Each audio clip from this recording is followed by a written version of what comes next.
There we go. How's it going, guys? Just a warning, my stomach is fucked up, bro.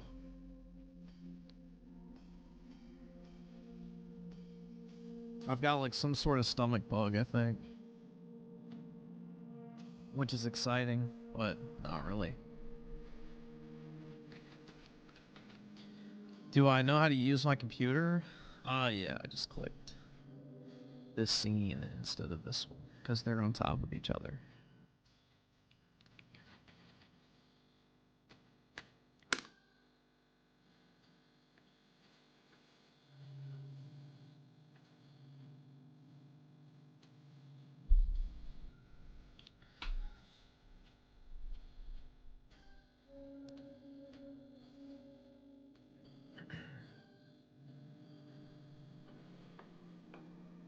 I don't have any of that shit. I just got it powered. I mean, the way to look at stomach aches, man, is it's your body trying to get rid of stuff, so... Best case is to just let nature run its course.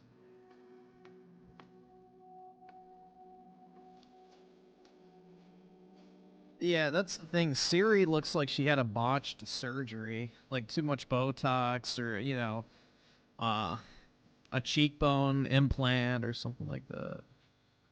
But... don't tell anyone that. That makes you a loser incel, bro. But yeah, I don't really care about the Siri thing as much. The Naughty Dog game is woke as shit.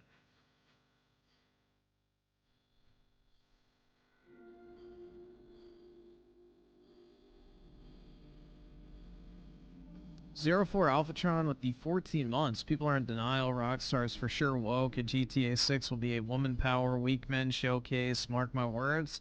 That, and it will be making fun of Florida Republicans, too. 100%. Because they already told their developers not to make fun of minorities and non-straight people, so aka white conservatives will be the target of the Florida setting, so there you go. Spoiler! Crazy, dude. Who could have seen that coming? Oh wait, anyone with a brain.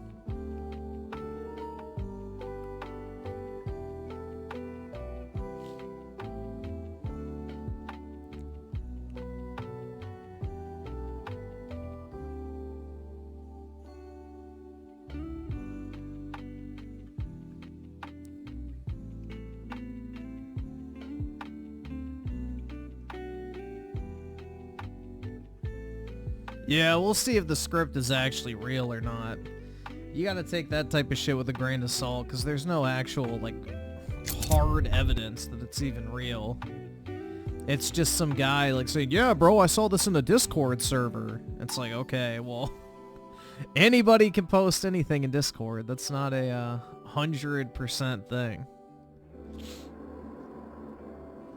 Claws Mystery with the 50. People are still coping about Veilguard, saying it didn't flop because it sold 3 million, dude. Yeah, is that why the game's already 50% off? Is that why the game's already 50% off digitally?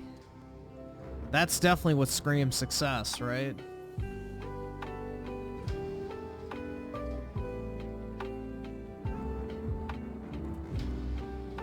I haven't seen them bragging about the sales numbers. Where was that 3 million number posted? I haven't seen anything about that.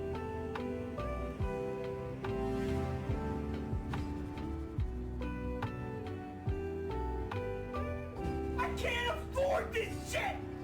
Fluffle Nugget with the 2. Griff and Frit are lovers. They're trolling us hard. Absolutely I can't not. afford this shit!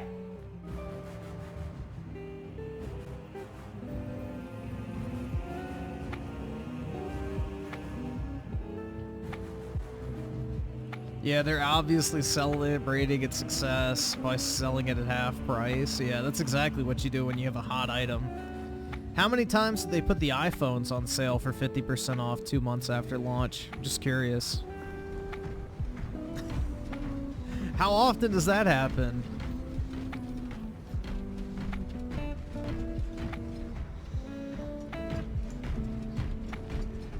What, Stellar Blade went on sale for $20 off almost a year later? I don't know, man.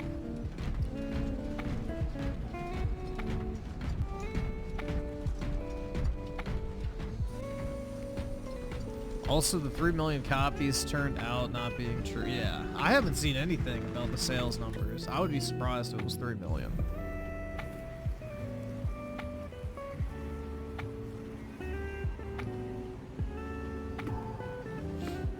Inquisition sold 12 million. Yeah, that's the thing. Is even if it did sell 3 million, that's a massive flop. I guarantee that game costs at least 200 million to make. Because of how long it was in development for and probably how large of a studio BioWare is. Bro, honestly, I don't have a desire to keep playing Black Ops 6. It runs worse than any fucking Call of Duty I've ever played with the shitty packet burst. And then on top of that, the maps just aren't good. Other than a few, and of course the only maps that you get in rotation are the shitty massive ones or Nuketown, which I don't really like. The gameplay itself is fine, but holy fuck, bro, it runs horribly with the packet burst issues. And then also, the maps are not good.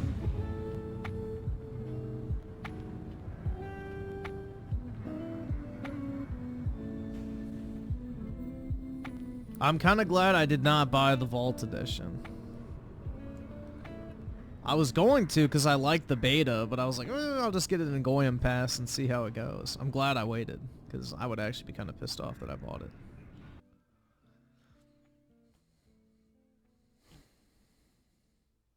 The dark gods are watching. Bro, honestly, I've enjoyed this Warhammer multiplayer way more than I've enjoyed Call of Duty this year. This shit actually fucking slaps.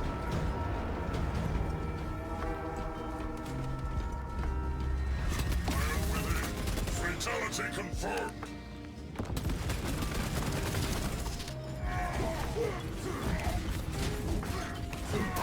Ooh.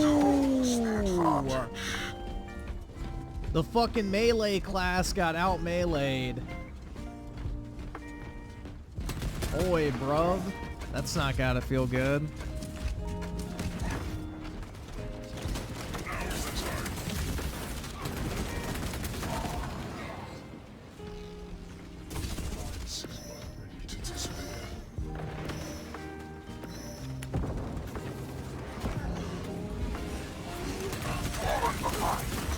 Alright, I'll take it with me. I tried playing Fallout 4 today and the game is dog shit. Yeah, I bought those games I found on the store last time I streamed, so...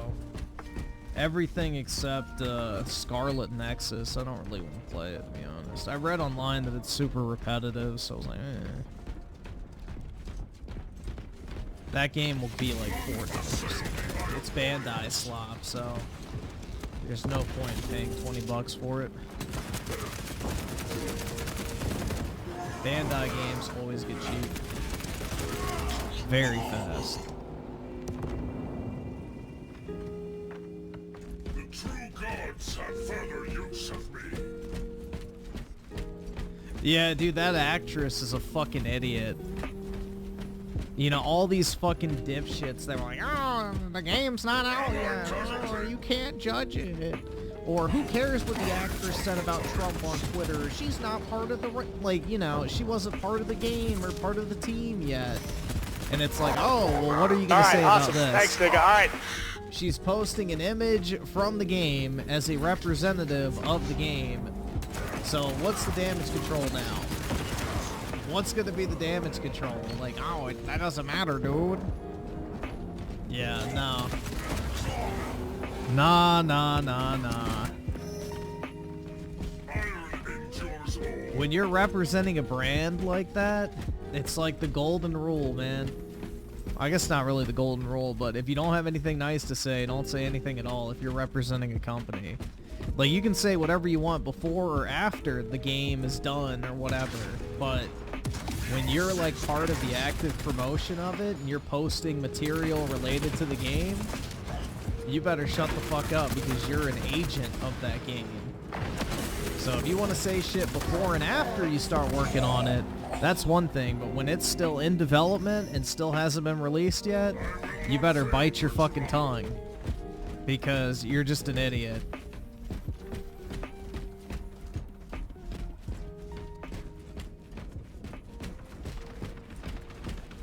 And let's hope she keeps running her mouth, too.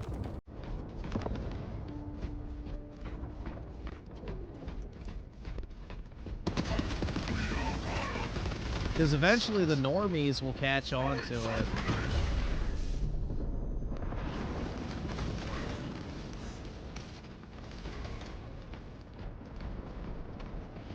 Casualty reported. Warband is halfway there. Like if the Asmongold community and all of them catch on to that shit, then it'll start spreading to like the normie circles on the internet of like the people who are like moderate types, I guess, or neutral, and it'll piss them off too.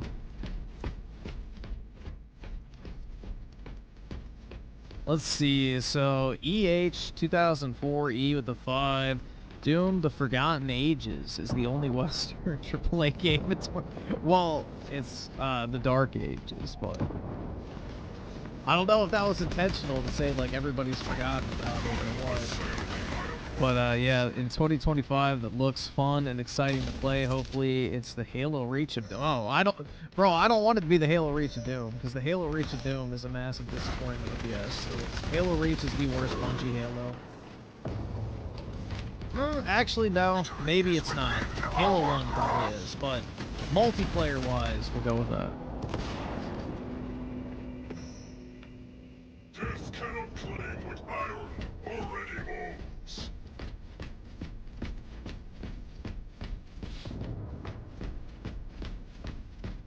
No, the reason I didn't stream is because yesterday I had a massive fucking headache. I laid down at like 5:30, I want to say. I was like, I don't need to set my alarm. You know, worst case, I'll wake up at, you know, like 10 or 11 or 12 or some shit like that. And, well, I went to sleep. I woke up, and I'm like, oh, my phone says 8 o'clock. So, I had my window closed at the time.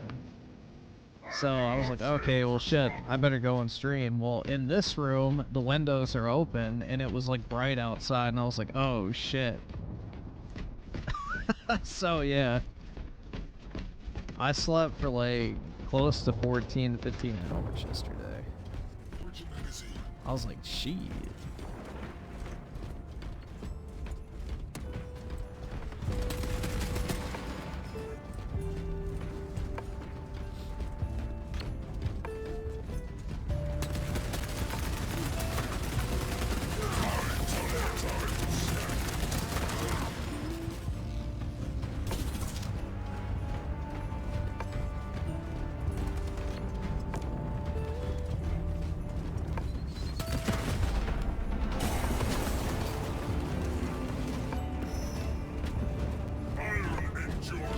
Reach was the best 8 out of 10 game ever made.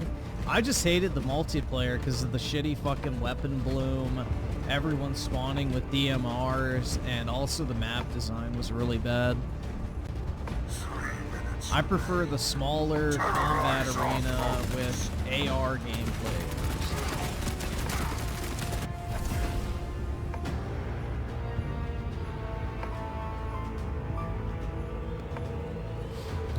Well, I was still gonna stream. The problem is, I just, like, slept.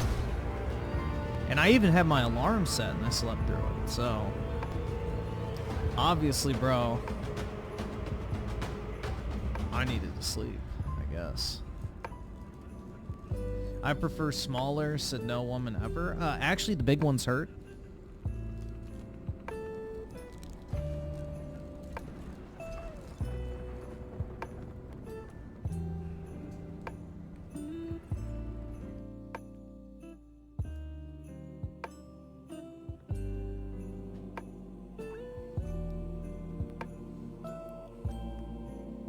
Yours is the perfect size, Griff. Oh my god, thank you. Yeah, that's what a girl says to you if you don't have a big dick, but she really likes you. That's a keeper. El Rosario Soul with the 5, playing Indiana Jenkins. All right, awesome. And the great Thanks, circle nigga. All right. jerk. So far, it's mid. Combat sucks booty and Xbox. Never said how many copies sold, and it's been 2 weeks. Uh-oh. Or how many players punched a Nazi or bashed the fash. That's what I was expecting to put out, like 1 million Nazis beaten or some shit like that. That would be right in line with Microsoft.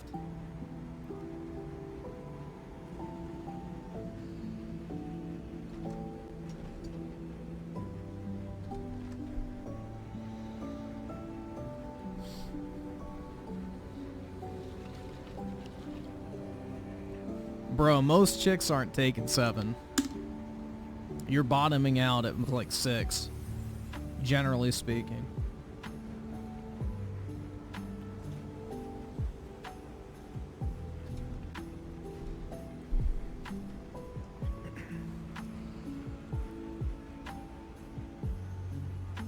Anything over 6 is more for the aesthetic. That's my cope.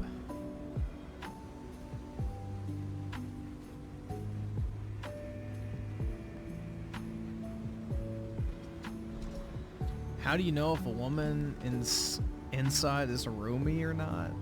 Well, you can look it up, but like the average depth of a like vagina is like 5 inches or something like that.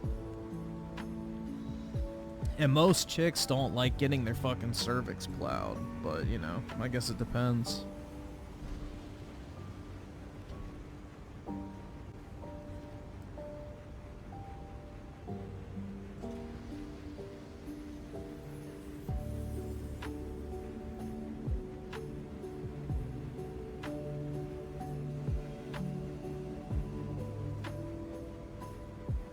Skibbity gyat. Yeah, exactly. That's why black dudes like fat chicks. More cushion for the pushing, bro.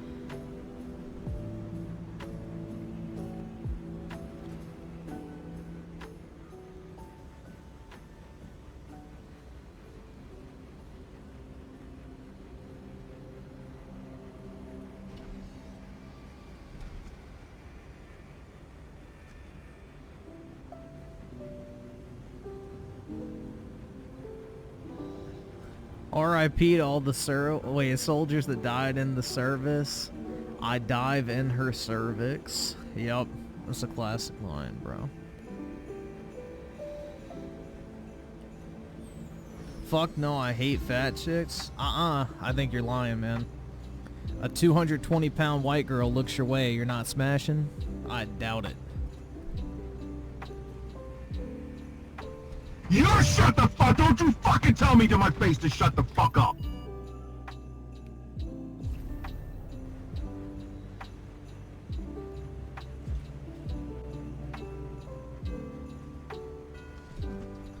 El Rosarios. Oh wait, no, I read that. We're good. Why did that just, dude? This fucking super chat feed is really like slow. I don't understand why it takes so long to update this one. Blast radius with the 10, they can attack gamers, but the consequences for that only harms them is more woke studios close and more layoffs occur because of low sales. Naughty Dog is not too big to fail. I hope so, bro. I would love nothing more for Neil Cuckman to fucking tank his own studio with his first original IP.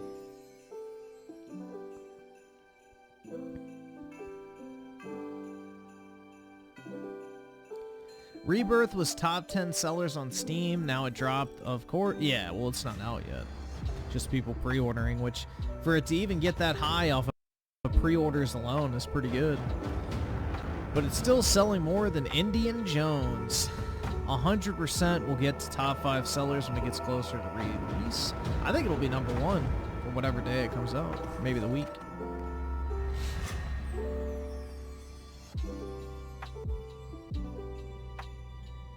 Our toll is What did I get my parents for Christmas? I got my mom an iPhone 16 Pro Max.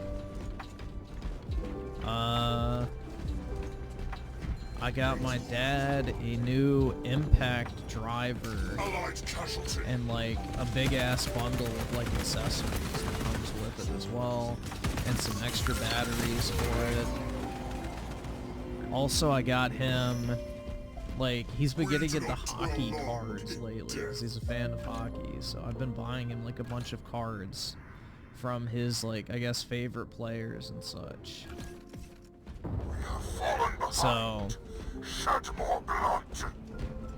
I bought him that, and then I got him like the basically card collecting shit, like a binder, like the penny sleeves and top loaders and all that type of shit too. I got him something else. I got him something else too. Just got myself a DeWalt Impact. Yeah, that's what I got him too. Home Depot had like a deal where if you bought it, you got like $350 worth of batteries and like chargers and all that type of shit free with it. So it was pretty nice. It was a good deal. I think it was like $200 for the driver, so not bad. The true gods have further use of me.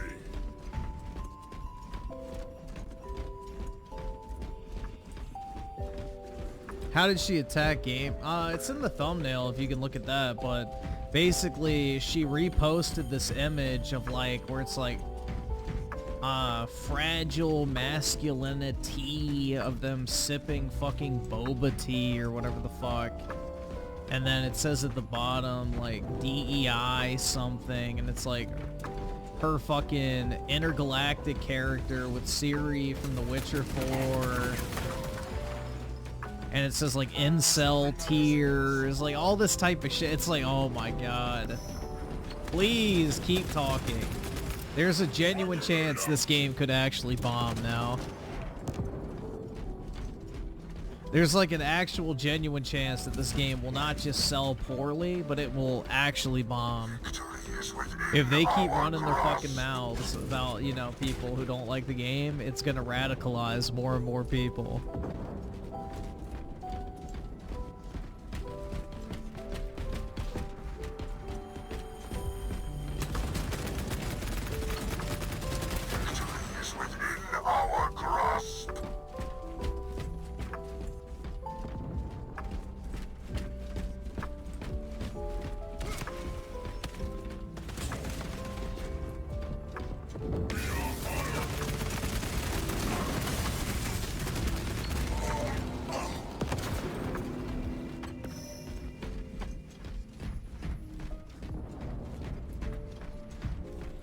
Women who claim they're not sexual objects tell men that they are losers for not having sex with women. Yeah, exactly. Exactly. It's a true woman moment, bro. Certified woman moment.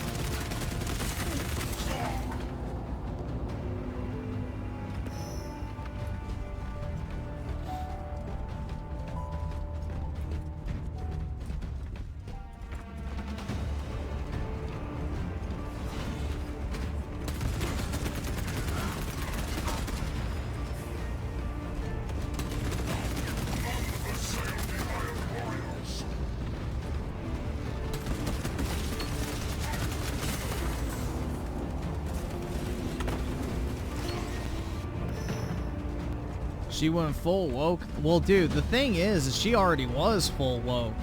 Her entire Twitter account was like full of TDS type shit. So she's already a massive fucking lefty. So this is just more mask off shit.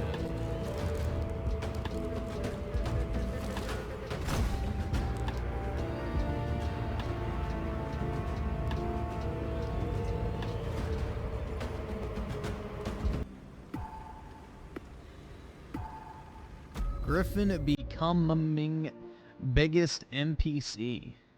Yes, I'm the NPC because I don't like the game that you do. Oh no. What third world shithole did you crawl out of, bro? And do they or do they not have soap?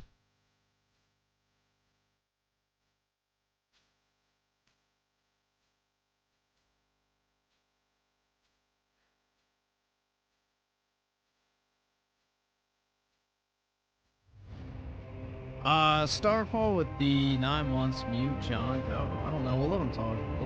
Let's see. Yeah, Mommy, Griffin doesn't like the video game you bought me for Christmas.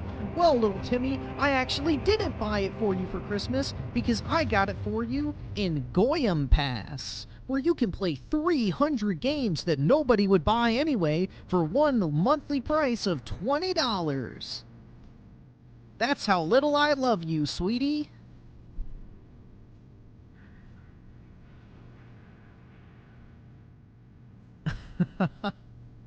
Bruh.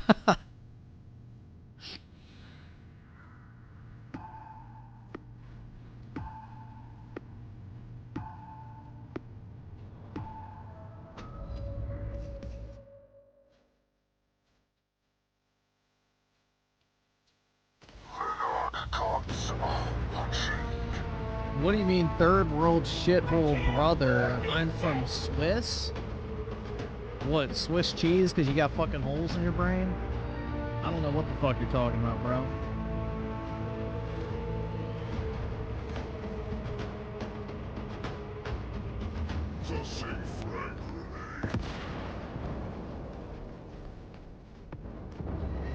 Do they not have capital letters in Swiss?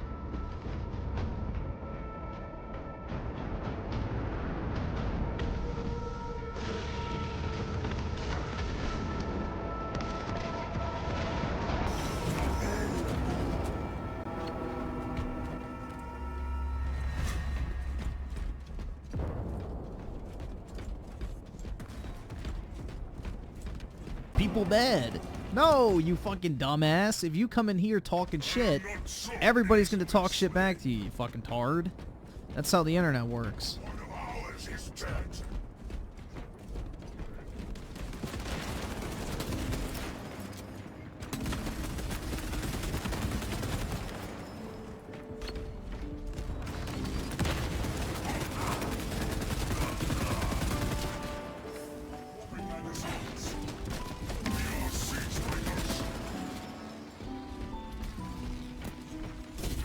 Special deployment ready.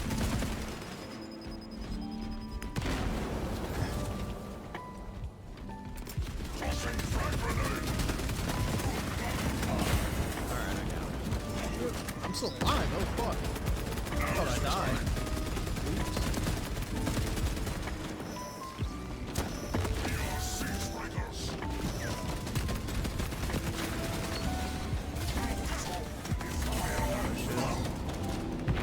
Now it did.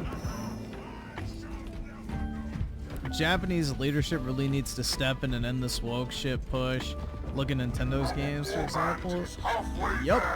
Fatality confirmed. Well, the biggest thing that was interesting is the Japanese guys said we're reining in studio budgets. So it seems like the era of the $300 million movie game might be coming to an end. Let's hope. And, you know, game developers actually have to use gameplay to make a game instead of motion capture and voice actors.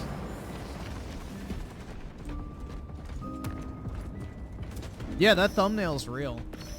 That was posted by the voice actors for that new Naughty Dog game. Special deployment ready.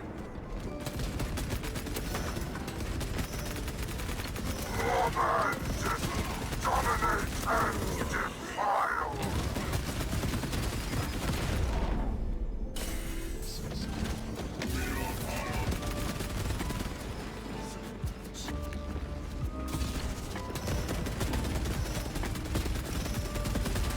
One behind.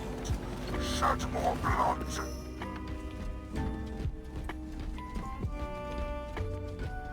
Japanese companies typically don't have a lot of money. Like, for instance, Capcom's only worth like $6 billion. I think Square Enix is worth like $9 billion. Sega's worth like $5 billion. So there's not really any mega Japanese companies other than Nintendo in the gaming industry. The Western game studios are the ones that have, like, you know, put out the massive fucking, you know, Maddens and Call of Duties and Battlefields and all that type of shit, so. Japanese studios, aside from, you know, Nintendo, are pretty small.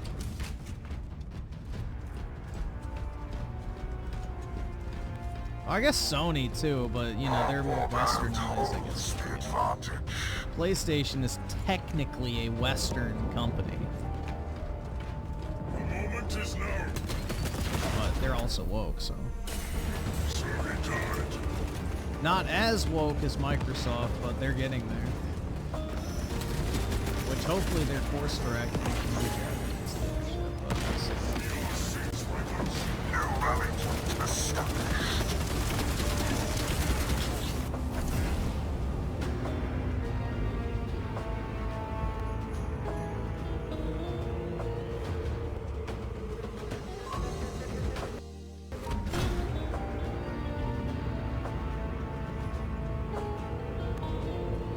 People who bought Indian Jones in the Goy Circle saved it for when their wife's boyfriend comes over? Yeah, exactly.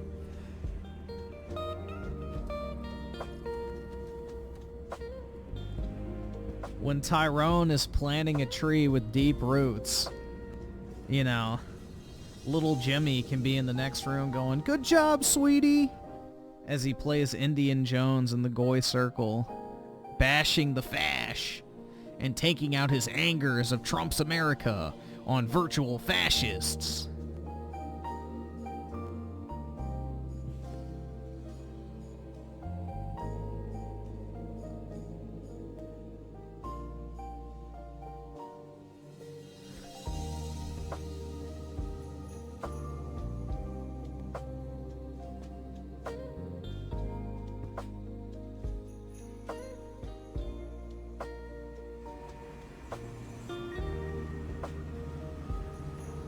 Isaac with the 2 OG God of War is miserable to play through. The first one? Yeah, I mean, the first one's definitely dated, but I think it's still better than modern God of War in terms of gameplay. It's dated, for sure, but God of War 2 and 3 have aged very well.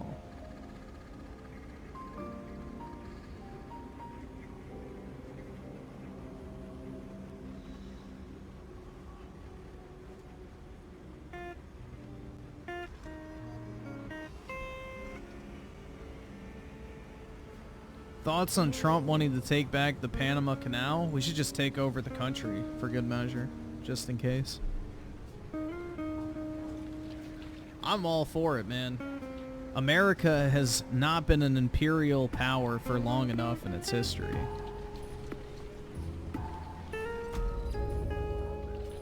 I'm all for the imperial United States of America, personally. We should have taken over a massive chunk of the world after World War II, in my humble belief, but just like we should have never given back Mexico or Cuba.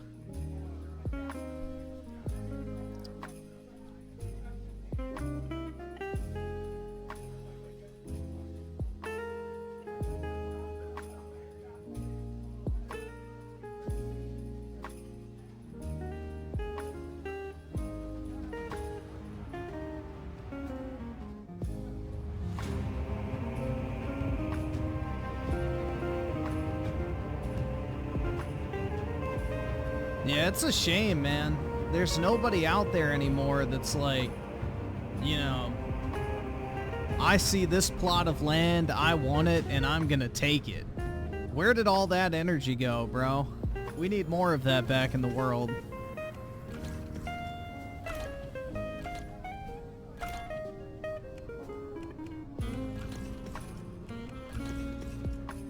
Where's our Alexander the Great? Where's our Julius Caesar, bro? Where's our Napoleon? We need someone to go out there and take shit.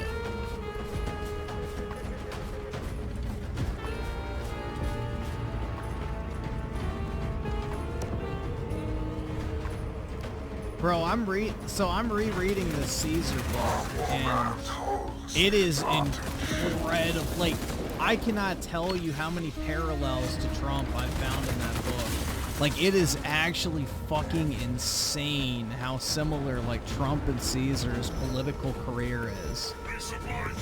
Like, it's actually wild. Because, like, I'm at the part now where he's, like, finishing his first term as consul or whatever, and it's like, what happened immediately after? The opposition party essentially tried to, you know, prosecute him for every single act he did while he was in office as consul. So it's like, bro, what did they do to Trump after his first term in office? They tried to prosecute him for every single fucking thing he did during his term as president. And it's like the amount of similarities is crazy. Like how Caesar leveraged debt in order to build his wealth and make his rise politically and socially, which is exactly what Trump did. I mean, it's really interesting.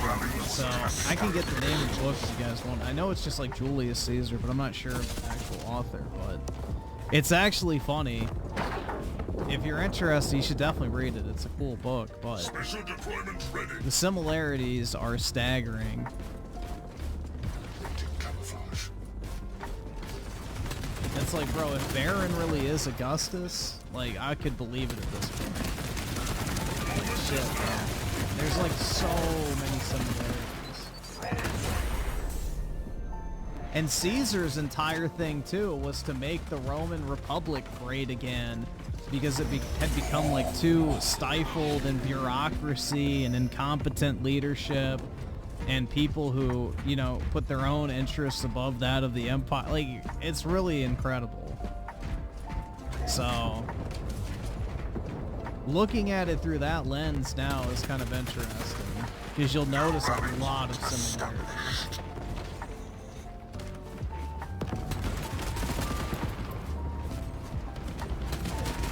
And then how Caesar was allies with Crassus, the wealthiest man in Rome, and Trump is allies with Elon Musk, the wealthiest man in the United States. All right, awesome. Thanks, nigga. All right. The only thing Trump doesn't have is the military victories, aside from ISIS, but, you know, that's like the only thing that's lacking is a conquest of a territory, which sounds like might be coming. You never know. Canada, question mark? But, yeah, it's pretty cool.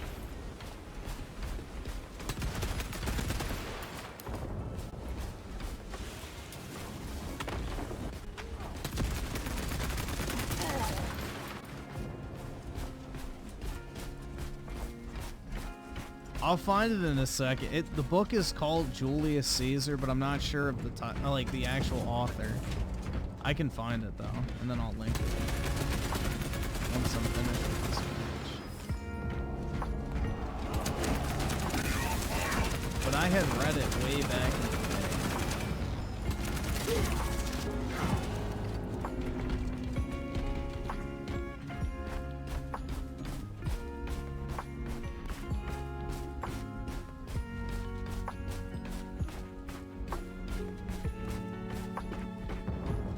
Nah, that's Abby Zilla flexing. Flexing for the gram, bro. Showing off those gains.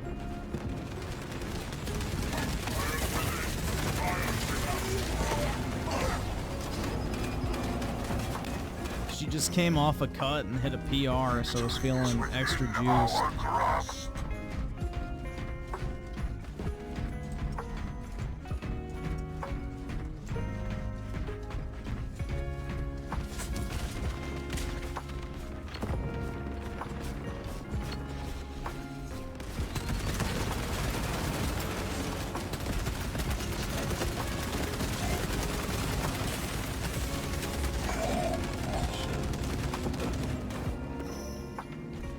The true God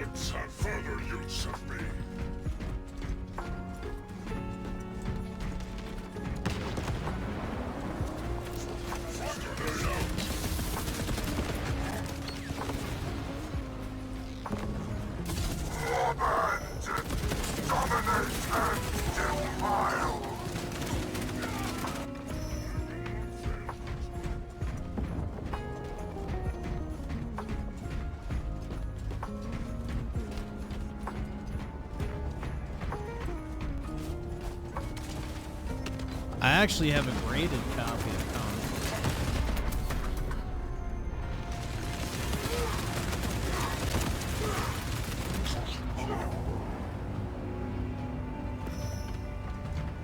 Death cannot claim what iron already owns.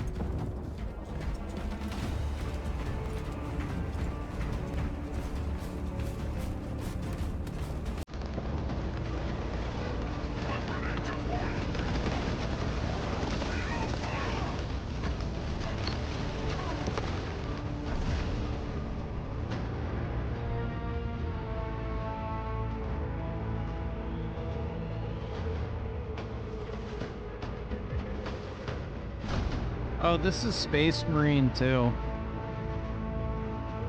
Space Marine 2. Highly recommend.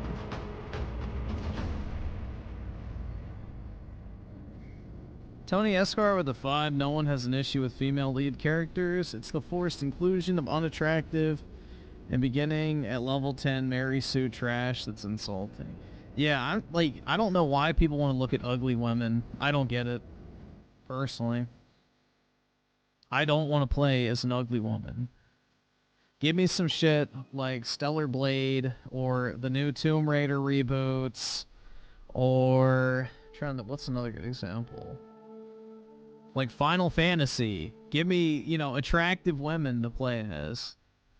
Not these fucking ugly, gender and racially ambiguous butch lesbians that are covered in tattoos.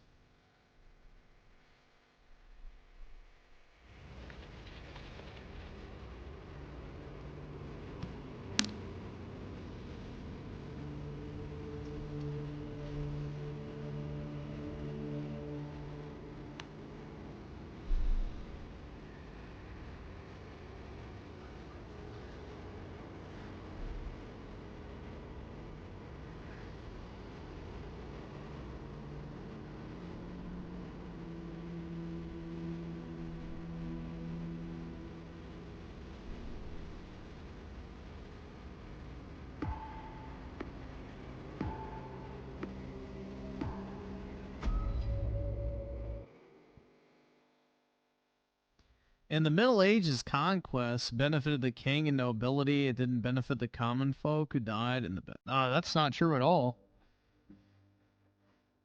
That's not true at all, man. Because the conquering army would get to go through and loot the villages and towns and cities and kingdoms that they went and conquered. So you would get to bring home, like, slaves. You would get to bring home gold, silver. They got more farmland. They would get cattle and animals. You know, all sorts of shit. That's not true at all. You were quite literally fighting over resources, and those who had resources had wealth. If you could be a landowner, you could actually, you know, leave something to your family that would provide for them for generations to come.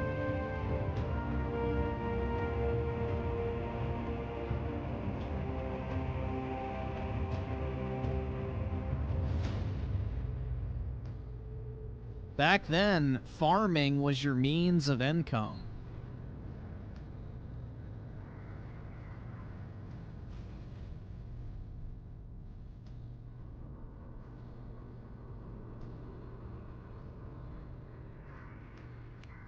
Griffin is for slavery? Not really. It's actually bad for the economy overall. That's actually one of the reasons why, speaking of which, Caesar rose to power, is because there was too many slaves taking all the work from the veterans. So the wealthy nobles wanted to keep their slaves because they were cheaper than having to pay Roman citizens to actually work. So that was one of the things that Caesar wanted to reform. There was a limit on how many slaves could be in Rome.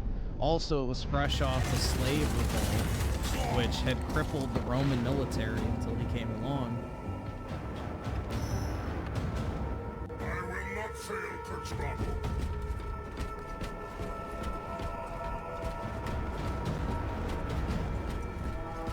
So, slave labor is actually counterintuitive to the good, like, a good living standard for the population. because it takes jobs. And you need jobs and employment for happy people.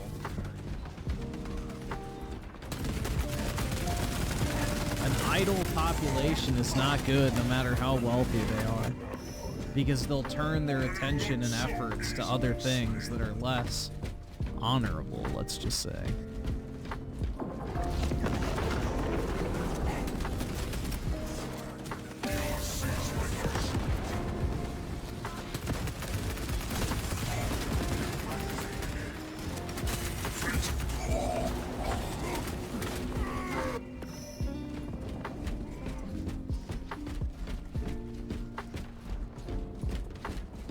Yeah, swap that out for immigrants for the modern day. Exactly.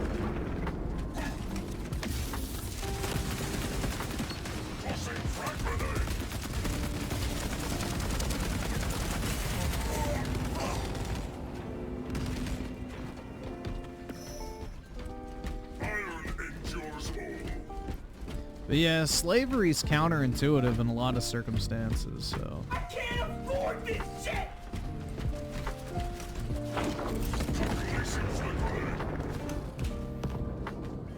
Especially in a technologically advanced society, we don't really have a need for slavery anymore. Because menial shit can be done by robots or machinery, to where you just need a few people to operate them, and that could take the place of like slave labor, which is often unskilled labor. So, not really a need for it anymore. Sadness, Hope of the 2. Hey Griff, you gonna try out Dynasty Warriors? Or yeah, I might try it out. I haven't played Dynasty Warriors in forever, so maybe I'll give it a shot.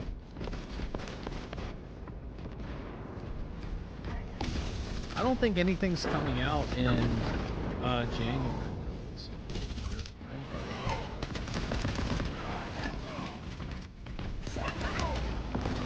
Ah, fuck.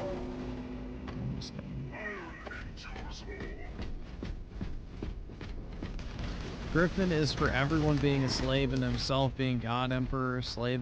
Dude, I would definitely do that. Fuck that. Shit.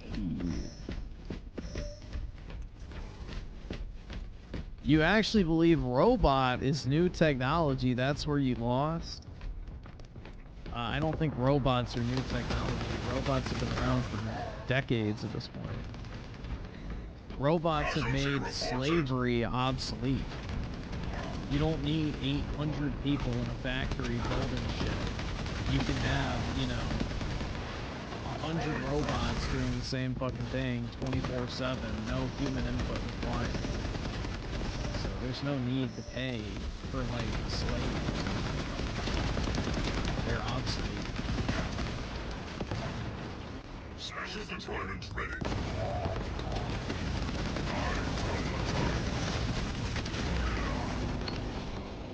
Our warband is halfway there.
Bro is saying that slavery is no longer necessary, not that it's wrong. That's not what we're talking about. We're talking about the necessity of slavery at all. It's not really necessary at all. There's no justifiable case for it. I don't really want to argue morality. That's not fun.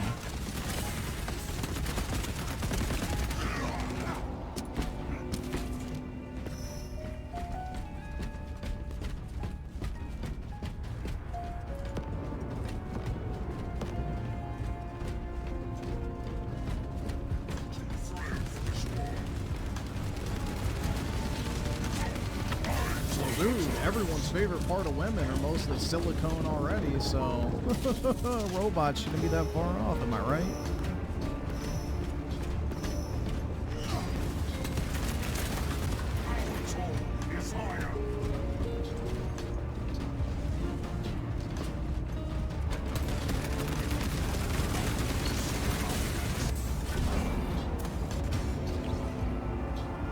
I hate they changed the style of Donkey Kong Country. In what way?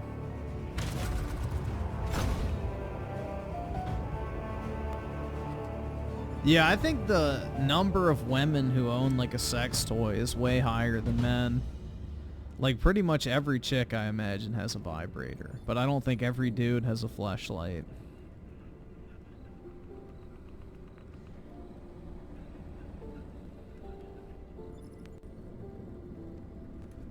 CIA with the 5. Check out this clip. It's funny. Christmas gift for me in chat.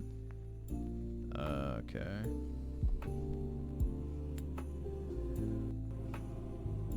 A's Aerith Fan Club Emporium. Becky, learn how to lose weight before you go after Tina and Xylee because at least they're entertaining, unlike you. Do you not think that I carried that entire fucking show yesterday? Like it. Oh my god. A's Aerith Fan Club Emporium. Becky, learn how to lose weight before you go after Tina and Xylee because at least they're entertaining, unlike you. All right, awesome. Thanks, Do you nigga. All not right. think that I carried that entire fucking show don't like yesterday? A's Aerith Fan Club Emporium. Bruh.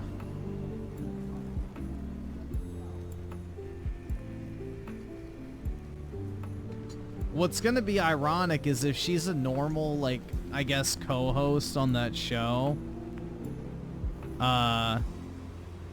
it would actually be funny if their, like, show got bigger than Rich's. No pun intended. Bruh.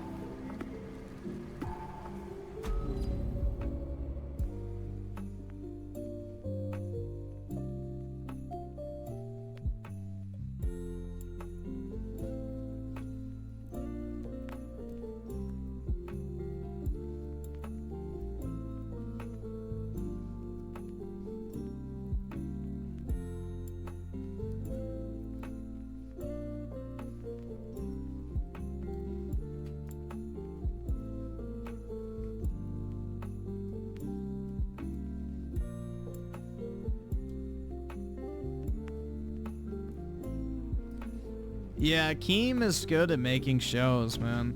The problem is the shows are infinitely better when he's on them, which is the problem. Because, you know, Keem is definitely the entertainment force of the, of whatever show he's on for the most part. Like, Keem is just a goated entertainer, generally speaking. The guy is just one of those... That's fair game.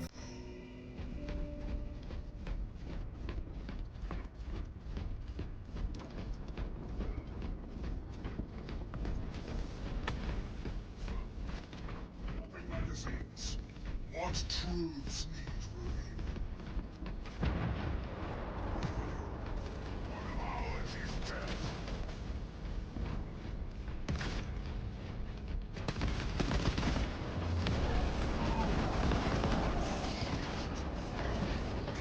Chat, Grace is hot, right? The lighting on that one episode we watched on stream is not very, let's say, she looked like she was like 30.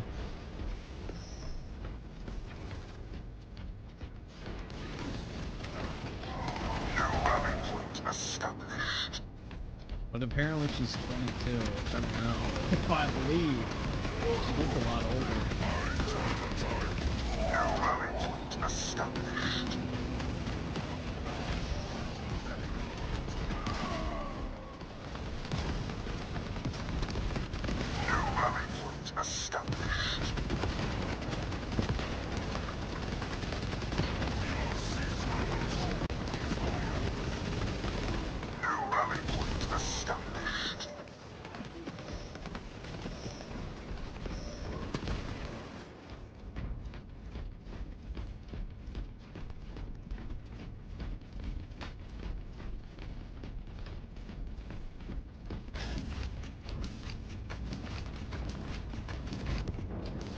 Special deployment ready.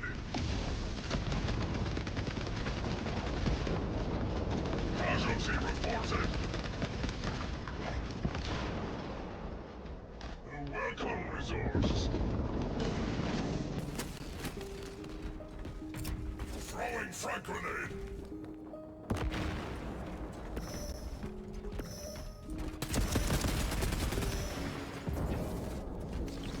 Now is the time. Melanie Mag is an unhinged fake Christian, real talk. I don't know if she's a real or fake Christian.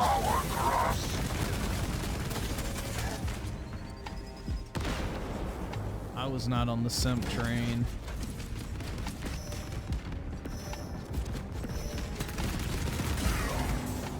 If you can get into an 18-year-old girl's pants in your 40s and 50s, that's GG, must be the money. Yeah, exactly, bro. Either that or you gotta be like one of those guys that ages like fine wine or whatever, who looks genuinely better in their 40s than they did previously. Which some people, that is true. Like, men apparently in their mid-30s are the most attractive to women. So, it's like an actual thing that men in their like mid-30s to early 40s are considered the most attractive if you take care of yourself and are in shape and have like a good hairline still. So, yeah. But yeah, usually it's the money, which, you know, fair play. You're getting some primo cut poon for, you know, the money, I guess.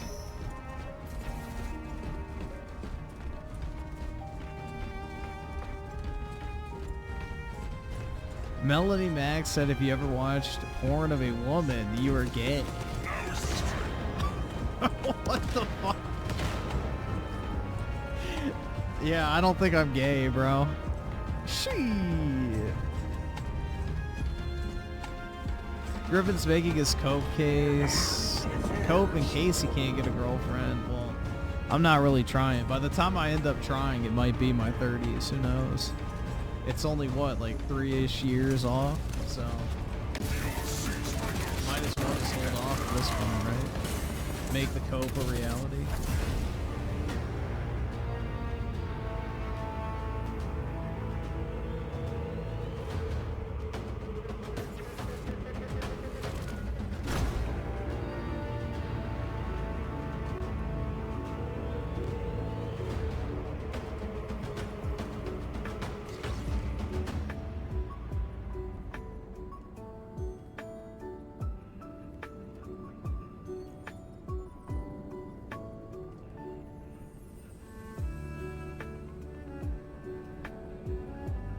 I have the DSP hairline? I don't think so, man. I actually have a decent hairline.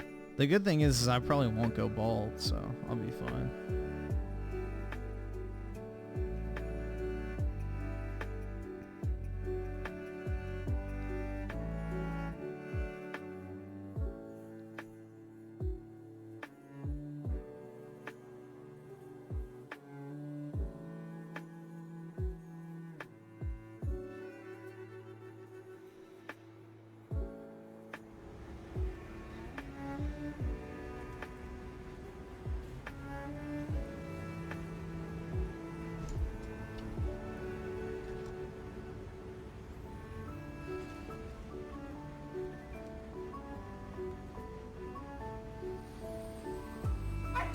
afford this shit!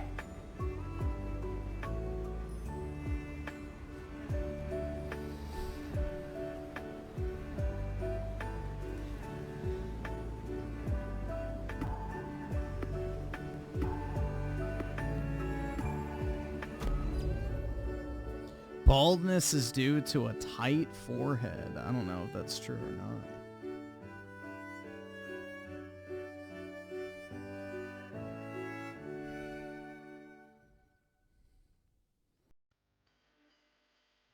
Oscar the 2, take your time finding a girl, no rush. That's right! That's right! Yeah, because especially for now, it's just going to be me streaming and, of course, Gaming.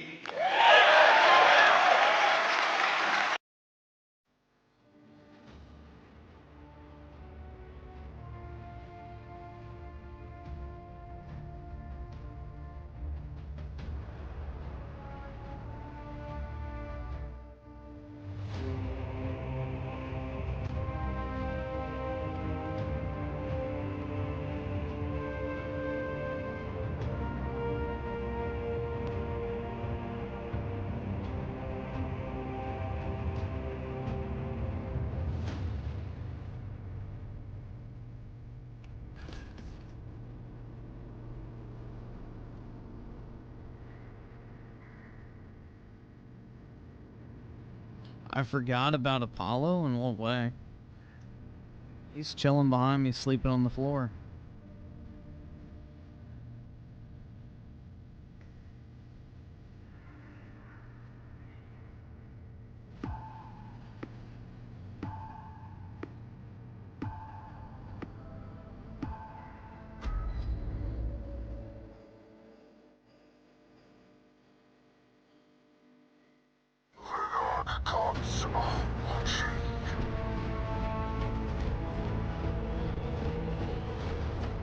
Get my dog a nice meal for Christmas? Nah, he gets nothing.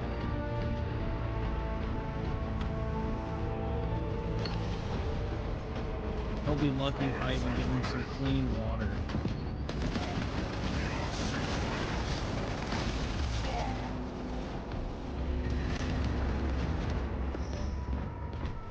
Hayden Acres with the 2, I got a bunch of femcell stuff on Instagram today. Yo, you want to send me their links? Not that I'm desperate. Might as well help out, you know, where I can.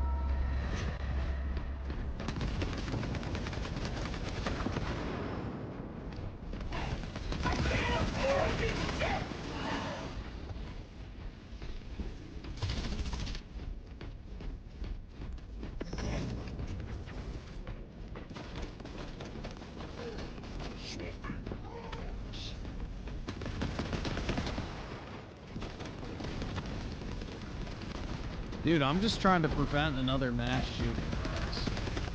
I'm trying to help out society. I'm doing this for the good of the country. Death cannot claim what iron already owns. I was probably like 7 or 8 when I stopped believing in Santa. Once I could conceptualize the idea that there's not a fucking chance that a fat man could fit down a chimney, it was kind of over.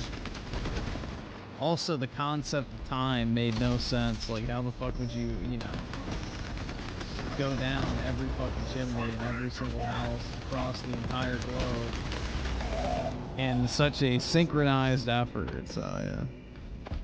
Iron endures all.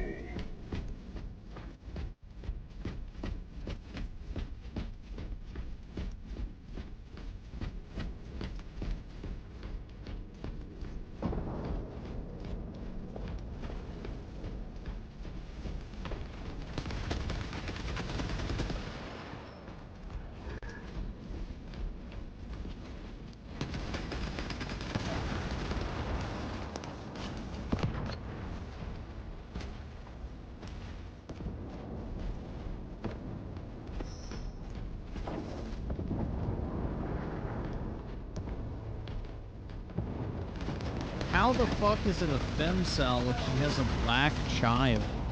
That's not a femcel, retard. That's called a single mom. And newsflash, you can't be a single mom if you're a femcel. Because you literally had to have sex.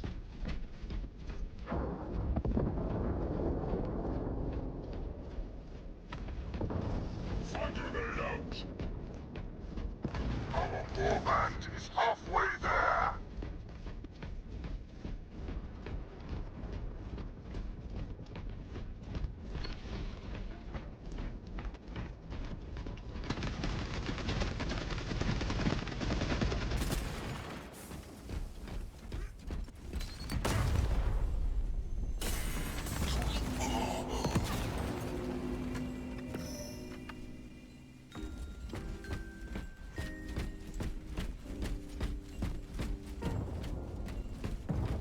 All right, awesome. Thanks, nigga. All right.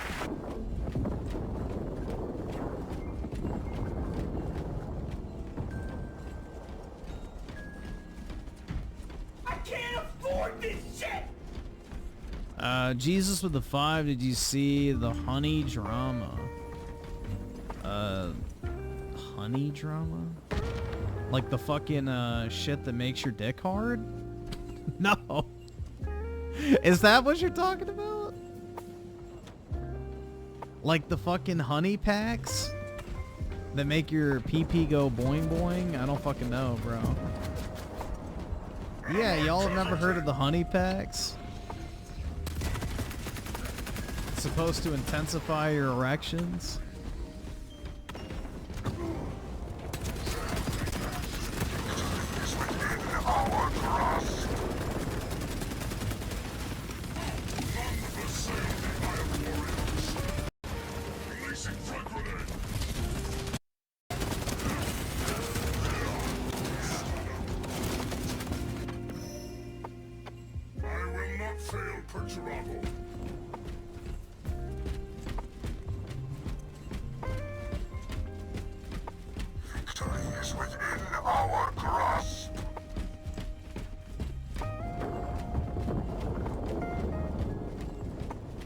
Let's see, Moist Critical's losing his mind because it steals affiliate link money from content creators.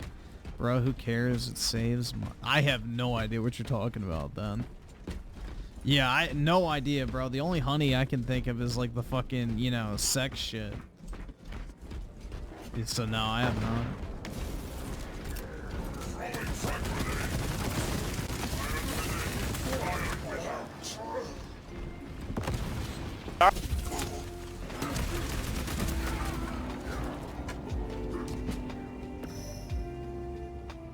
Tim Marco, the 7th Santa does exist, Griffin. I see him at the mall routinely.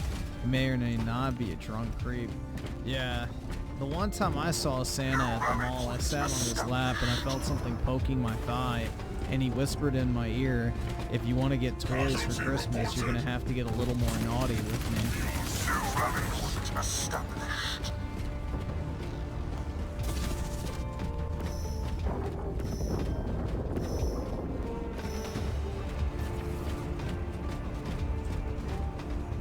And then he told me that you're gonna have to slide down Santa's chimney if you want to get what's on your list.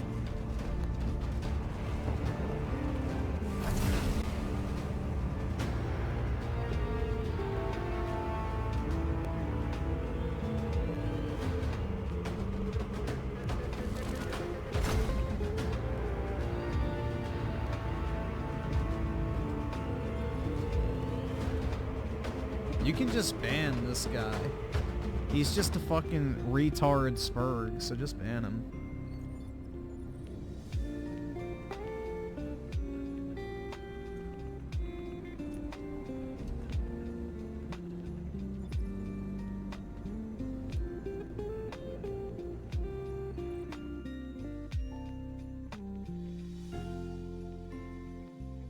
Maybe it's Dark City. You never know, man.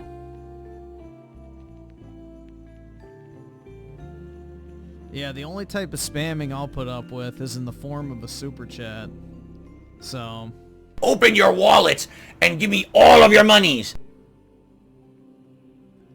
Majority Jeff of the 5 devs are mad at Marvel rivals for not being woke and being successful.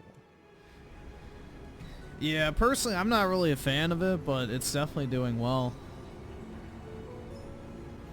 Nah, Dark City hasn't shown his face once since Trump won. For months, Dark City was telling us how Trump was going to lose with absolute certainty, and then all of a sudden he didn't even show up. But at the very end, all he would do is join and then spam that I was a fascist. So, I think he blew his brains out, if I'm being honest. Digitize of the 5, not gonna lie, I think Phil Spencer ruined Xbox more than saved it. Oh, I agree, 100%. They're just selling meaningless software rather than an identity. Yeah, and the software they're selling fucking blows.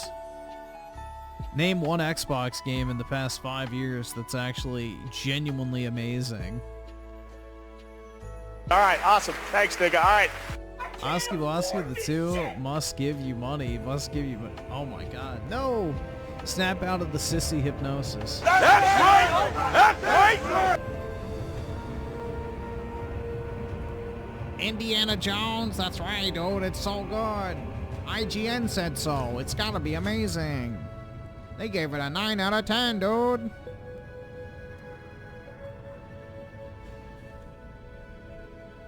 Indiana Jones and the Google Play gift card.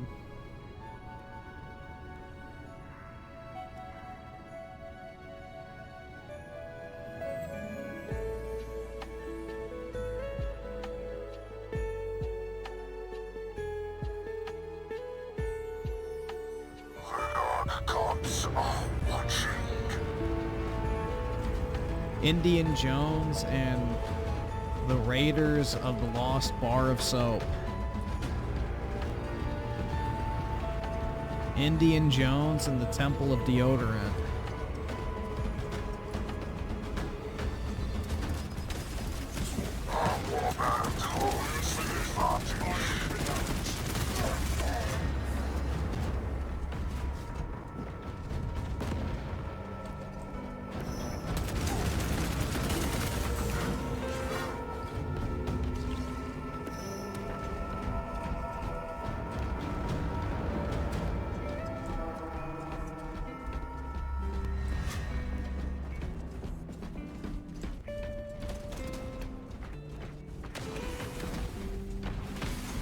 Indiana Jones and the Kingdom of the Rotting Cow Skull. I don't fucking know.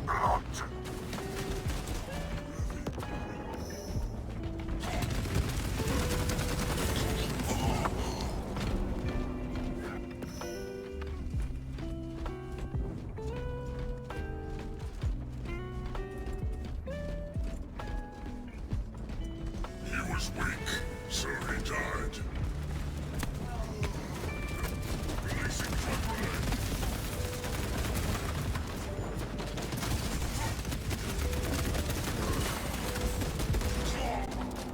One allows those. I am not so easily slain.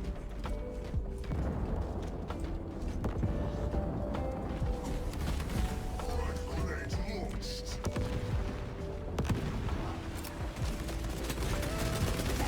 Our warband holds the advantage.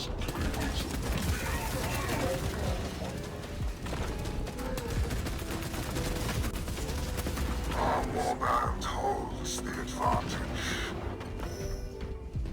Death cannot claim what iron already owns.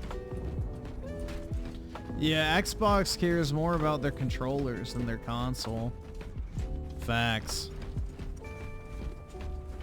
Yeah, I'm pretty much sick of Black Ops 6 at this point. Like, the game runs like absolute poo-poo with the fucking packet burst constantly, just fucking up your game.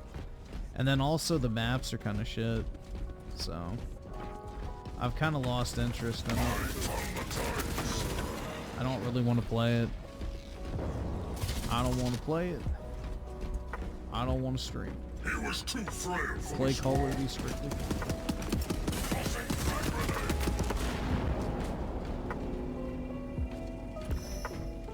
Nuketown is the most overrated COD map, hands down. It's not even good. It's a bad map. It's the only small map in COD that doesn't have random spawns. So it's way too easy to spawn camp.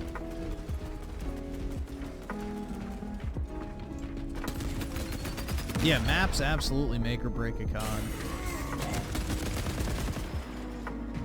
In a multiplayer shooter, the maps are extremely important. So, that's actually one of the biggest strengths the Vanguard had, is it had some of the best COD maps ever. It's not a conversation people want to listen to, but Vanguard had amazing fucking maps. Not to mention, it had the most maps of any Call of Duty game ever at launch.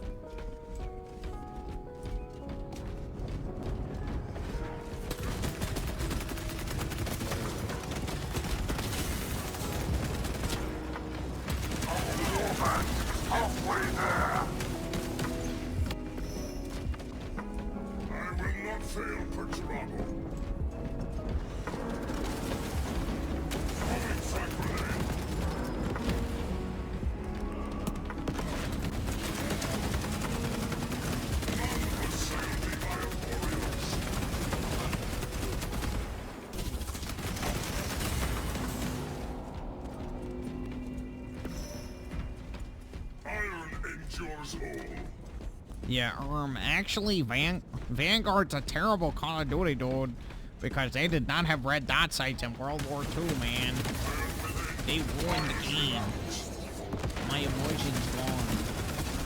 Yeah, nobody fucking cares about your emotions, fucking dork.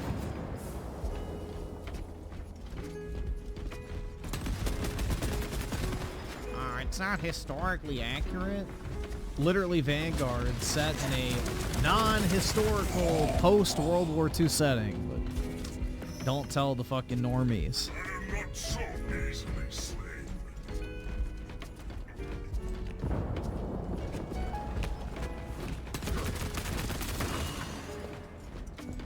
New rally point established. Our toll is high. Death cannot claim what iron. Yeah, Vanguard was one of the most fun COD multiplayers ever, bro. That game was just fucking addictively fun. I could just sit there and play that for like 6 hours straight and never get sick of it. It was a truly enjoyable COD. And defile. The true gods have further use of me.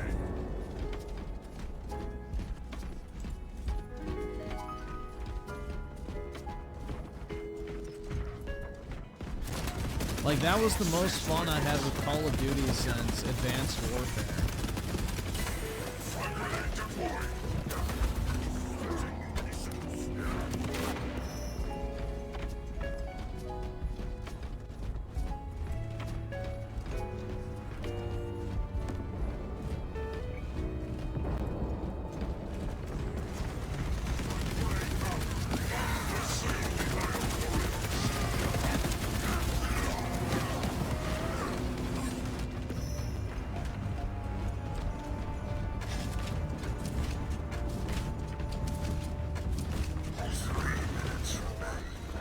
Terrorize our foes.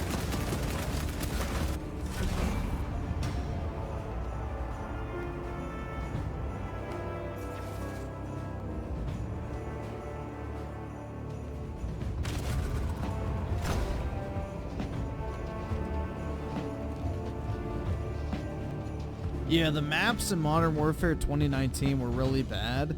The only thing that saved that game is the new gameplay style was really refreshing, so it's like, oh, well, I still want to play it because it feels really good to play. Like, it was the first iteration of COD with the new engine, and it felt really nice.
People who say All right, Treyarch awesome. are the Thanks, best nigga. All right. have never played their latest game, Black Ops 6 MW3 was far better than that trash. Sledgehammer deserves all the praise this time around. I think Sledgehammer is a decent developer when they're not forced to make other people's games. Like, I actually think Vanguard and Advanced Warfare were great Call of Duties. Some of my personal favorite multiplayers in the series. But World War II fucking blew fat cock. And I'm not a fan of the new Modern Warfare 3. The time to kill was awful. They ruined it. Like, Sledgehammer needs like a faster time to kill. The slow time to kill shit is awful. Call of Duty is not Halo. Like, fast time to kill, 3 to 4 kills per magazine without extended mags should be the minimum.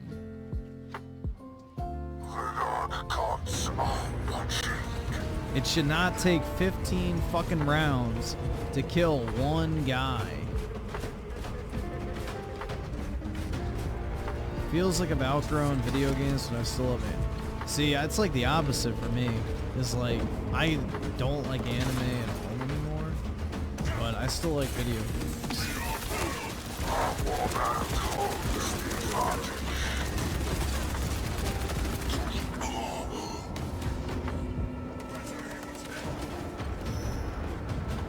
I am not so easily slain.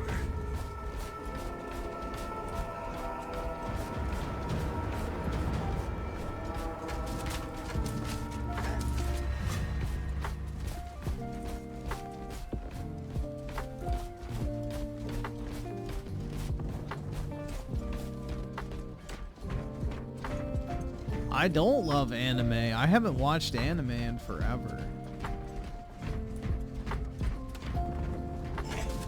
I haven't watched anime since like 2019.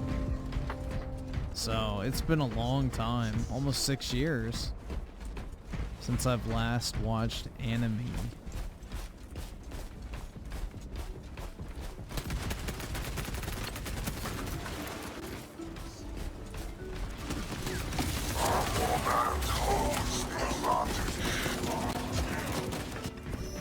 Mad Cap? Bro, I don't know anything about the new animes.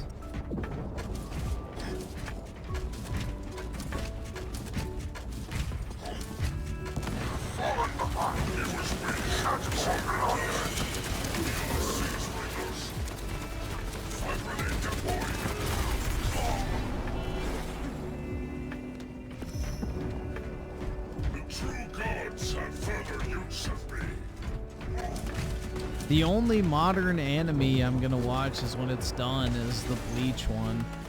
I'll watch the Bleach 1000 Year Blood War or whatever. Once it's done, I'm not gonna watch it season by season. Once it's finished, I'll like binge it all. Maybe I'll rewatch the entire series as background noise. Because this might be a controversial take, but Bleach, at least back in the day, was like the only dubbed anime that wasn't complete fucking shit.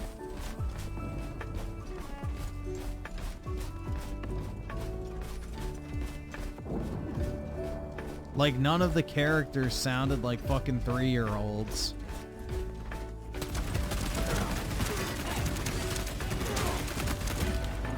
New rally point established. The true gods have further use of me.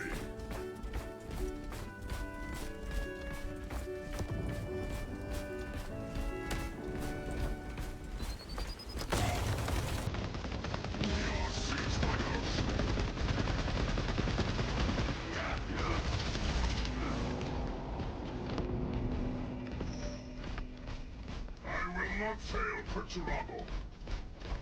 Our warband is halfway there.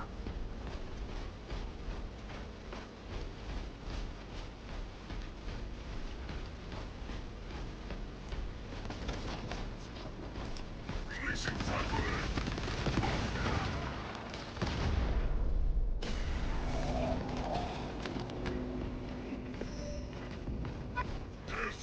playing with fire already owns.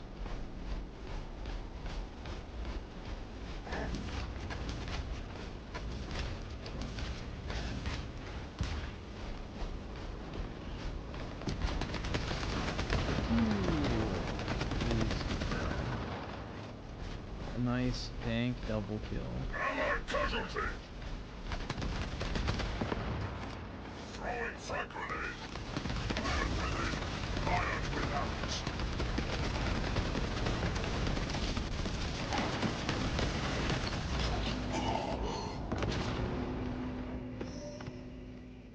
I am not so easily slain.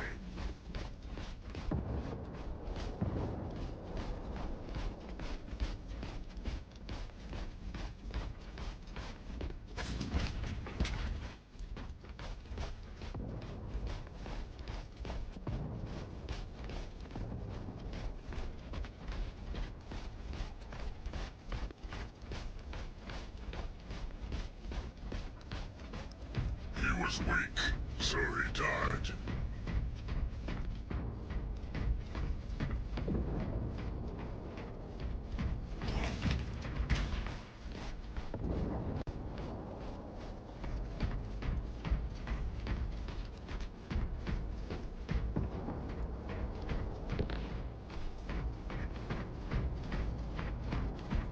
Abandon, dominate, and defile.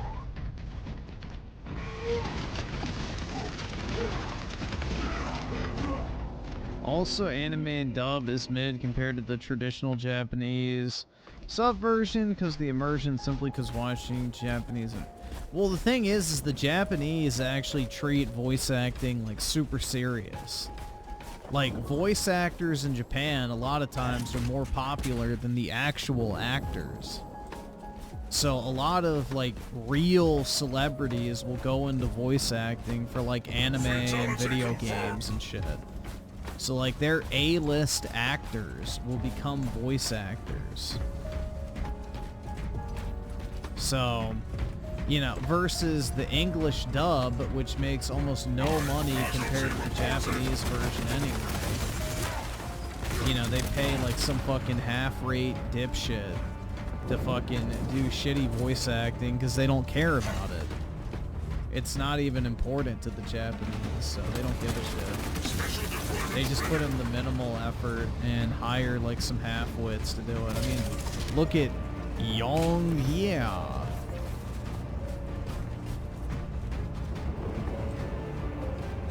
Do you really think he's an A-list voice actor? Fuck no. They just hired him because he was cheap.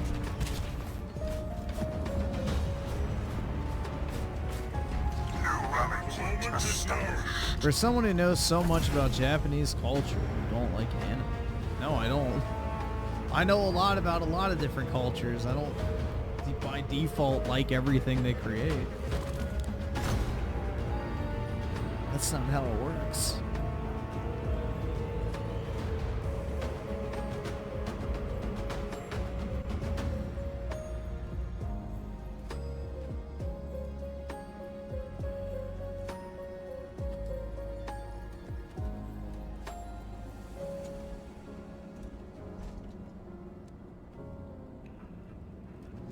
Yeah, Death Note is one of the other few anime dubs that don't completely suck. Naruto's was okay. It wasn't completely horrible, but the Japanese one's still better. Especially Madara's voice actor. That shit's legendary. The English doesn't do him justice. Because they don't say his name in reverse.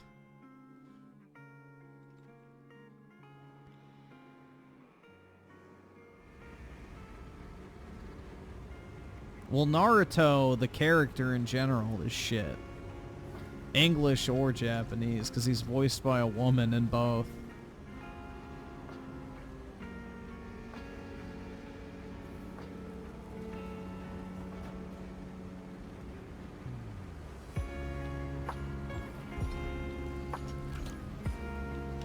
Bro, hold on, let's see. Madara, English. versus Japanese. Like, tell me which one sounds better. I just need a short.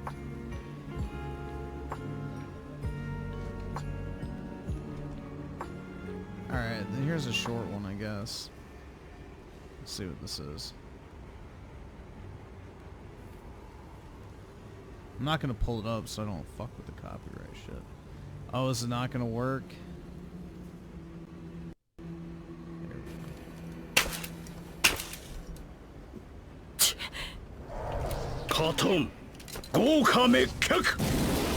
Like, bro, that just sounds so much cooler than English. Especially when they're saying some gay shit for, like, jutsu names.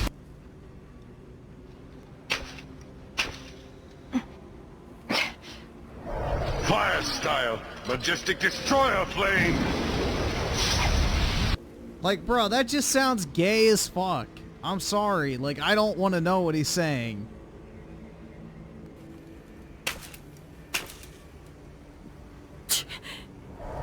Cartoon. Go Kame Kick.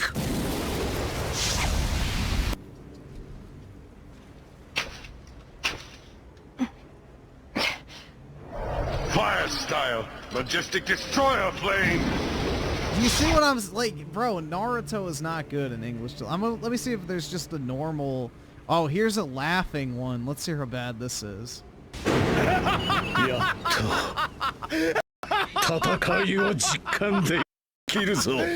All right, that's actually a good example.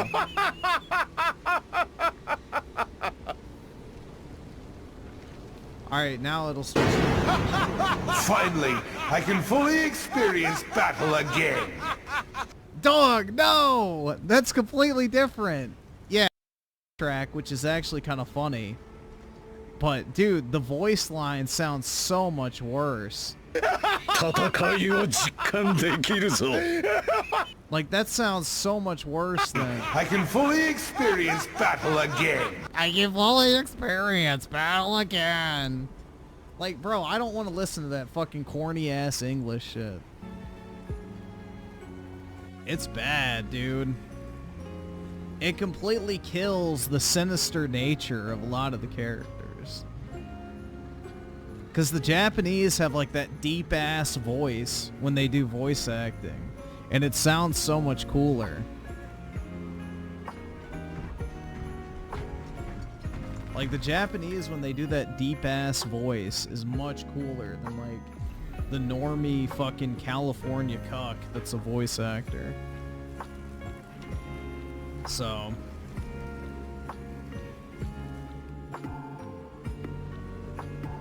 Oski Woski with the 5 bros still got that touch of gold. Loving in the game too. You should really try it out. What is this? Oh, the Fantasia game? Yeah, I need to at some point.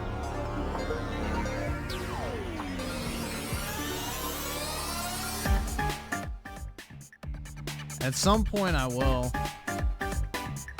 I'm debating if I want to open one of my physical copies or if I want to just buy it digital.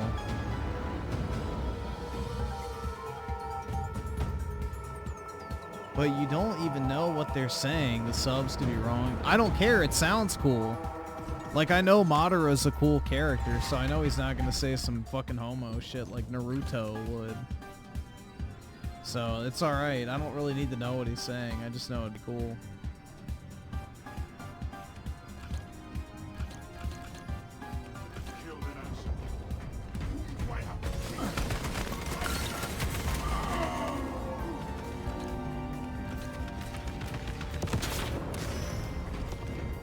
And let's see, Oscar with the 2. Any ideas of when Bleach will end? Just curious. I have no clue. I don't know what part they're in. I haven't watched it at all. 7 inches? That's pretty big. 1,000-Year Blood War is pretty long, so there's a lot of material they can draw it out with. I have no clue, though.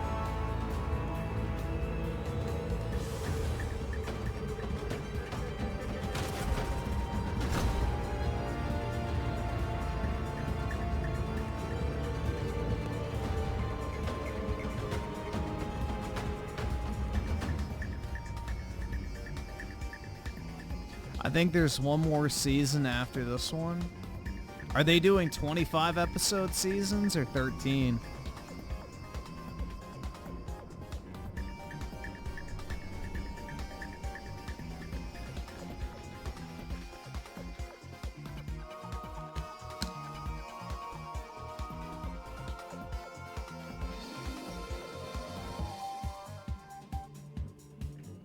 So 52 total.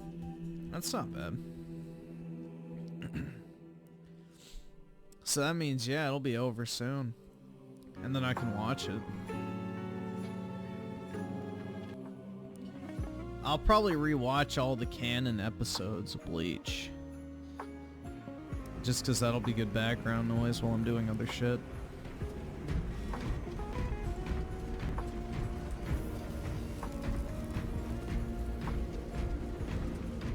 Did you hear that Sony America called anime for kids? I mean, it is, though. Just like American cartoons are for kids, too. The main target market is kids. Same with video games. You can enjoy it as an adult, but the main market's kids.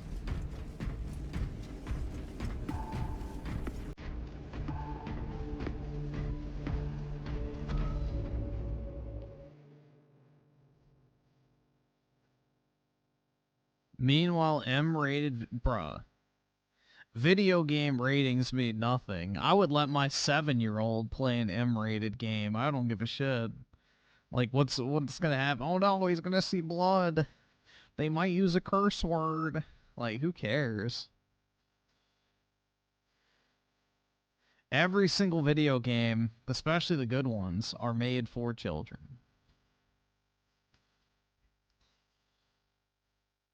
Like Doom, for example, a mature rated game was made for edgy fucking, you know, preteens and teenagers. Mortal Kombat was made for edgy fucking 13-year-olds at the arcade. All those games were rated M, but, you know, nobody cared. They were literally made because kids would think they're fucking cool. Same with games like GTA, Gears of War, Halo...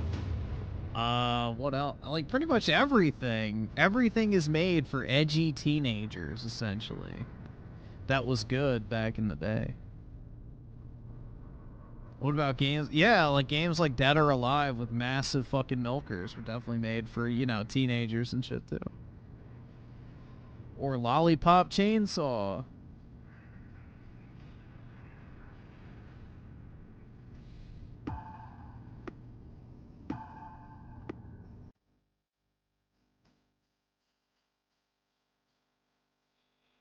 Bring honor to the chapter, brothers. But yeah, I would have no qualms with my kids playing that stuff. High School DxD is for kids? I would hope so.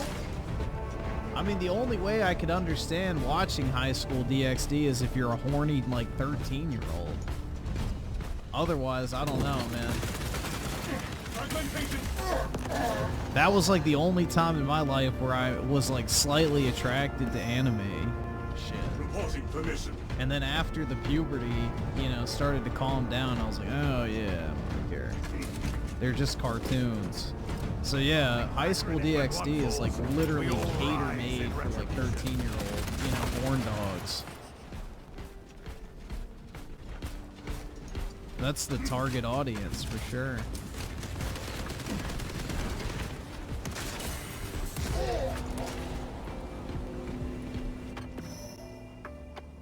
Support incoming, brothers. It's the only way to keep them straight, exactly. Brother killed in action. Bro, back in the day, you used to take your 13-year-old son to the whorehouse so he could become a man. So, like, I don't know, bro. People have gotten really soft over the years.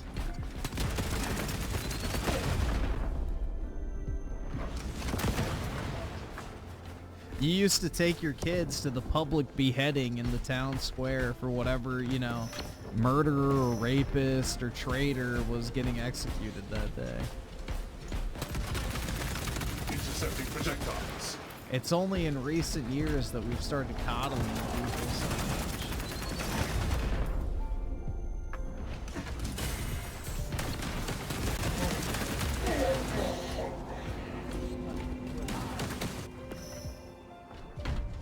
You listen to death rap. I don't even know what that is.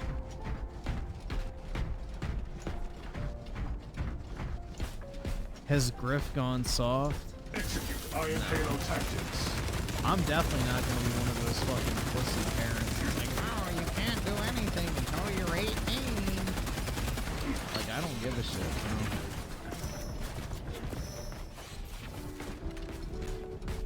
You gotta live. Iron Halo ready. War gear acquired. The battle has turned in our favor. Restored to combat readiness.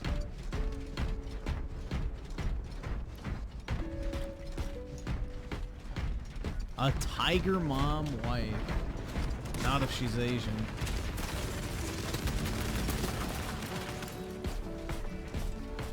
No, I think the 360 generation was the best gen for gaming. I think the 360 era had the best mix of gameplay, story, graphics, and overall fun factor.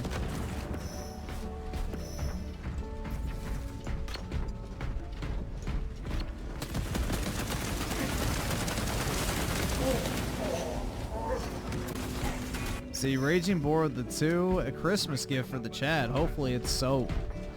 They need it. Frag grenade deployed.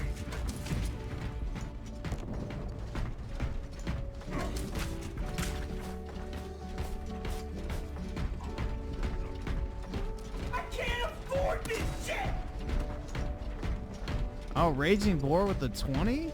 Gifted member? Damn, that's insanely nice of you. Thanks so much, and thanks for spreading Either the subscribe, donate, or positivity get the fuck this out. Christmas season. Either Big ups. subscribe, donate, or But get the fuck very out. generous of you. Thank you so much. Either subscribe, donate, or get the fuck out. Brett better not get one. Either subscribe, donate, or get the fuck Brett out. probably won't. Either subscribe, donate, or get the fuck out. Either subscribe, donate, or get the fuck out. Believe me when I say Either Brett is subscribe, definitely on the donate, or naughty get the list. fuck out. Either subscribe, donate, or get the fuck out. So, yeah. Either such subscribe, donate, or get the fuck out. Either subscribe, donate, or get the fuck out. Either subscribe, donate, or get the fuck out. Either subscribe, donate, or get the fuck out. Either subscribe, donate, or get the fuck out. Either subscribe, donate, or get the fuck out. Either subscribe, donate, or get the fuck out. Either subscribe, donate, or get the fuck out. Either subscribe, donate, or get the fuck out. Either subscribe, donate, or get the fuck out. Either subscribe, donate, or get the fuck out. Have I gotten tired of Souls games? Yeah. That Elden Ring DLC kind of made me hate the genre because of how shitty that Radon fight was. Every other boss in the DLC wasn't that bad, but that Radon fight was fucking awful. Like, talk about the entire antithesis of what makes a good Souls fight. It was just a pure endurance test.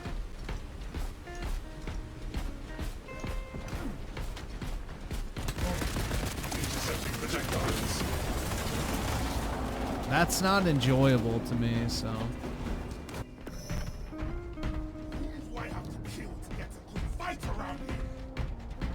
Wings ain't playing around this time? That's right, man.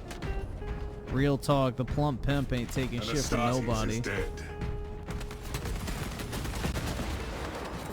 Frag grenade deployed.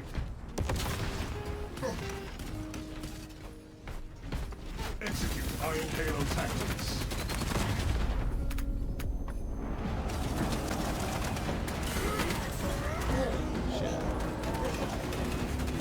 Yeah, real talk, man. If my kids grow up to be gay, I'm beating the shit out of them. Look here, there's two choices in life. Wings. You pretend you're straight, or I beat you to death.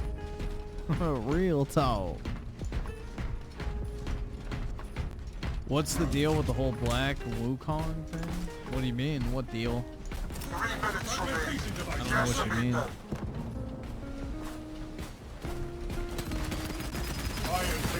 Did they get busted for botting their votes at the Game Awards? Restored to combat readiness. People are saying the devs cry. Oh yeah, that fucking whatever the I guess lead developer was, he was crying on Twitter about how he wrote a fucking acceptance speech 2 years before the game came out, and that the Game Awards, the criteria for winning was bullshit, blah blah blah, because his fucking Chi-Com ass didn't win Game of the Year. Reporting permission. Hope and seethe.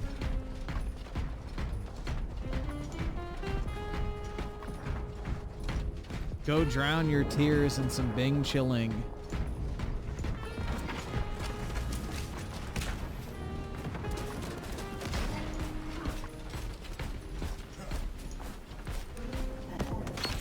Deadlock.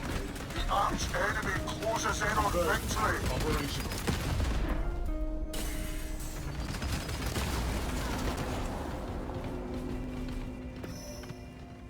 Support incoming, brothers.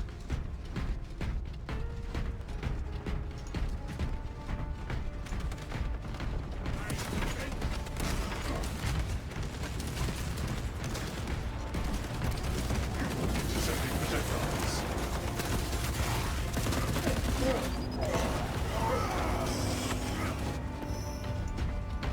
Redeploy for combat.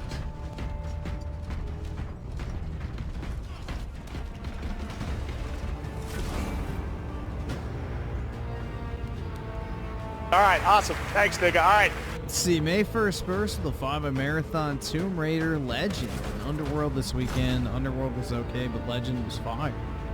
Definitely my new favorite of this. That's the 360 game, right? Or is that like of the Tomb Raider 4, 5, and 6 collection?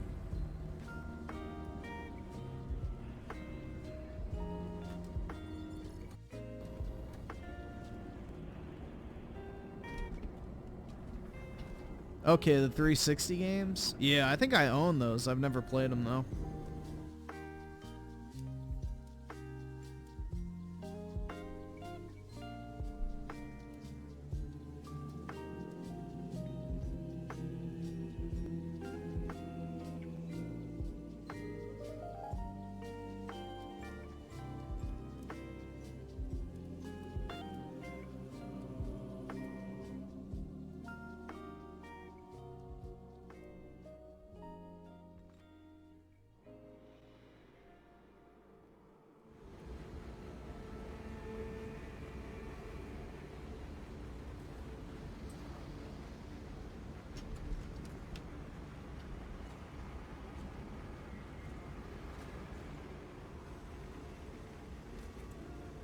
Rings of Power, you're not a real Lord of the Rings fan? Exactly.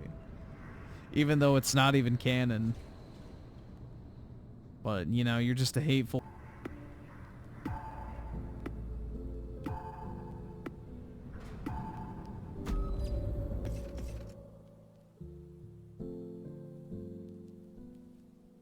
Bring honor to the chapter, brothers. Yeah, I just don't understand wanting to play as an ugly character. Male or female. Like, that's like wanting to play as some fat slob in a video game. Like, no thanks.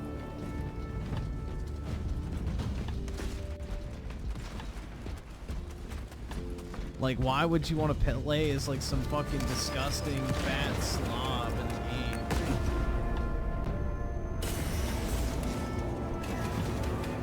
If I wanted to do that, I would just look in the mirror. Ragey Board the 10, Mute Kahlua. You're not a woman. You're a whore. You're a fucking whore. Whore. Alright, let's see. Where is... There. Alrighty. Fatality reported. Appreciate it. Scanning. You shut the fuck! Don't you fucking tell me to my face to shut the fuck up! Frag grenade deployed. So impressive.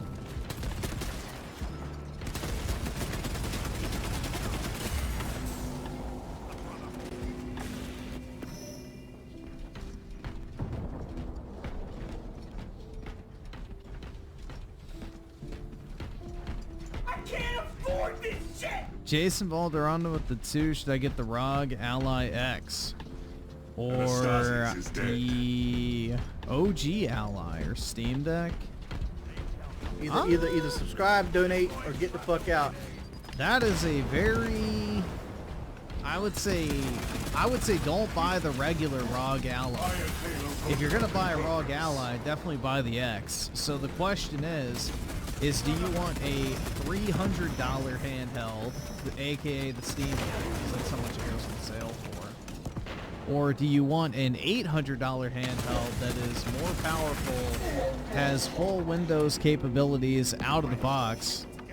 Or do you want the Steam Deck, which is cheaper, has better like built-in software and a better OS, but less functionality when it comes to playing the entirety of PC gaming? So it's kind of like a what type of games are you looking to play question.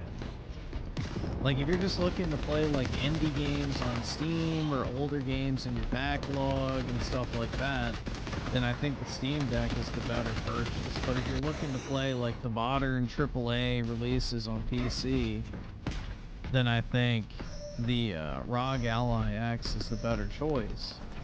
But you're not going to get the benefit of the better built-in software and, you know, I guess support from a company like Valve. The thing I will say though is like the thumbsticks on the Steam Deck and the buttons and everything feel a lot nicer than the ROG Ally X. Like I think the build quality on the Steam Deck is better, but the ROG Ally X technically has better hardware specifications. So it just depends. I mean, the way I would say you might want to approach it is if you've never had a handheld PC before. The Steam Deck at $300 for the 512 gigabyte model, when it goes on sale, is a great entry point to figure out if you like it or not. And then if you really like it, you could always sell the Steam Deck, get some of your money back, and then buy the ROG Ally X. Or wait until the next generation. So if you just want to test the waters, you might want to go with the cheaper one for now, and then you can always upgrade. Reporting permission. I don't think the OLED is worth the extra price. Like, you're talking about $350 versus, like, basically, what, $700? Yeah, nah. No better screen is worth double the price. Like, the LCD Steam Deck goes on sale all the time for, like, $350. Like, the OLED screen is nice, but is it double the price nice? I don't think so, but that's up to you. At that point, I would get the ROG Ally if you're spending $700. The Ally X is the better piece of hardware. So if you're in the same price point as the ROG Ally X at that point, you might as well just get it. Because it's more powerful and it has better functionality, so.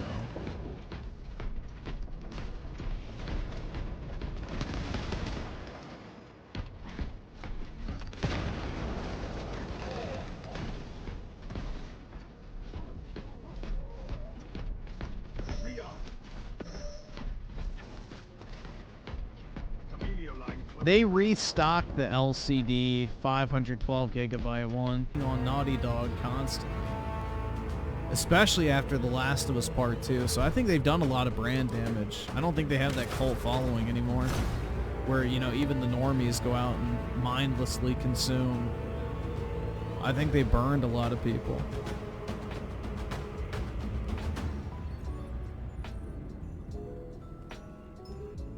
Emmanuel with the 5, Brit needs a timeout. Alright. My mother twitted my fucking tipples as part of the abuse, and she twisted my balls and my dick. No, my dad fucking masturbated in front of me and showed me pornography and asked me if I wanted to join in and encouraged me to touch him, and I fucking did. I did. I fucking did. I fucking did. I fucking did.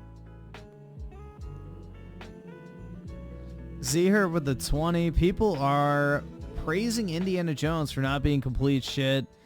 And that makes it good to... Yeah, it's sad, bro. That's the new standard of excellence. It's an example of things being so bad that when something vaguely okay at best comes out, people will soy out. Also meant soy, not spy. Okay. Yeah, I mean, the thing is, bro, it's like... The thing is, like... With this whole modern gaming shit, yeah, everything sucks now. So you get something... You shut the fuck! Don't you fucking tell me to my face to shut the fuck up! Like, slightly not just awful. They're like, oh my god, it's amazing! Like, Wi-Fi Slush, for example. When Xbox got that game, people were acting like it was the greatest shit that ever came. It's like, bro, it's a fucking shitty rhythm platformer. It's not even that good. And people were like, oh my god, bro, it's the greatest video game ever. And it's like, oh my god, y'all are like, it's sad. And same thing with Astrobot, too. Like, people are so starved for actual games that a fucking, you know, decent platformer like Astrobot comes out that's not even anywhere close to the best platformer that's come out in recent years. And people freak the fuck out over it because it's something, you know, different from Sony. It's an actual video game. So, yeah, the goalpost has been moved so much because the modern AAA industry is just so shit that when a game that's not completely broken and slightly decent in the writing department comes out, people soy the fuck out over it. And it's really sad. Like, it's pathetic that that's the point we've reached, where we used to have, like, a brand new banger title every fucking other week. And now it's like, we're lucky if we get a good game every 4 months.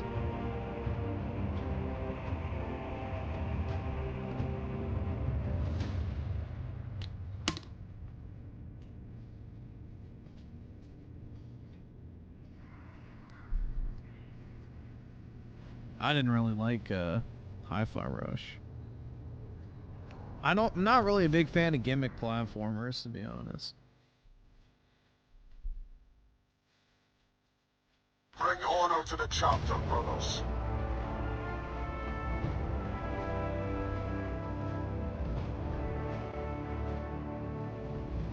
Oh my god, my credit score changed. I just got muted. My credit score, I think, is close to 800 now.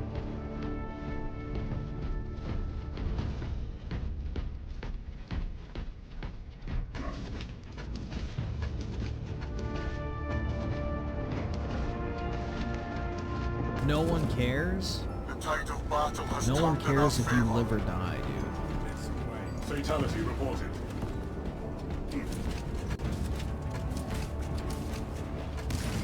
Intercepting projectiles.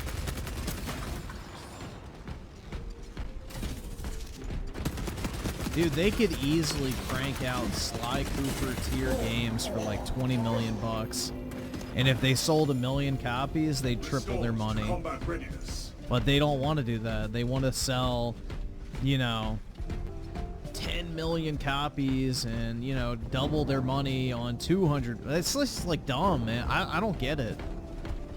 Personally, I think the smaller games route is the better, you know, business decision, because if you have one of those games that blows the fuck up, the amount of money you can make is way higher than, let's say, a game like Spider-Man 2 that sells theoretically 30 million copies at $50 a piece.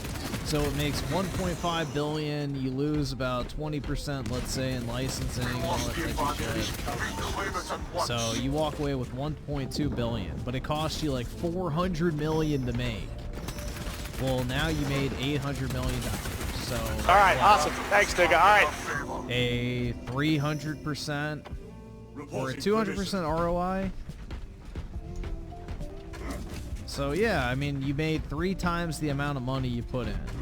But for, you know, a game that costs $20 million to make, let's say you sell 3 million copies of that game, at $50 each on average. You don't have to pay any licensing fees because you made the game in-house. So that's like what? Redeploy for combat. 210? Or no, not 210. 150 million. So if it cost 20 million to make, it only took you a year or two to make. You just made 130 million, which means you made over 6 times the amount of profit versus the cost in a fraction of the development time. So proportionally, you can make way more money on those type of games selling significantly less. So if you tasked all your studios with making smaller tier, lower budget gameplay games that actually sold like a couple million copies each, nothing crazy. When you account for the dev time, the initial investment, the actual, you know, money you have to pay out, the profit margin that you're gonna see is so much larger.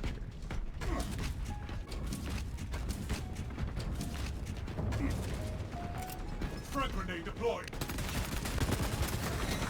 And if Sony actually marketed their smaller scale titles like they did their larger budget titles, they would actually be able to get people interested in them and they would sell better. It's like, oh, well, yeah, no shit. A game that's not marketed the same is not going to sell as much. Nice car. Perfect. Like, people always say, like, oh, well, the original God of War trilogy didn't sell anywhere near as good as God of War 2018 and Ragnarok. It's like, yeah, because look how much money Sony spent on marketing. They spent $200 million on marketing between those two games to sell them. How much marketing do you think they spent on God of War 3? Maybe 10 million? And that's probably being generous. So, yeah, of course the game that you spend like 1/20th the amount of marketing on is not going to sell quite as well. That's like, duh. It's just, like, really stupid. Like, every excuse you hear for this stuff, it's like, well, yeah, it's easily explained.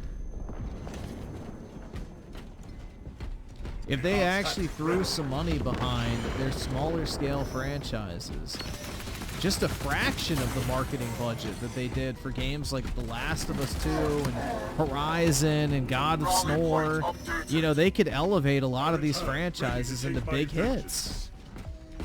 Even if they're not 20 million, you know, sales titles, they could sell 10 million and make a fucking fortune. And do that like 5 times a year instead of having one game every 5 years. So, it's just, it's really dumb. It's very, very short-sighted. And then Sony will bitch that they don't have enough in-house, you know, IPs and franchises. It's like, well, fucking make some. Quit making shitty fucking sequels. Like, fuck, nobody wants another Horizon game. Nobody really wanted another Ghost of Tsushima game that you don't even play as the fucking main character. They could have taken the assets from the original Ghost of Tsushima and made a sequel that just evolved the gameplay and continued the existing story in the existing setting, saved money on the development, and pumped it out in a year or two. But no! Instead, they gotta completely redo it and slap a woman in it and make it gay.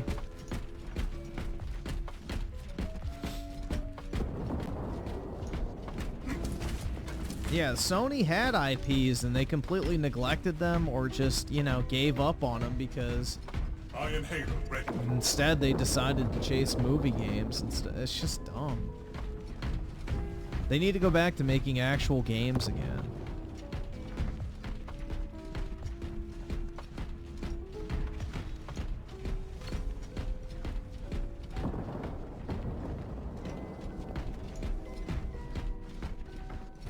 Rally point updated.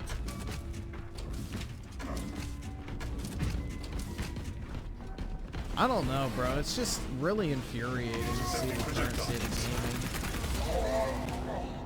Because you know how good it could be, and now gaming is more popular than ever before. And it's like, fuck, man. There's all these franchises out there that could easily be revived. And, you know, as long as gameplay was the focus, they'd do incredibly well and would cost a fraction to make compared to, like, the Horizon Zero Dawns.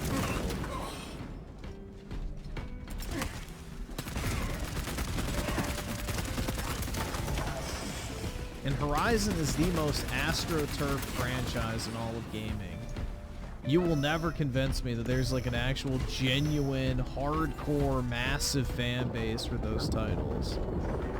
Because like I remember even my normie friends who only played awesome. like Thanks, nigga. All right. NBA and Madden and Call of Duty every year were like, bro, Horizon looks so awesome because of the graphics, and they played like 10 minutes of it and never touched it again. Enhanced tactic ready.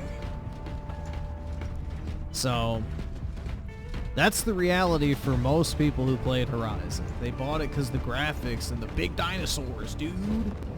And then they got bored of it and never touched it. Fatality reported.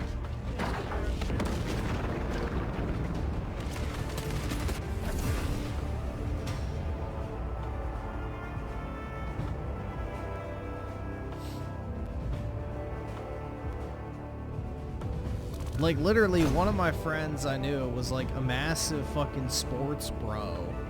Literally watched sports, played sports video games only. Like, didn't even play Call of Duty and GTA and shit like that. Only would play sports video games. He bought Horizon because he thought the graphics looked cool. And, like, I was in shock when he said that. He's like, yeah, dude, I got Horizon. This game looks really cool. I'm like, bro, are you fucking shitting me? Like, we had been trying to get him to buy games for years to play with us. And he was like, nah, I don't really give a shit about COD. I don't give a shit about Halo. I don't care, like, whatever it was, he didn't give a shit about.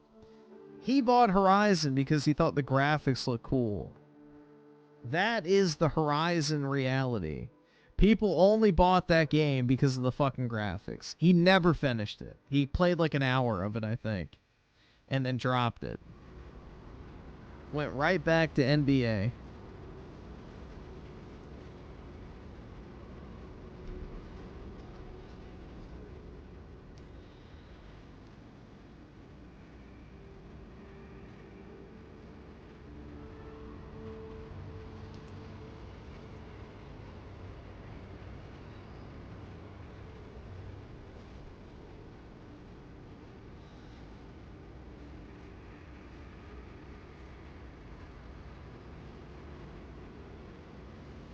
So I've seen that firsthand on several occasions. Raging War with the 5, I'm glad I'm playing Peak like Black Ops 1 and Space Marine 1. Legit can't put Black Ops down. Yeah, the campaign for that game was great. The best COD campaign, hands down. If people say Black Ops 6 has a good COD campaign, tell them to go play Black Ops 1 and then keep that same energy. This is Space Marine too. See her with the 10 playing Mass Effect. I had learned how far gaming has dropped. I'm only like over halfway through 2, but my god, the fact they made a whole trilogy of decent quality in like what, half a decade is great. Exactly, 2 years in between each entry. Now we're lucky if we can get one game in 7 fucking years because of all the stupid motion capture and, you know, facial scanning and all that crap that doesn't even make video games good.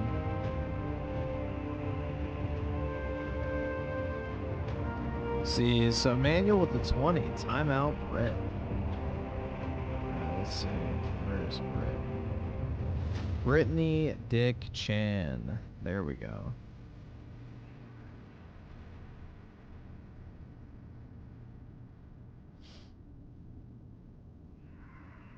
And see here with the 10, I would love more gameplay-focused games from Sony. I don't know. Feel like Sony starting to get lazy now, and Xbox just completely confused. They don't even know what an Xbox is anymore. Well, I don't even think Sony's lazy is the problem. They're putting in way too much time and effort into the wrong parts of games. Like, Sony actually releases good quality games. Like, I don't like them for the most part.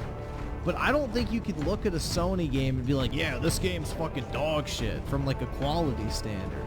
Like God of War Ragnarok, for all of its faults, is a very well-made game. Like graphically, it looks amazing. Animation-wise, it looks amazing. You know, all of that shit, like the production value and the quality and the performance, the visual, everything looks great. But holy fuck, is it boring? Is it poorly written? Like, all of the aspects that matter for a game are not great, but the actual game itself, from a technical and game design standpoint, are actually pretty good. Like, there's a high quality standard for Sony games. It's just they don't prioritize the right portions, or they have complete hacks working on their games that ruin them. But yeah, I don't know, man. Sony actually puts out high quality stuff. It's just they got a lot of other problems.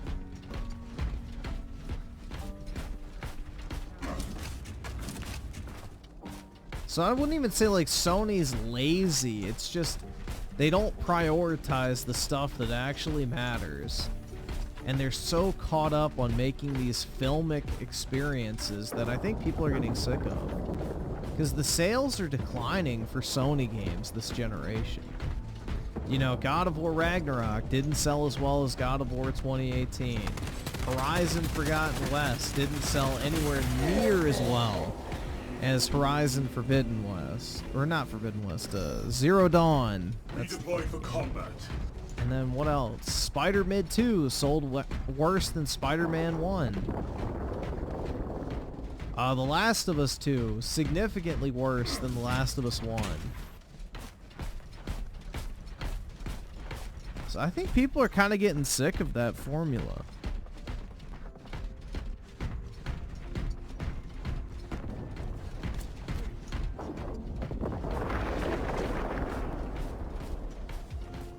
I think that formula is starting to wear on a lot of people. I think only certain games are going to be able to get away with it. And they have to earn it. They have to earn it.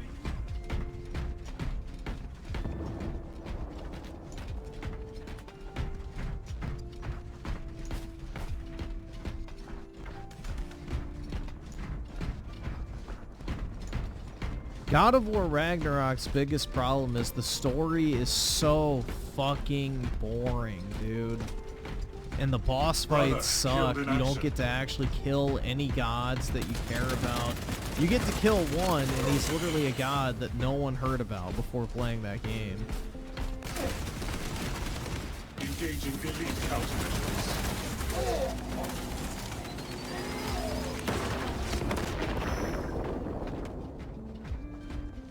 Quantum Break is not good.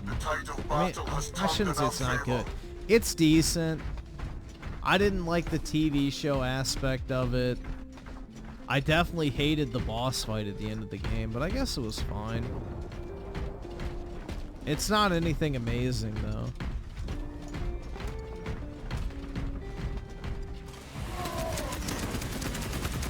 Deadlock.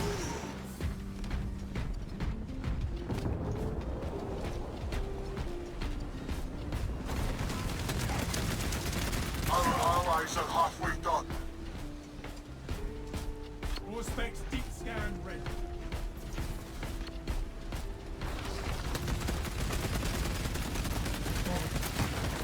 Execute Iron Halo tactics.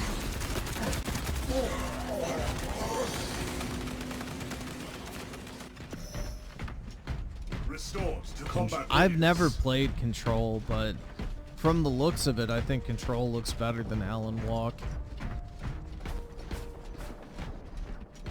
Fatality reported. Yeah, I really like Rebirth. That game was just an absolute pleasure to play. From start to finish, other than the exceptions of a few parts, that is like one of the most enjoyable experiences I have ever had playing a game. Hands down.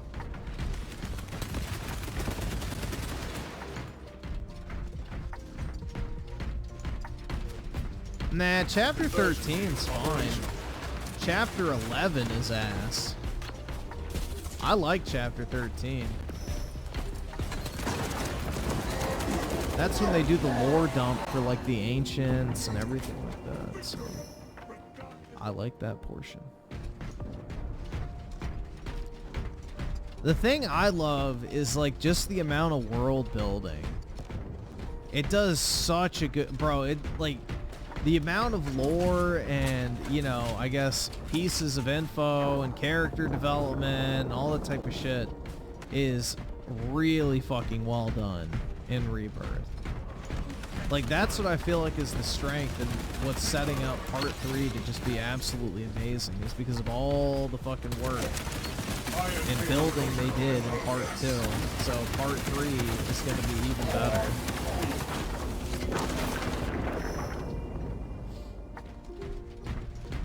Death, I expunge you from my bones. Astartes, push for dominance.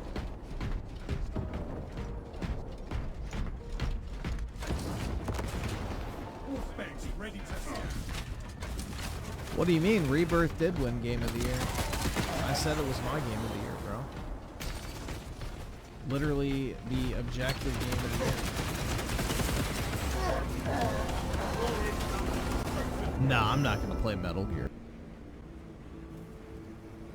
I'm key with the 5. Play this fire. Let me guess, it's game music. Yup.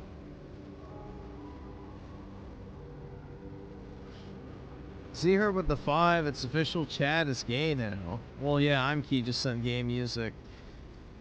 Dreamcast guy is waiting in the trans room.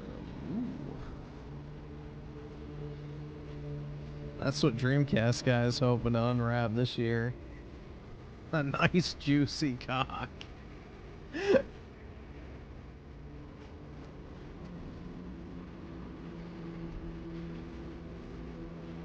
Bro, here comes a big hot load of PlayStation 5s. Oh man, it's so thick. Shooting thick, milky ropes. Shooting thick, milky ropes.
Diddy core, that's right. This is the type of shit Diddy's throwing down in the cell when he accidentally drops the soap.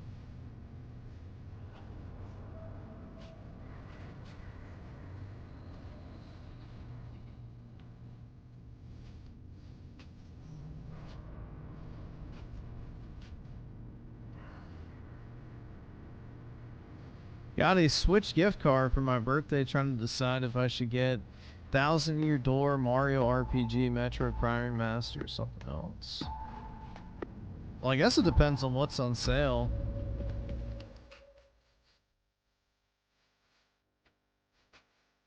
Bring order to the chapter. But out of those 3, I would say 1000-Year Door is probably the best bet. But I guess it depends on what you like more.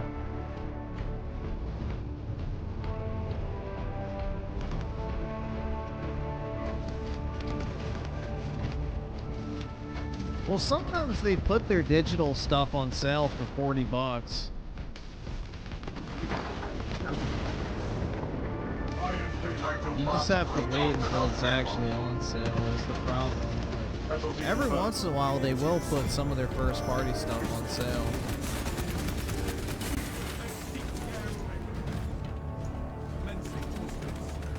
Let's see. TH Wolf with the 5. What game has the best stealth? This is a bad answer.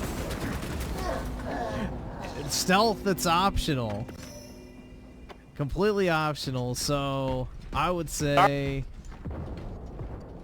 I don't know, like, I feel like Assassin's Creed stealth was always enjoyable back in the day, because, yeah, it was, like, required, but it was never actually difficult, so I like that.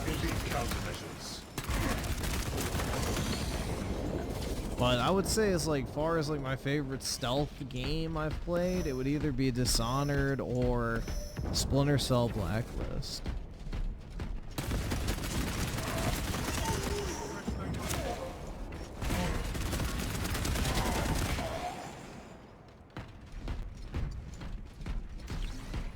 Yeah, Dishonored's a fun stealth game because you have all those tools and like weapons and everything that makes the stealth actually really OP.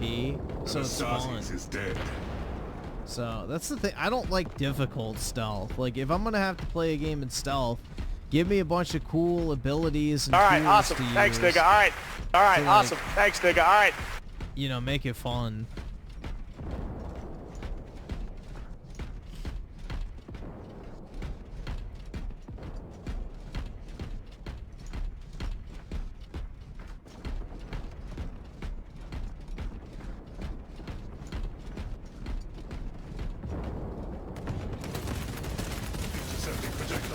Yeah, I remember I went to a local game store right around the time Splinter Cell Blacklist came out, and I was like, what the fuck, I'll give it a shot, because they had like a new copy of it, which was unusual for it, because they mainly did, you know, pre-owned stuff like most like small game stores do, because that's where you make the most money. And they had a new copy, so I was like, whatever, I'll give it a shot. And I ended up really liking it, so. It's the only Splinter Cell I played, but I did enjoy it a lot. It was fun. Back when Ubisoft made video games instead of walking sims. Crazy. Pointless open worlds that are just way too fucking big. I don't know how they went from Assassin's Creed like 2 and Brotherhood and Revelations that had fairly compact open worlds, but they were meaningful. Like the open world didn't feel unnecessarily large. Like you actually wanted to go around and like explore it and do everything in it because it was compact enough to where it wasn't like this massive undertaking just to go fucking walk from one place to the next. I don't know why they lost the fucking plot so hard when it came to open world design. Like a vast open expanse with nothing to do is not fun. A more streamlined, focused city design is far superior than, you know, empty fucking fields and shit, or expanses of desert with literally nothing in it. So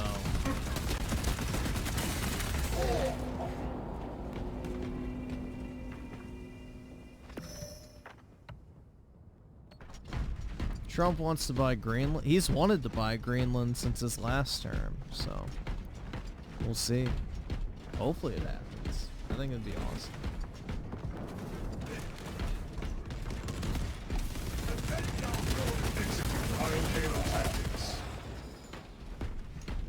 I think that'd be pretty swell if we got it. I'm all for expanding the territory of the United States.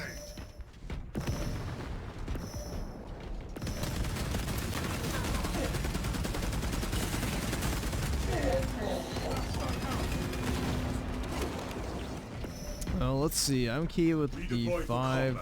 Another banger. Shout out Diddy. Oh god. met a dude down in North Carolina. He looked really stressed in the way that he dressed. I could tell he don't fuck with vagina. He said where the big booty niggas at. I just been looking, but I Z here with the 10. I know AC was never 100% historically accurate, but they used to try and emulate it close enough. The same company that removed crossbows for historical accuracy, now having Black Samurai in feudal Japan. That's right. Or should I say... That's right! That's right! The real samurai were black. Raleigh point updated. take my vengeance.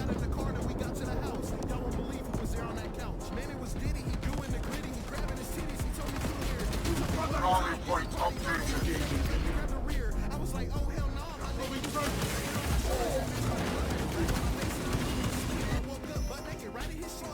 Reporting permission. What the fuck? I'm Key, why are you finding these songs, bro? You trying to express yourself through song?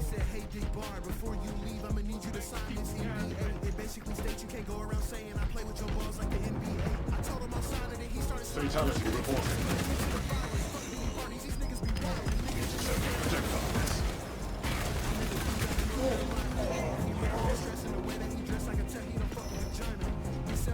Restore combat readiness.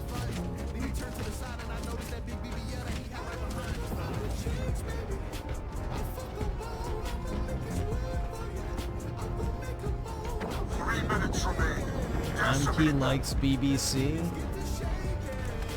Yeah. Fragmentation device in He place. likes what he can never have.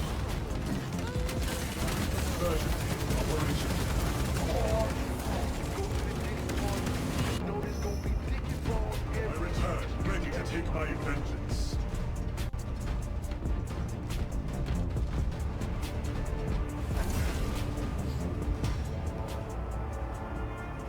Nah, for that he would send the latest Drakes.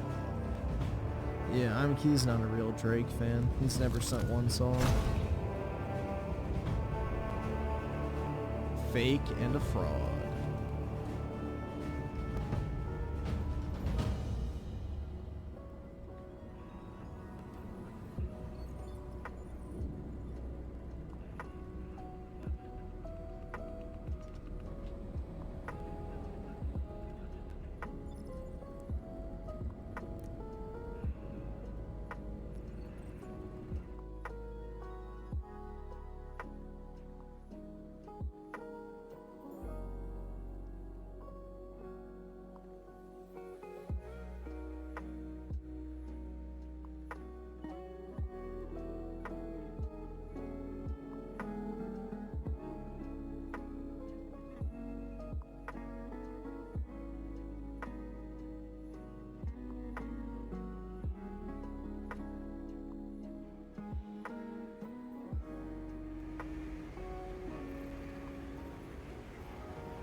New Hitman games are very sterile. I haven't played any since Absolution. I liked Absolution, but I never played any other after that. They did the whole episodic shit, and I was like, I don't really care. I'm not a fan of episodic games. I like Unity. I hated Syndicate. Syndicate was a bad Assassin's Creed, but Unity was actually pretty decent. I love the setting, man. The setting of Unity was great. Revolutionary France was really cool.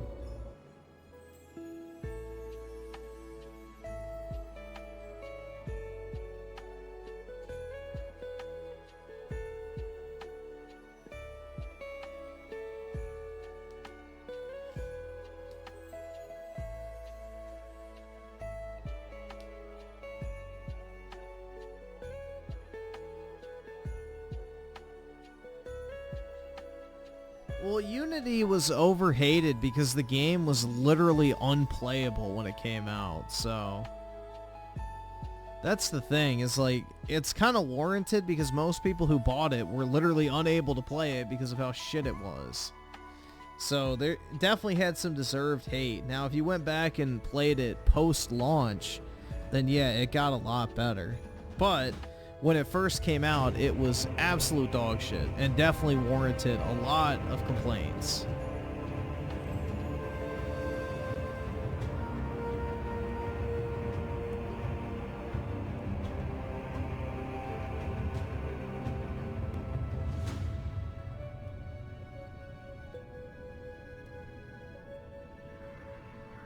You have to help Karl Marx and say, yeah. But Ubisoft's not woke, bro. You're just imagining things. Stop noticing things. It's just a coincidence.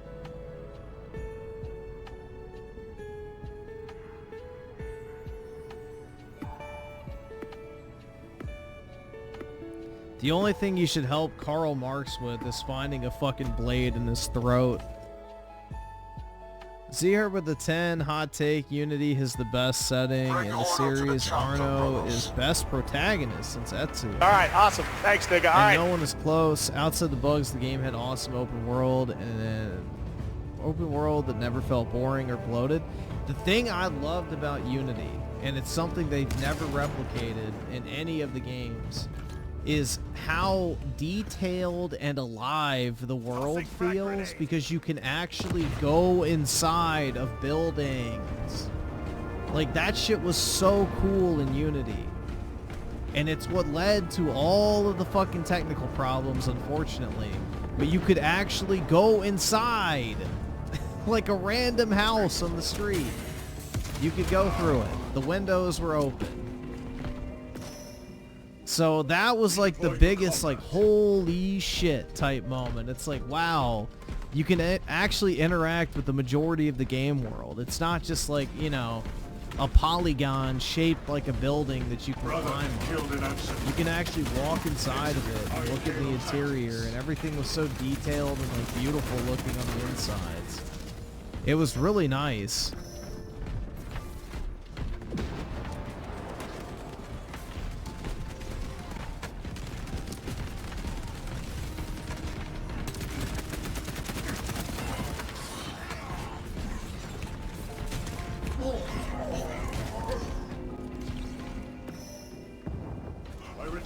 Ready to take my vengeance.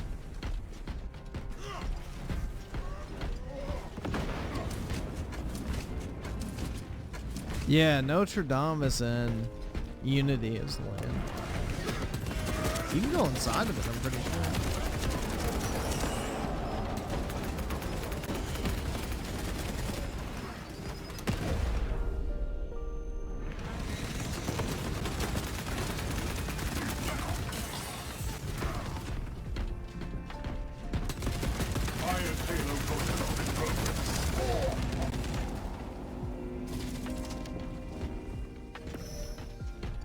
Restored to combat readiness.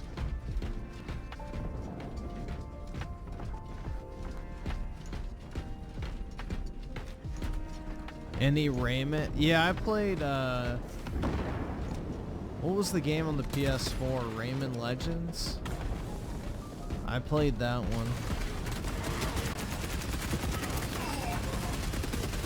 Anastasis is dead.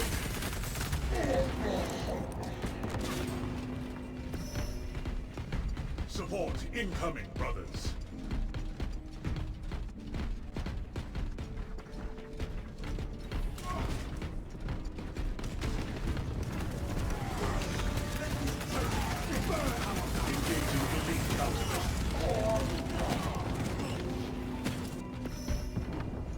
Restored to combat readiness.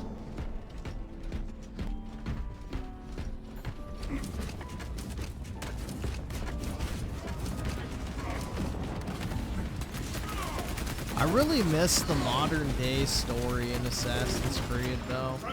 I love that part of like all of the games up until 3. Like, that shit was so... like, people always go, oh, it fucking sucks. Like, I just want the, like, you know, historical storyline. Stop doing the cringe animus shit. I actually liked the animus storyline. I thought that was cool.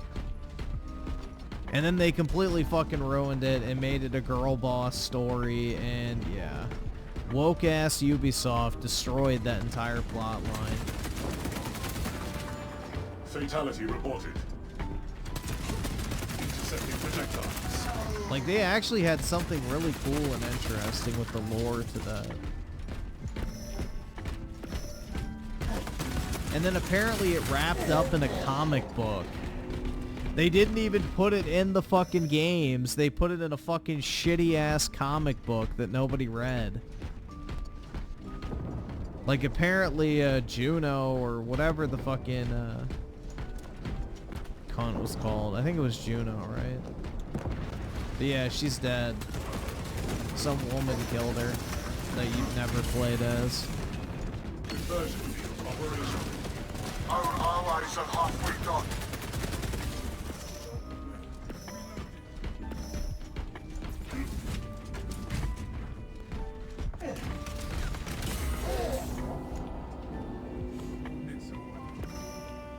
The way Revelations tied the stories of Altair, Ezio, and Desmond was so perfect. I agree. The Ezio trilogy was peak Assassin's Creed. It was truly, like, one of the greatest runs of games ever. All releasing a year apart, keep in mind, too, which is fucking crazy to think about, considering how fucking fire all three of those games were.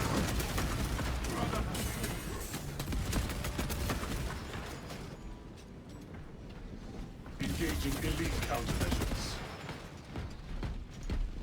Who spent crime?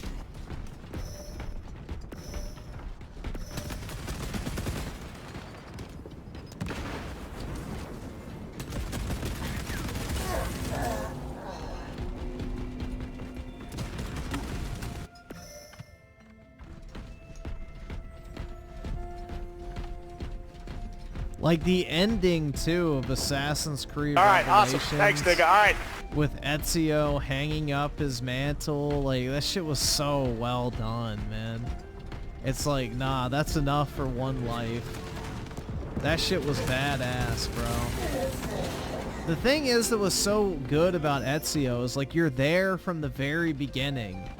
Like you see him as a young man, you see him on his path to becoming an assassin, you see him build the Assassin's Brotherhood, and then you see him basically pass the torch on, which is what's really cool. They did such a good job with this storyline, and no other character will ever live up to that because none of them are even close to well written or likable. But also, they don't take the time to actually flesh it out.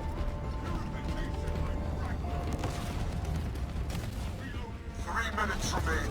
Decimate them. Intercepting projectiles. Like, Ezio retires and then goes and bangs his bitch, man. That shit was great.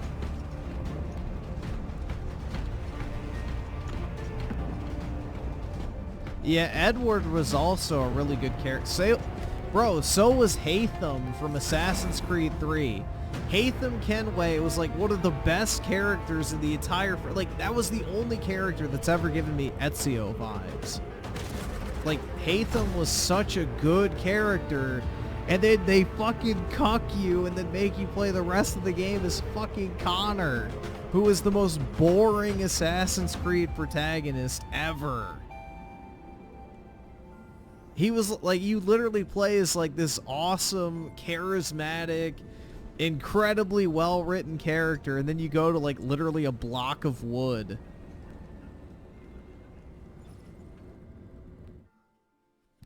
You literally start playing as a fucking block of emotionless wood. And it's like, holy fuck, dude. Even Altair was a better character than this fuck.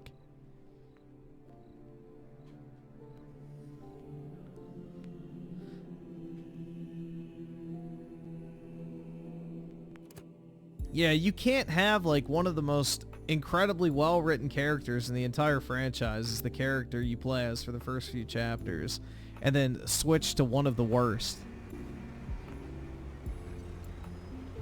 Assassins have no emotions? That's not true at all, bro. Ezio had like the constant fucking Riz Lord persona the entire fucking franchise.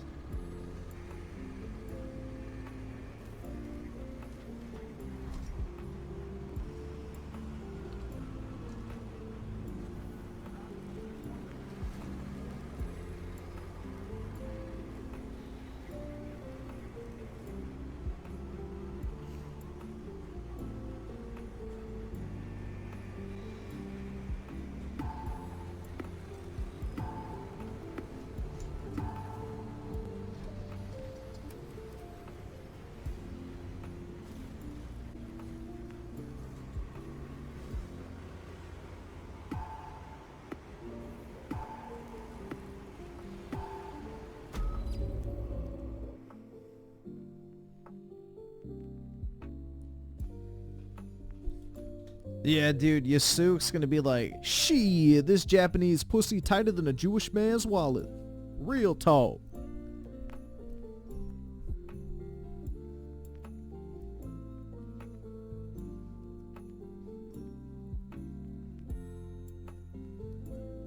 Because they need to push the Templar bad narrative, hence switching the... yeah, which...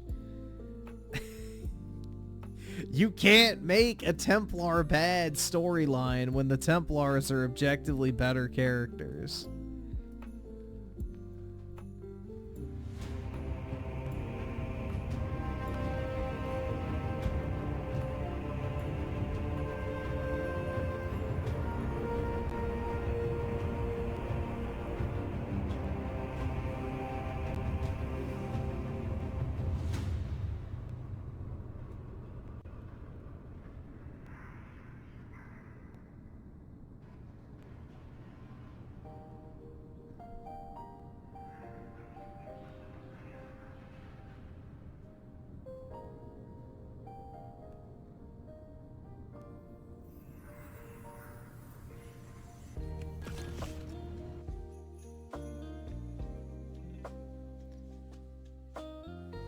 Bring honor to the chapter. Yeah, well, you can romance same-sex partners in Assassin's Creed games now. Because God forbid you make a canonically straight character. So yeah, you can have the Yakubian samurai hook up with a bunch of Japanese twinks, I'm guessing.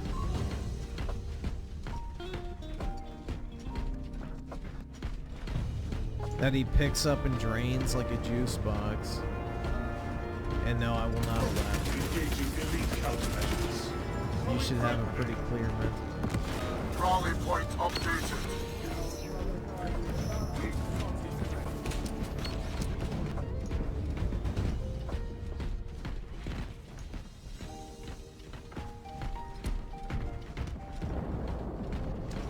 Rally point updated.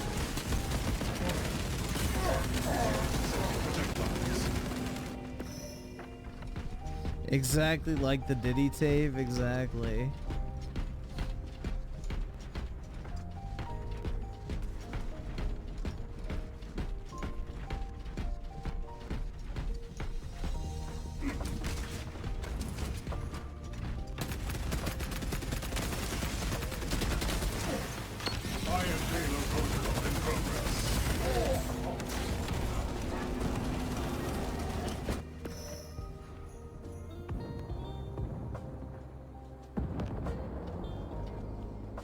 Griffin likes flat girls? Yes, I like women that are skinny.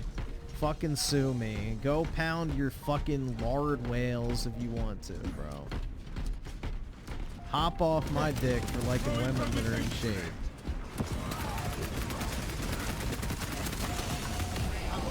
God forgive me for my sins.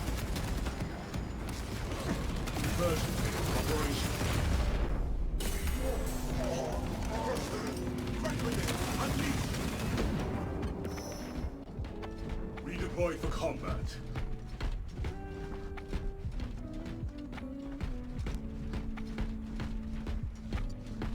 Rally point updated. Report. Honor his memory. Rally point updated.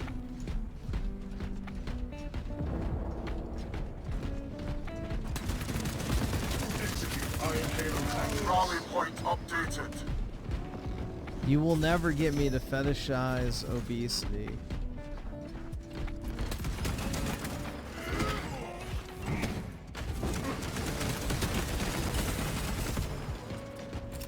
Fragmentation devices.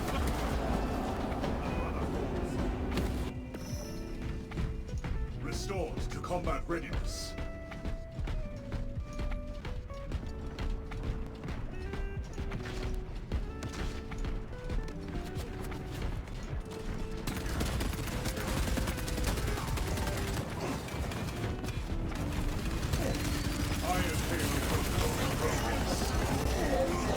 Nah, the only way they can be curvy without being obese is if they have a gym body, which is exactly what I like.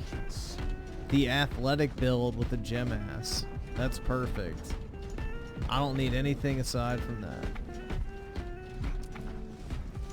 The athletic build is superior.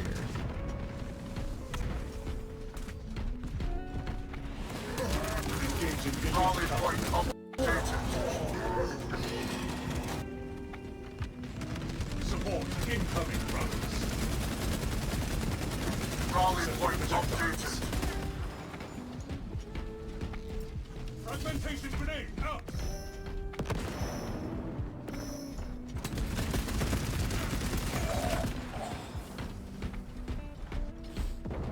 Rally point updated. Would you ever date a girl who's a drunk? Wait, like if she's drunk? Iron Halo. Or like drinks all the time?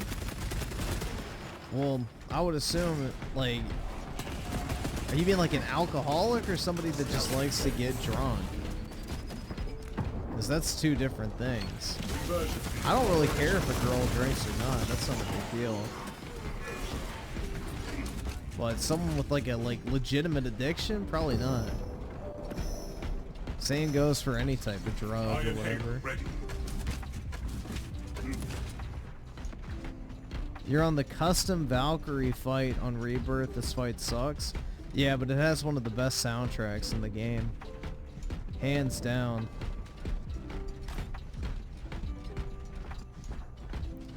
Custom Valkyrie is like one of the best original soundtracks, if not the best, from the remake trilogy.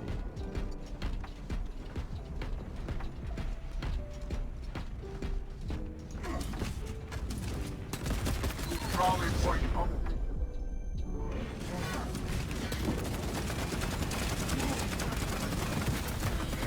Fresh magazine in. Picking up extra rounds.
Now we turn the tide. Now I want to listen to it. 3 minutes remain. Decimate them.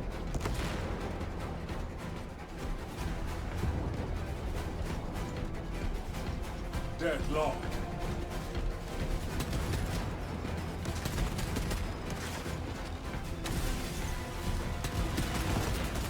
Execute Iron Halo tactics. Nah, I don't have a home stereo system. I used to have like these big ass Sony speakers, but I got rid of them.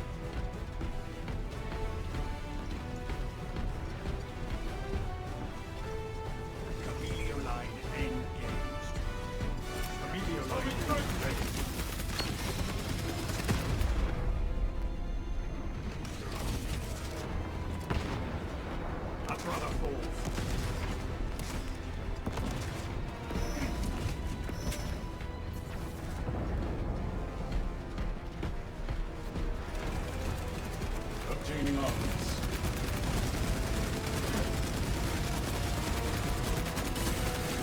Enhanced tactic ready.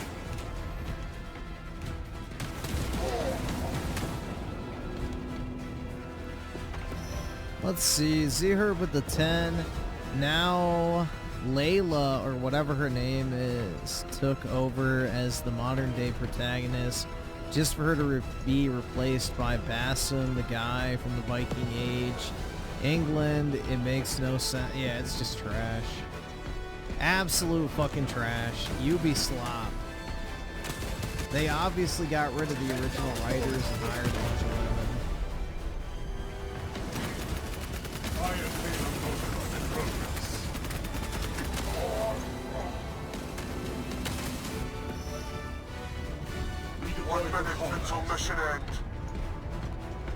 Aerith is such a pointless character in every fight. What am I supposed to do with her? A lot.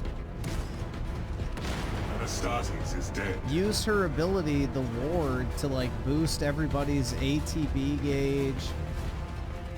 She then has the ability to heal the entire party in one ability, which is very useful. And then on top of that, her Sorcerer Storm ability is really good. She can automatically fill other characters' limit bar. Like, she's actually really good in that game. Much better than in Remake.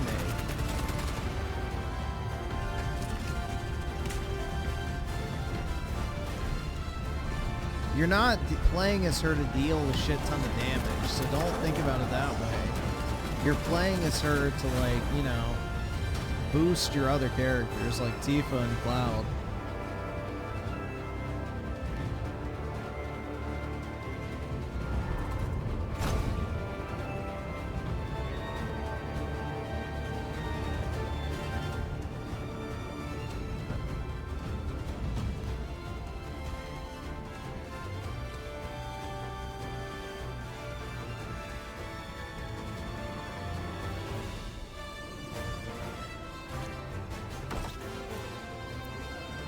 Wow, they only raised the max level to 28? That's a weird number.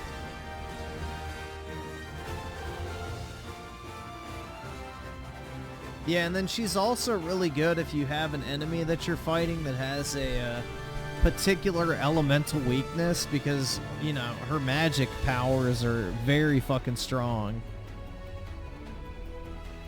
So she can blow the shit out of, like, bosses with, like, a high-level materia.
Bruh, it's recommending me Review Tech USA's stream as the next video. What the fuck?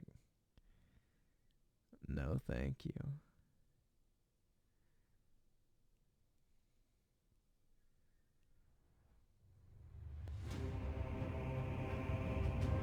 Let's see.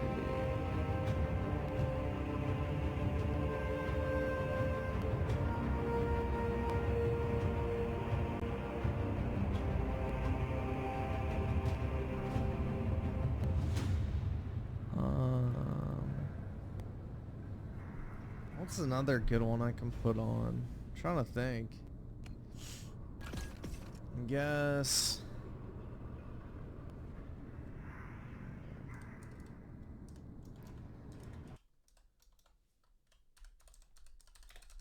This is, I guess, a classic one. Bring order to the chapter, brothers. I can't afford this shit!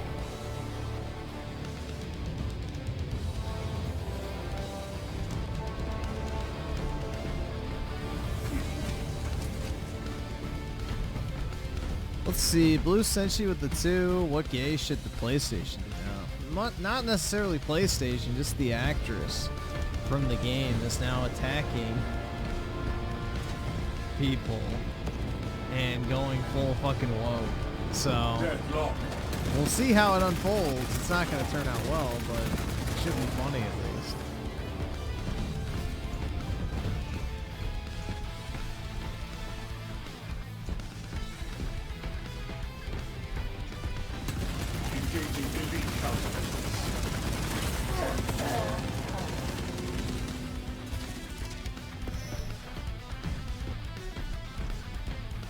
Griffin, do women strike up a combo with you, or do you pursue them? Neither.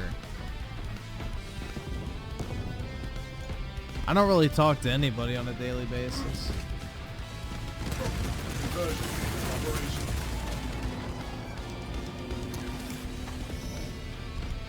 Reporting permission.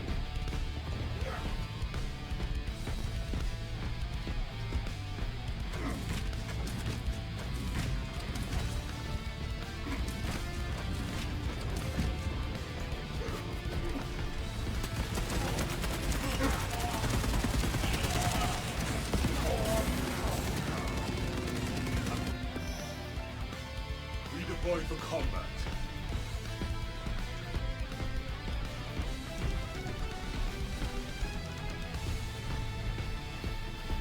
Iron Tailor protocol in progress.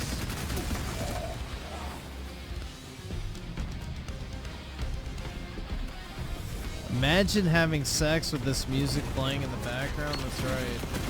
Iron Tailor online. Stroke to the beat.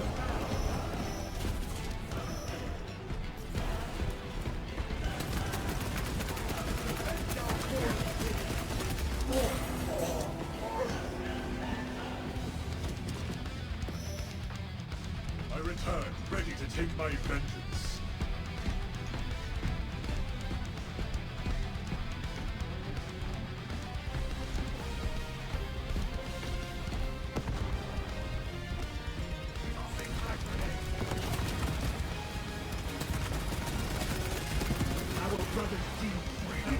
Yeah, you wouldn't, because all you'd be thinking about is Tifa's massive bazooms, dude. Restored to combat readiness.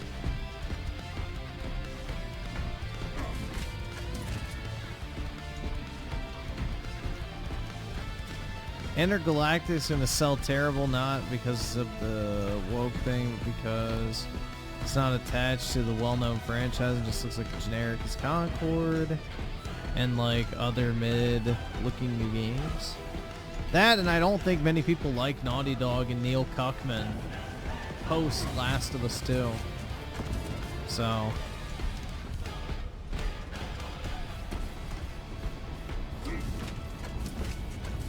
CIA with the 2 and playing the Tomb Raider reboot. Nice. I bought the bundle. Yeah, I bought the Tomb Raider bundle, I bought the Bioshock bundle, the Mafia bundle, I bought Witcher 3, Saints Row 3, Dragon's Dogma, Dark Arisen, and the Kingdoms of Amalur. So, those are my PlayStation sale purchases. I can't afford this shit!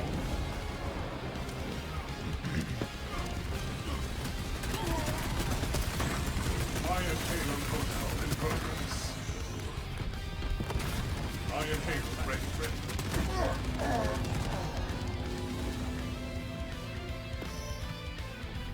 Reporting permission.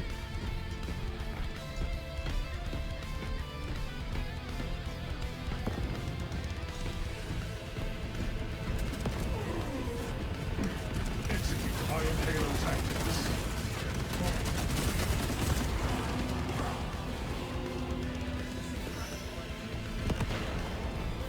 I replay games if I like them, which is not very many nowadays, but yeah, I replay games. Just depends on what the game is. Like Rebirth, I've replayed 4 times. I'm on my 5th time now.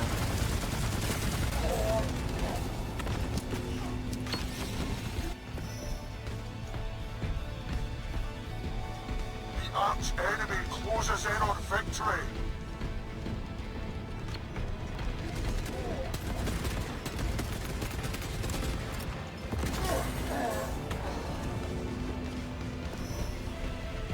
Restored to combat readiness.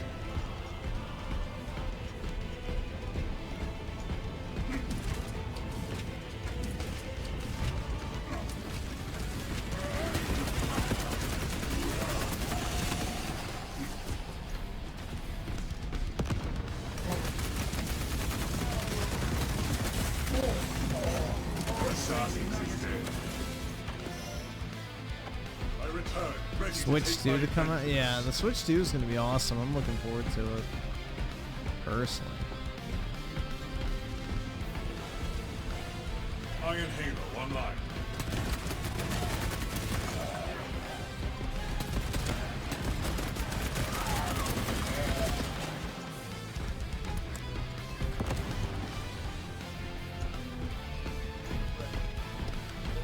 Yeah, I hope it does flop like the regular Switch. That would be awful. Conversion to operation.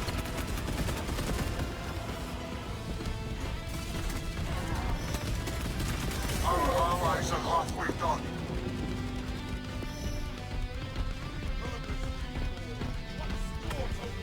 Only replay games if they are games with super fun moments like 3D Mario games, Celeste, or Spider. Yeah, it just depends. Like, I've replayed games like Nier Automata a bunch of times. I've replayed games like Final Fantasy, you know, Rebirth, obviously. Final Fantasy 15 I've replayed a bunch of times. Let me think what else. The Bioshock games I've replayed.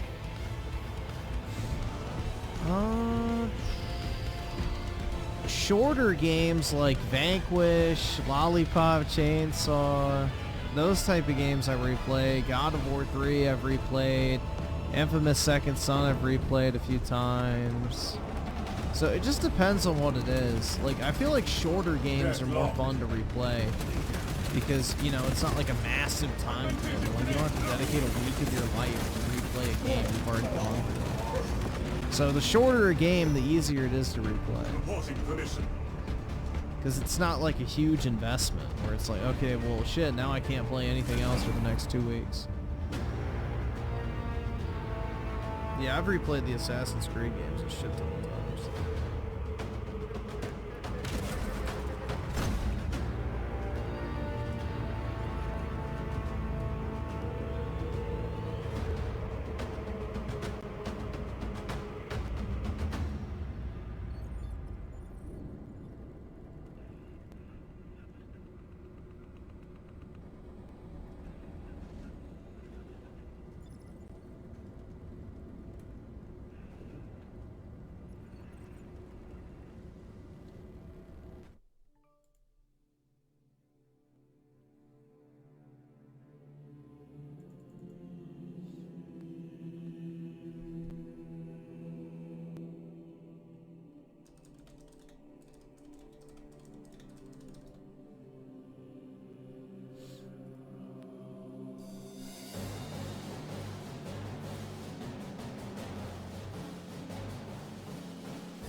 I've replayed Dead Space 2 like 10 times.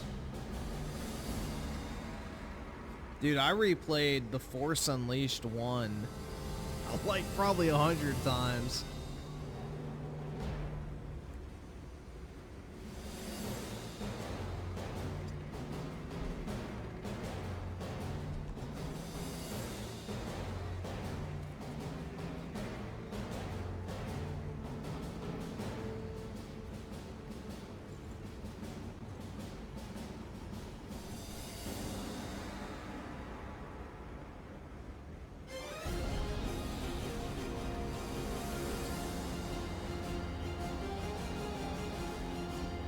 How fat is Griffin these days?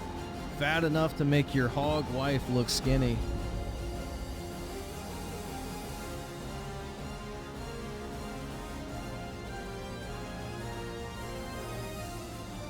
Daryl Zone the 2, I replayed Mario Wonder 3 times. Great game.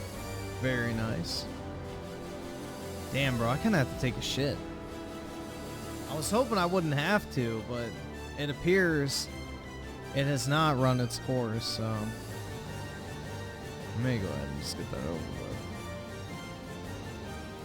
Instead of resisting the urge. Yeah, it will be a mudslide. Or more of a waterfall, I should say. I've got like a stomach bug or something, I'm pretty sure. My stomach was fucked up last night, and it's fucked up today too, so. When I was at the gym today doing the leg press, it was like kind of getting dangerous for a second there. I was like, oh shit. No pun intended, but yeah. I can't afford this shit! I was kind of in some dangerous territory. Alright. So since I cannot quit, here, I'll be back.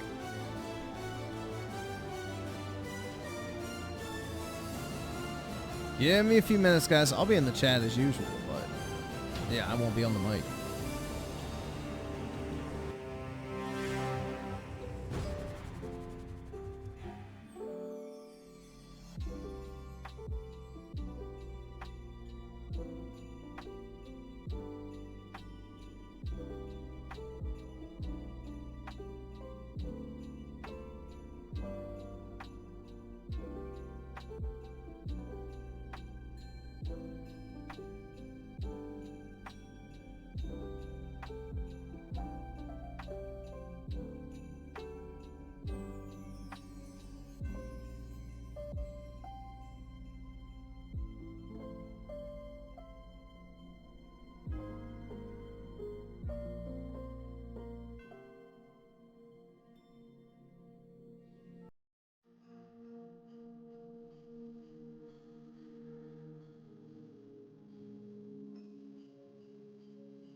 Alright, I'm back.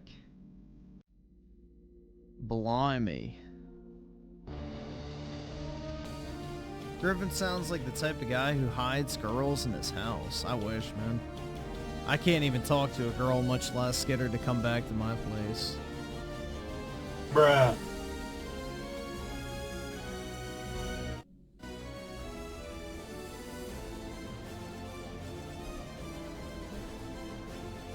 I can't even convince a girl to go on a date with me.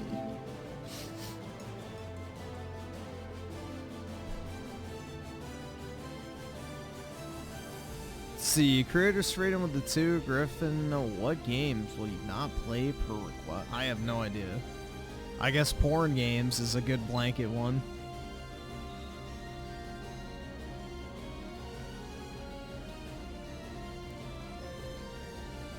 Have I ever had a girlfriend? No. Just tell her you got a surprise, just let me blindfold you and put you in my car. Yeah. Only one problem, I'm Key. I would actually have to talk to her if I did that, so no such luck.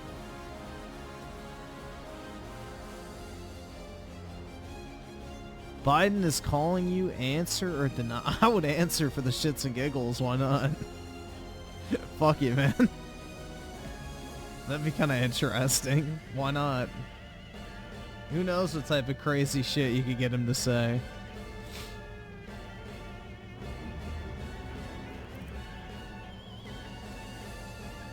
Bro, you are rich and 5'11". Why not? Because I'm 1 to 2 inches too short in 2 places. And then also, I'm not rich. I like him. The thing is, for where I live, I have like a decent income, not even like a high income.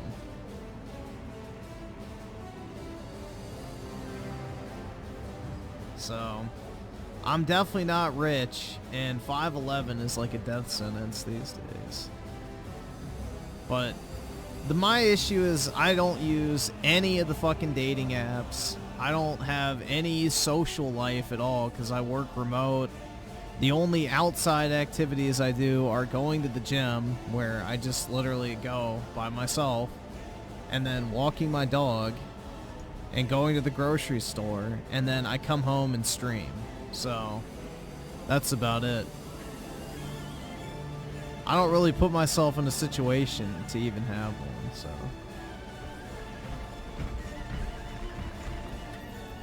I don't actually know how difficult it would be or not be for me to get a girlfriend where I live, but I'd have to give it a shot, which I don't really want to be honest.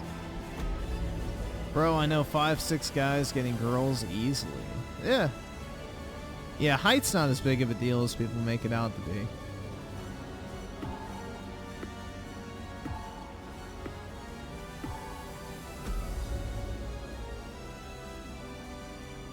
I work in consulting, but my job's remote, so I just work from home.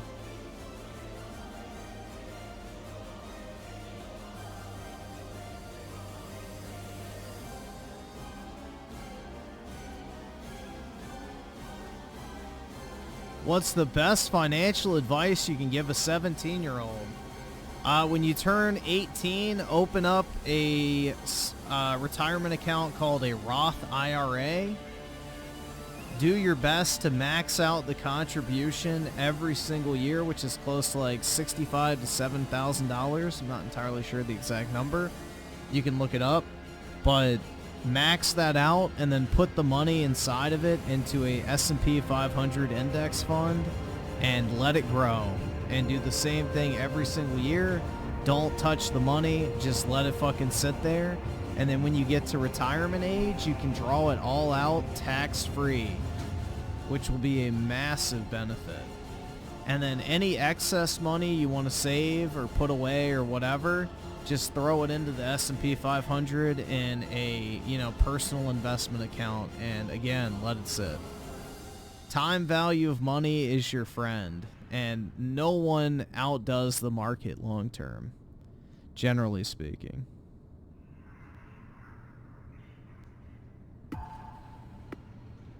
But yeah, that's like the best thing you can do, because, you can fully take advantage of time on your side. which is the best asset when it comes to investing. And it's not even close. The gods are watching.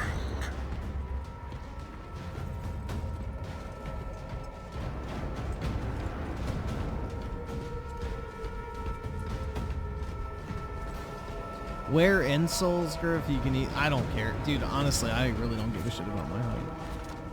I'm not that insecure about it. I'm not gonna be like Robert De Niro, short ass out here wearing fucking platform shoes.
Did you guys hear the shit where it's like, apparently all the investment platforms like Fidelity and E-Trade and all these other places are gonna start getting into like doing sports betting and shit? It's like fucking, dude, the amount of gambling out there is crazy nowadays. Like, people are unironically like fucking just completely addicted to that crap.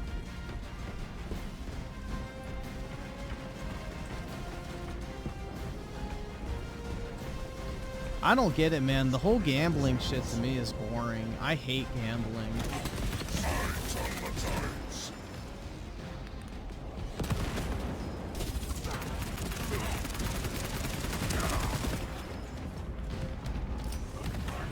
Like, unless I can use somebody else's money, I'm not a fan of it. Yeah, I don't think I'd want to go to Vegas, personally. I don't really have a desire to go to a casino.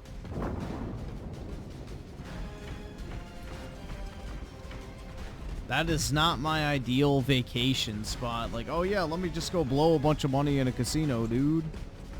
So much fun.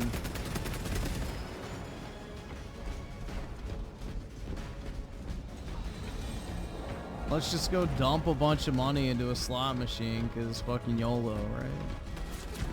Hell yeah. Casualty reported.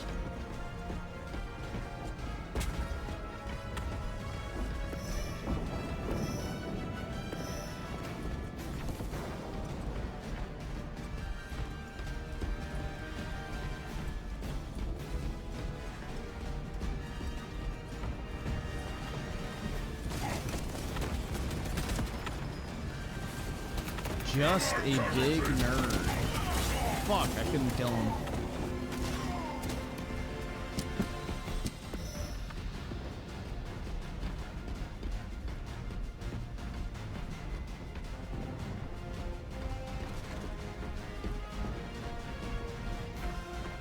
Our warband is halfway there.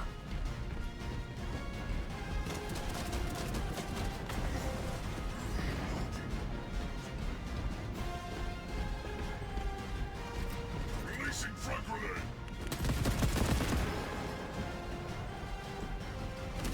Iron within, iron without.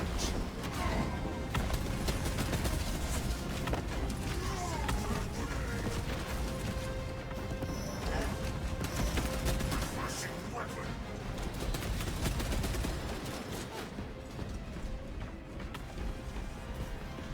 It was too far. Management established.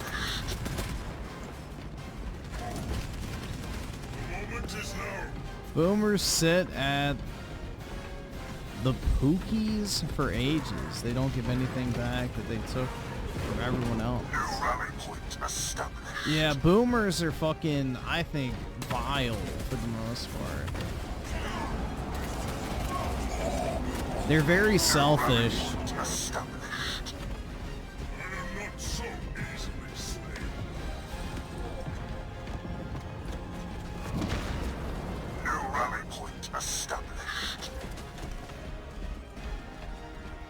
Yeah, gambling is like one of the oldest pastimes through human history, just like prostitution, so... Yeah, that shit ain't going anywhere.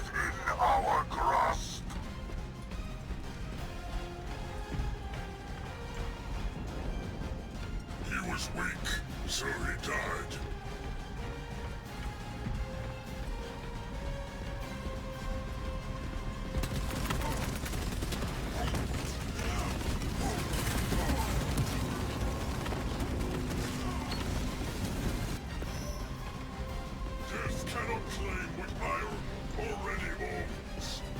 There's a lolcow on YouTube who buys Apple products on credit cards, pawns them, and uses cash to... I mean, I guess that's not, like, the worst strat to get a fucking loan to gamble, but still, fuck, man. That's risky.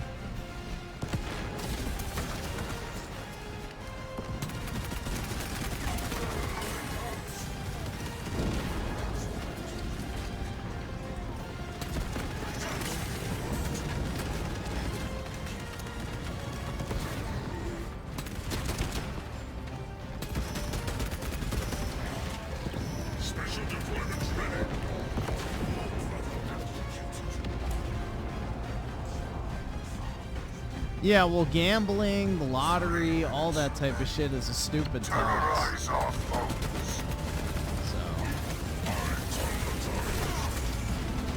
People are fucking dumb.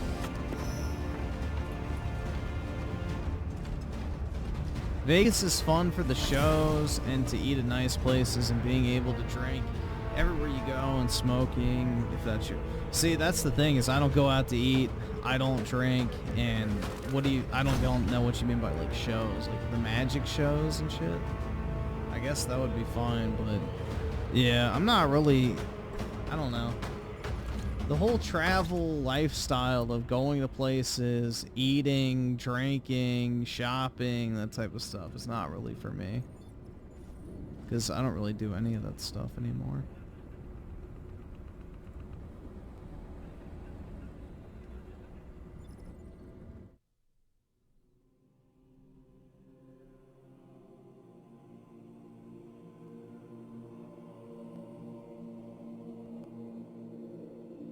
Went to a Navy band concert the one in DC.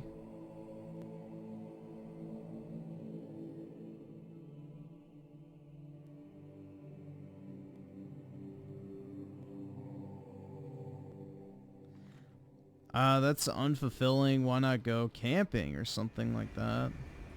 I don't like camping. Dude, I just don't really like traveling or, you know, doing really any of that shit. I don't feel fulfilled by traveling. I'm not one of those people like, oh my god, I need to fill out my passport, or I need to go see this, this, and this. Like, I just don't really have a desire to. There's very few places I actually want to go.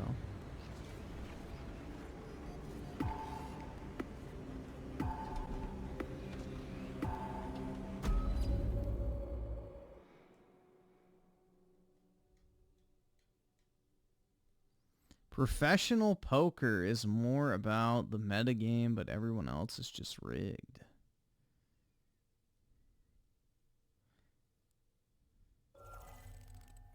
Yeah, I'm not really an outdoorsy person, so, like, you know, walking my dog is enough outside time for me.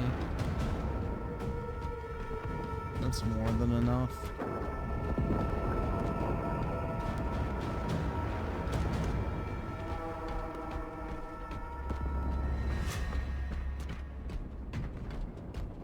Our warband is halfway there. Women tend to like travel. They don't really like traveling. They like being able to say that they travel. Like, traveling is basically a flex for women.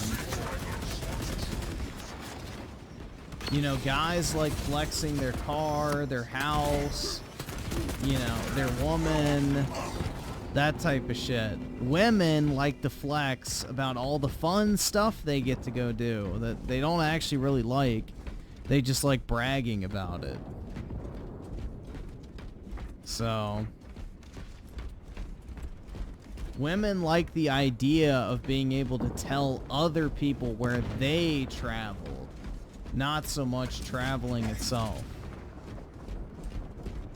So, that's why literally every single woman goes, oh my, I love to travel.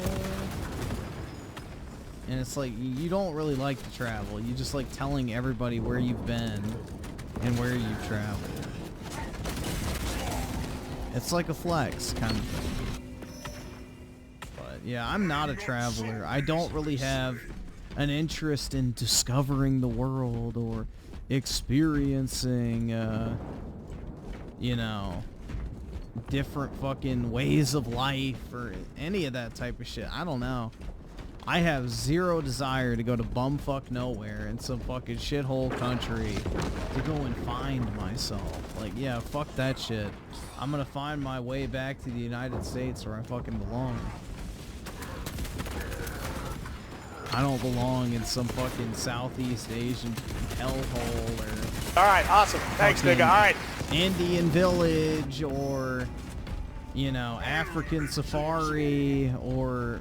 South American fucking rainforest. Like, yeah, fuck that, dude. No thanks.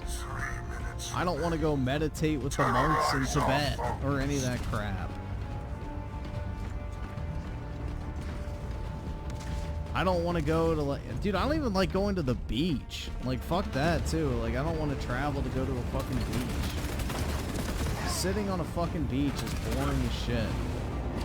Your phone overheats too, so you can't even do that.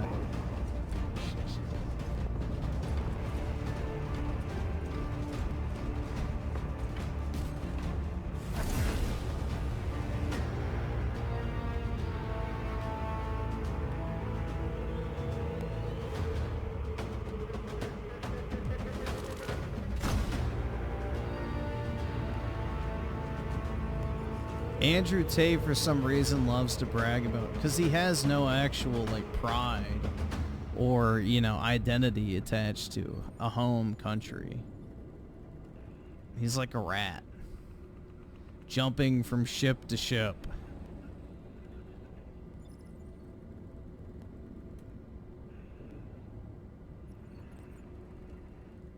Nah, I don't like sand. It's coarse, it's rough, and it's irritating.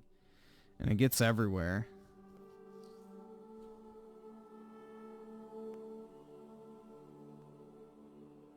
But yeah, I'm not a beach freak at all. I don't really enjoy sand. I don't enjoy laying out in the fucking sun. I don't really enjoy swimming in the water for more than 10 minutes. And then I hate having to sit out after you go swimming because you're like crunchy from the fucking salt. And the sand sticks to your body and yeah. Nah, I don't know, man. No, thank you. I'm not really a beach person. I don't enjoy, like, the thing is like, you know, people like to do it to go tan or what. It's like, bro, that shit's fucking awful. I hate sitting in a fucking beach chair for hours doing absolutely fucking nothing. Like, I used to have to do that shit on, like, family trips and stuff, and it's like, oh my god. I would get bored after, like, an hour and want to go back, but I could not.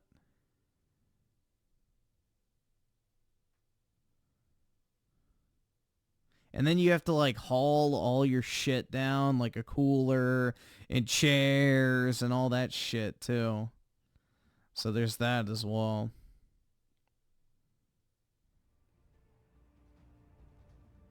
At this point, I think there's not much I like.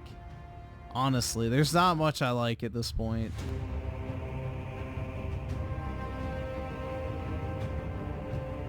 There truly is not much.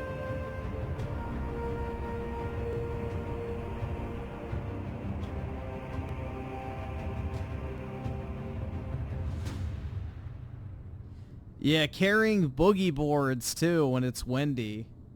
That shit sucks as well.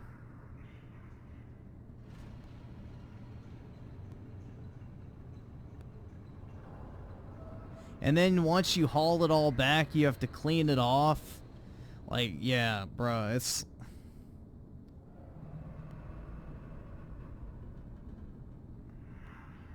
Water parks, if they're not crowded, yes, but 99% of the time they're crowded, so let's go with no.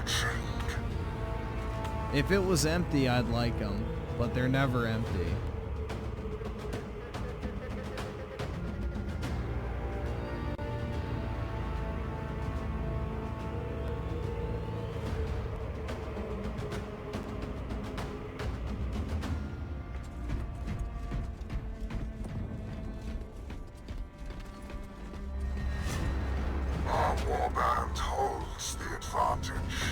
Am I a city boy? Not really. I don't like the city either.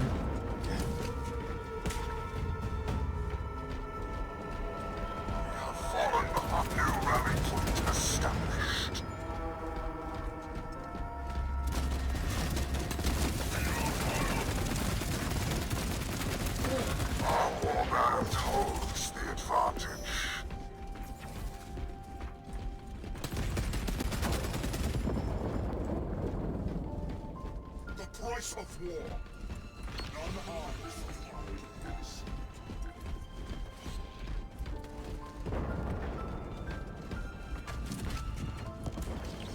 the moment is now. Nah, I don't do any sports.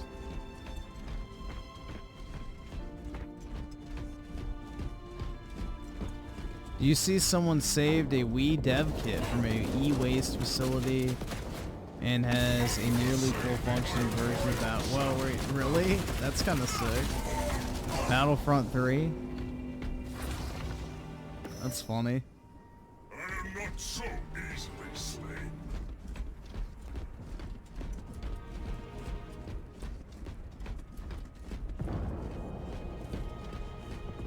Yeah, it's a shame that game never came out. Do I like hiking through mountains and no, not really. That's like the only touristy vacation type thing that doesn't force you to wait in line and spend money on bullshit. Nah, I don't.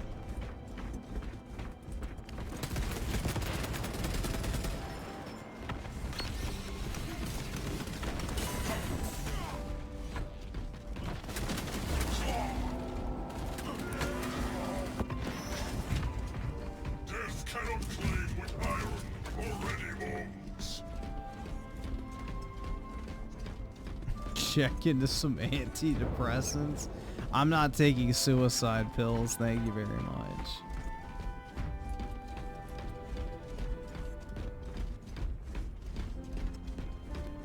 It was a week from being canceled build. That's pretty cool. Hopefully somebody can finish it and then, you know, release it.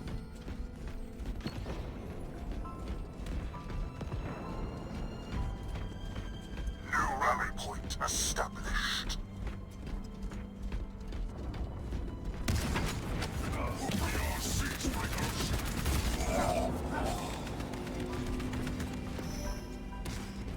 I will not fail, Percheron. New rally point established.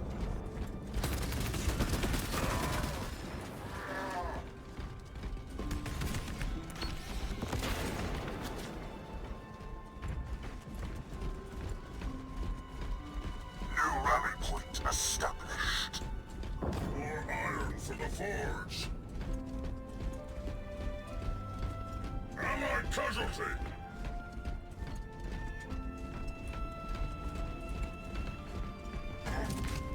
Yeah, it's a shame that game got canceled.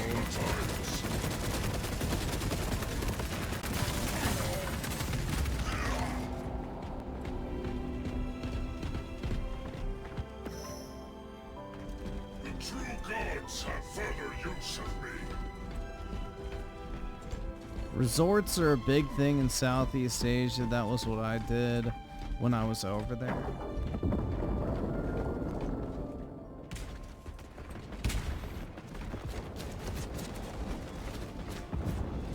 Yeah, I've only been to a resort once, and it was when I was a kid and I went to Mexico. And it was decent, but you were highly encouraged to never leave it. New rally point established. I probably would not go to Mexico again. Just because it's just like beach. That's about it. Iron endures all.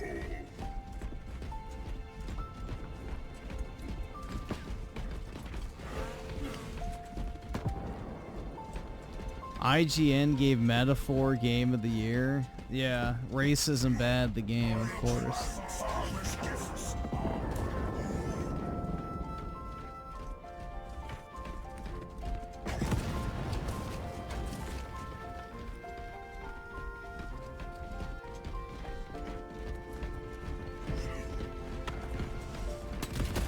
It was too frail for this war.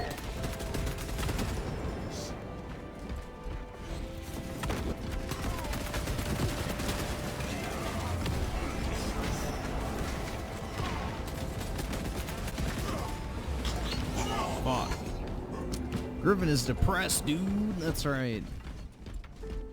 The true gods have further use of me. Yeah, Metaphor is not that great of a game. It's just more fucking weeb slop. It's reskinned Persona. That's it. With all the negative qualities. An anime convention? Nah. I've never been to like any... The only convention I've ever been to was I went to a sports card convention. Which I don't like sports cards. I just went there to drop off a PSA submission. Because it was like a 4-hour drive for me, and the insured shipping for me to drop the shipment off at like the post office would have been like $300 or $400. So I just drove to, I think it was Atlantic City, to like the National Sports Card Convention. This PSA had like a drop-off booth where you could drop your submissions off. And then they would take them back with them, and you didn't have to pay for shipping, so it saved me like a couple $100 minimum. And yeah, I walked around for a little while and bought some stuff, but that's like the only convention I've ever been to. But I didn't go for a convention purpose. I just went to drop off my stuff.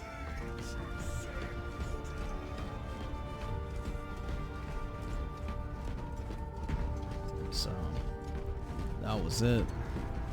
That's the only convention I've ever been to. Which I didn't really do anything there. I just like walked around for like an hour.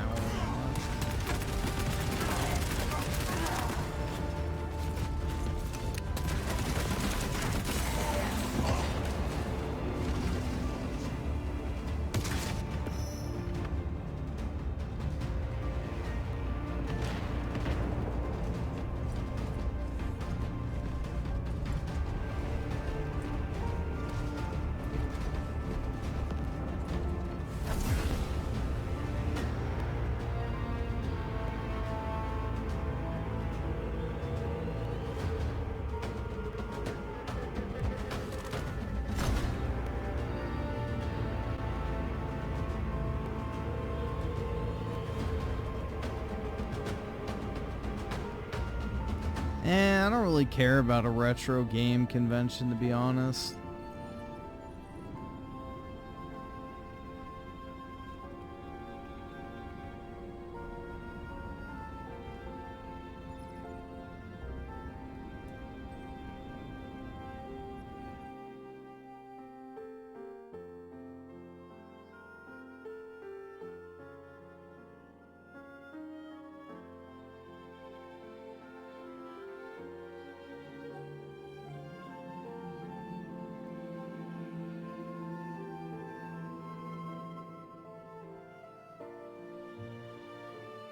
Let's see, is Lord Danielson of the 5. I think you'll appreciate this chapter. Okay, I think it's in the comment. If it'll let me click it. Okay. Oh yeah, I saw. I didn't see the video, but I saw this was like a thing. Yeah, the Square Enix garden thing. I'll pull that up in a minute. I saw that it was like a thing, but I haven't seen the video of it.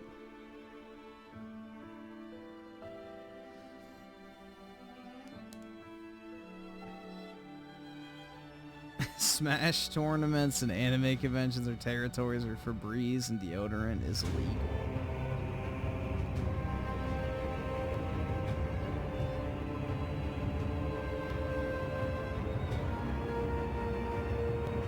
Yeah, I feel like most conventions are just basically stores. Like, you just go there to buy shit. That's it, so... There's not really any other reason to go. It's just to purchase stuff, right?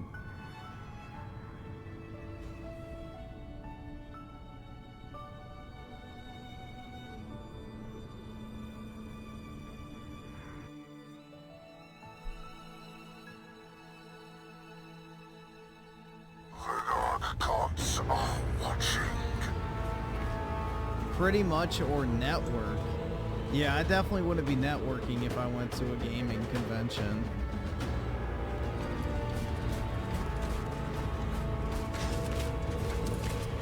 Thoughts on YouTube cracking down on clickbait videos? I think it's great, man. India has been a nuisance on the greater, you know, social media scale, so any effort to curtail the amount of bot and slop content they upload from those fucking warehouses full of people, the better. Because that's what I think is funny, is YouTube specifically said they're targeting the efforts towards India.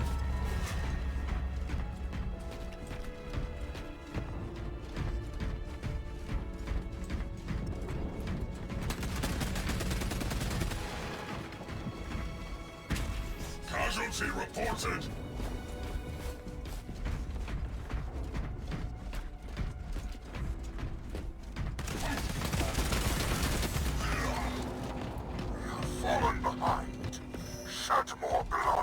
What about the definitely amazing socializing or community aspect? I don't really want to go and meet people, to be honest. I wouldn't do that. I have to have like a specific reason to go somewhere.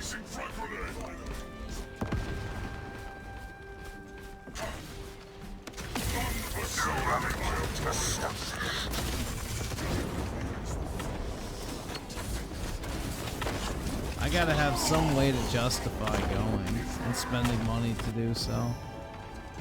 Iron endures all.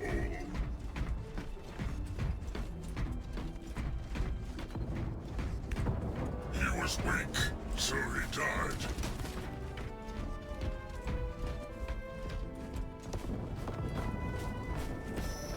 Ooh, that's a good deal. EA Sports. All right, awesome. Thanks, nigga. All right. Is $27. I might bite for that price. That's actually a good price point. I kind of want to get that. So for $27, I feel like that's cheap.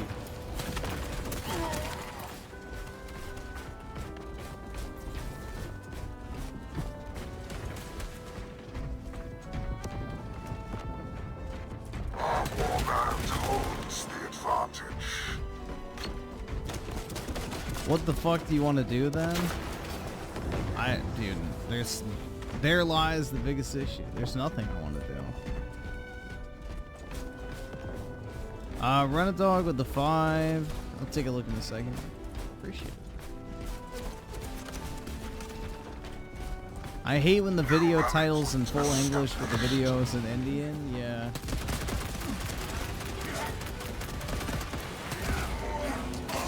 Or it's like that slop content of it, like an Indian guy just putting a shitty little face cam in the corner of a video that he didn't make.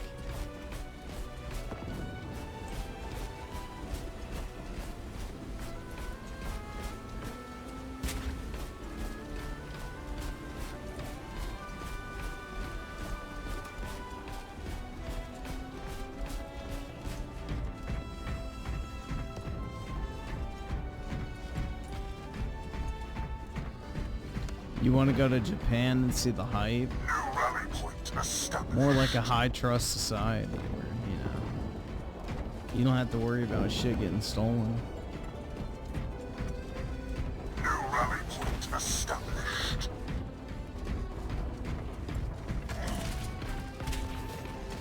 What's my favorite Arkham game? I like Arkham Knight the best.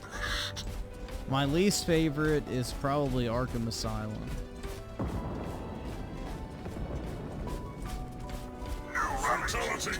They all want Bobs and Bajou? That's right.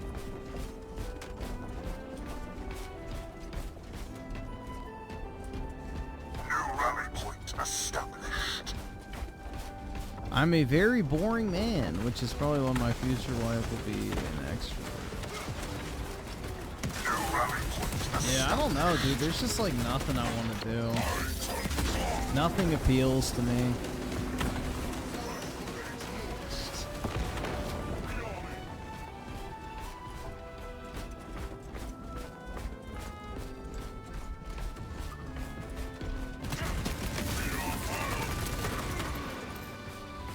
Like, I don't even enjoy, like, going to the gym or anything like that, but I just do it because I have to.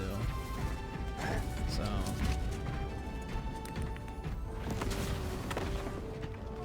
Like, I'm not even, like, one of those gym bro types that's, like, super into working out and stuff. I just go because I have to. Now is the time.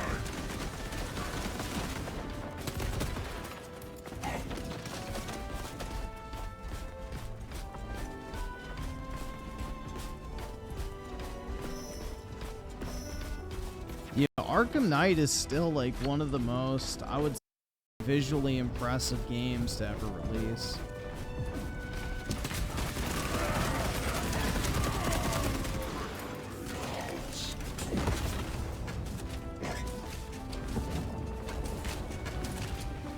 You don't lie, Griffin, you grind Dragon Quest. I haven't played the Dragon Quest 3 remake yet.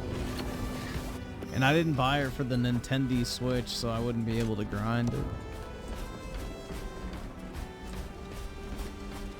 It's not that nothing appeals to you, Griffin, it's just you have nobody to do stuff with. Most things are fun because you've got a friend or somebody to share them up. I guess, I don't know. But like, I still wouldn't want to go to like sporting events. I still wouldn't want to go to concerts. I still wouldn't want to go see a movie. I still wouldn't really want to go shopping. I mean, maybe I'd want to go out to eat or something like that, but that'd be about it. I don't think I'd want to travel either, but maybe.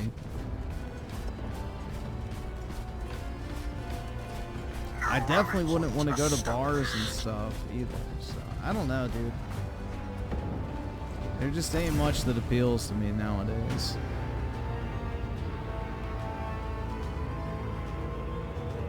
Everything is just money extraction, essentially, now.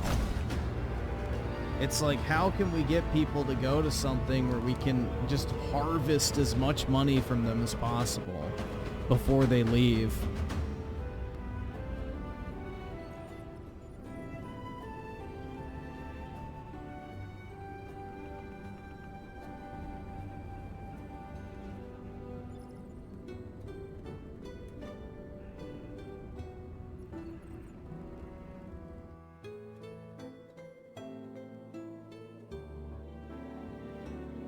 Like, in my area, I can't even go anywhere without paying $6 to park. So it's like, yeah, nah. You don't want to go to Times Square and see the Bulge? No, fuck that.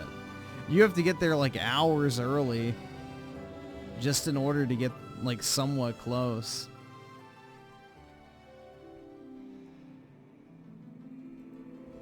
Let's see, so seeing strong rumors from various places that Astral Chain director Takahisa Taura's game at Platinum Games was cancelled and that he has left Platinum Games. If true, it's very unfortunate. No idea what he was working on, but I hope he is at a new studio because he's so talented. So he's the one who made Astral Chain, which I've yet to play, but I've heard is really good. Almost every game dev that used to make Nintendo Switch exclusives has left or decided to put its games on other platforms due to poor sales on the Nintendo Switch nowadays. You don't see third-party Nintendo Switch games anymore. Some even go as far as omitting the platform completely. It's not hard to see that games on the Nintendo Switch don't sell unless it's first party. I'm glad companies are leaving Nintendo behind. I don't think that is the case. I don't think third-party games sell poorly on the Switch. I think it's more so the fact that third-party games run like shit on the Switch because the Switch is way too underpowered. That's probably the main issue. I can't move out of the city right now, so I can't do that.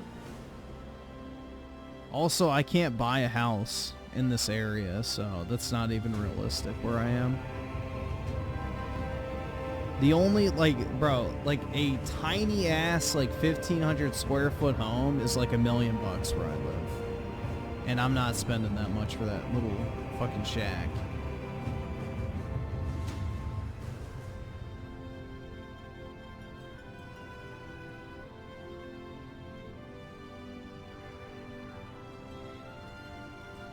Tripster's a massive PlayStation fanboy and he's got a Nintendo hate boner.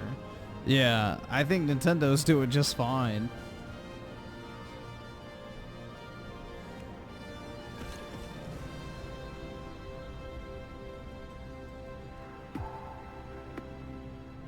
This man has no enjoyment from life. Not really. I mean, I don't know.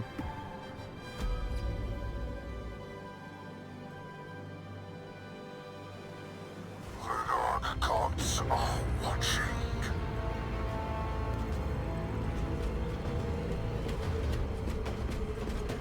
He's simping intergalactic. Oh, God.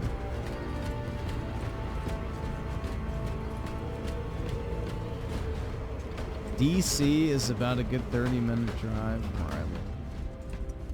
Yeah, DC is about 5 minutes or so. In fact, if I get on the highway, like right outside of where I live, you can even see it across the water.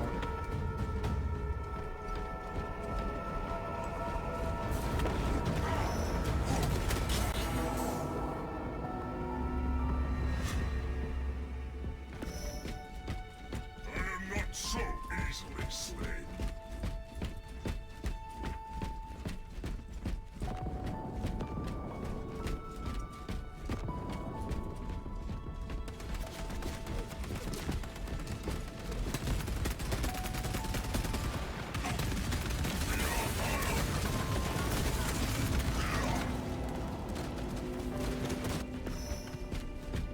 I will not fail, Perturabo.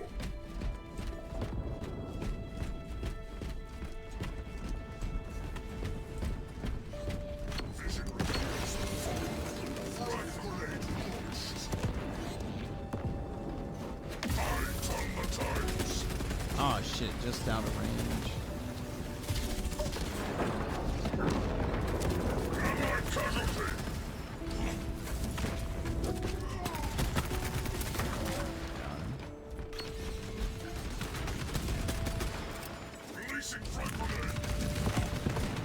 Oh, it didn't kill him? Fuck.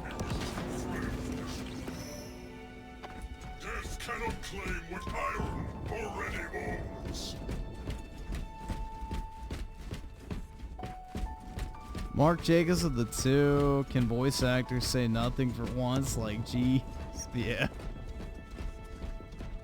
I don't understand, like, why they're not putting in their contract stuff like no political statements, no, you know, antagonizing the fan base, blah, blah, blah. Like, they should make them have to sign agreements to not fucking screw up the game's public perception. Like, actors have to do that shit in the lead up to the release of a movie. They should start requiring that shit from fucking, you know, voice actors as well for video games. Like, if you want to be the representative of this brand or game, then you need to shut the fuck up and do as you're told.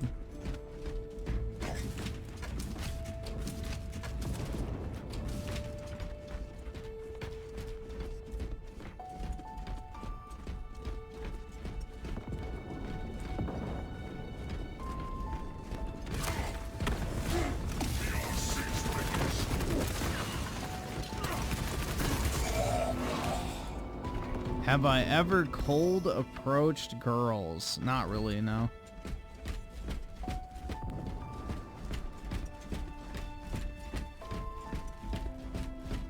Our warband holds the advantage.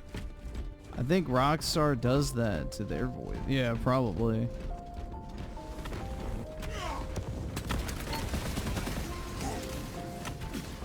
I could see that.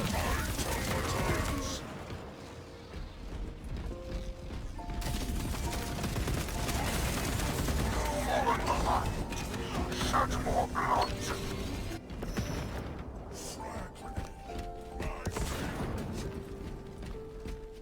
The Miles Morales voice actor got outed as an incel. What do you mean? Was he like sending messages to girls like, I got lotion on my dick, I'm stroking my shit? I have no idea. What do you mean by he's an incel?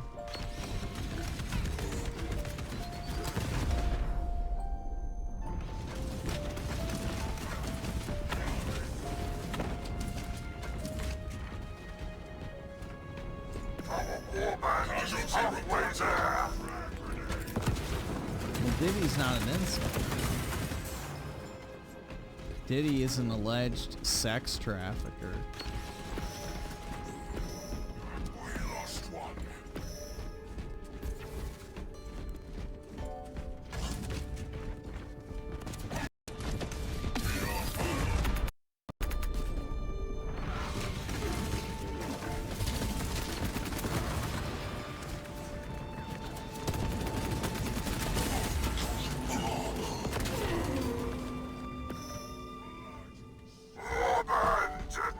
Dominate and defile.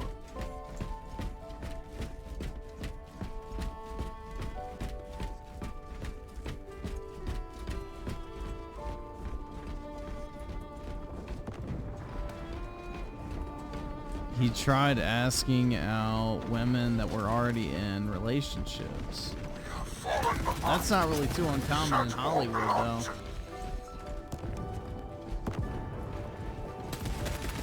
I don't really think that makes you an incel, to be honest. Our warband holds the advantage. Just means you like unavailable women, which is actually very common. Just like women see men who are already in relationships as much more attractive.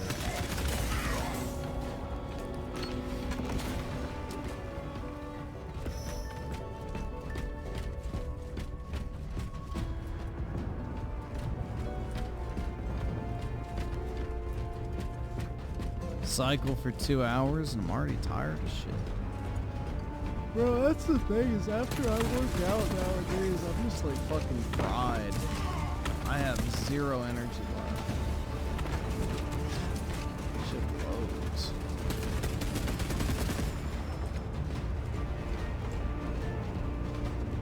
I just want to lay down and sleep.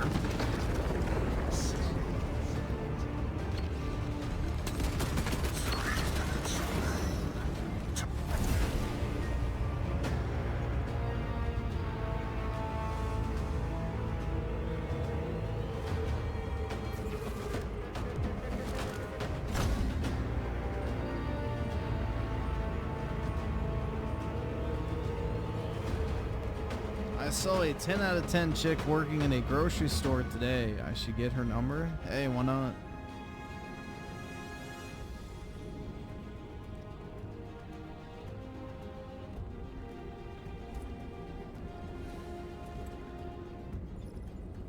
You can't be a handsome incel. Why does it matter?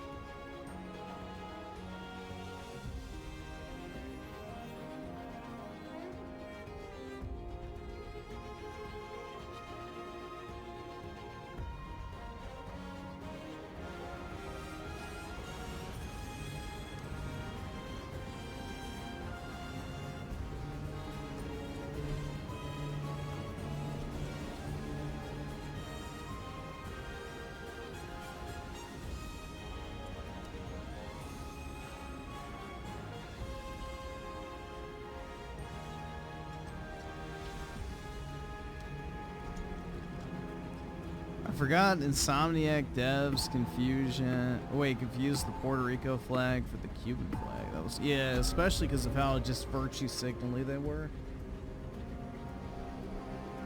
It's like people actually think they fucking care. They don't. It's all a grift.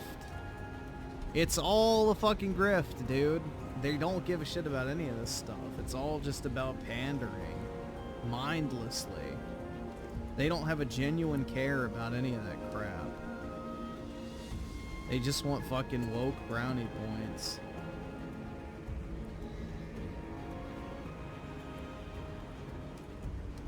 It's about looks, not actions, I guess. I don't know. Like, you mean like somebody is like actually deformed or some shit like that?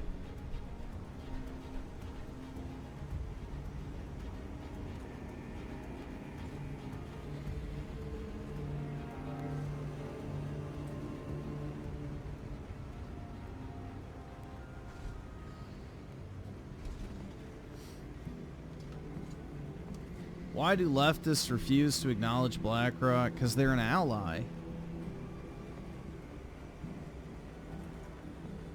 They're an ally of leftist bullshit. That's why.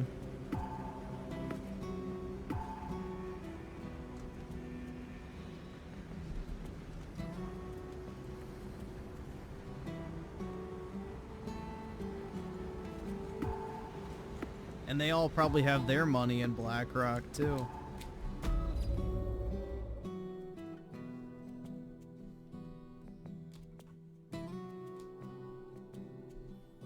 You know, you don't shit where you eat, basically.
I get the feeling that CDPR is gonna make Siri like the Dust Purge.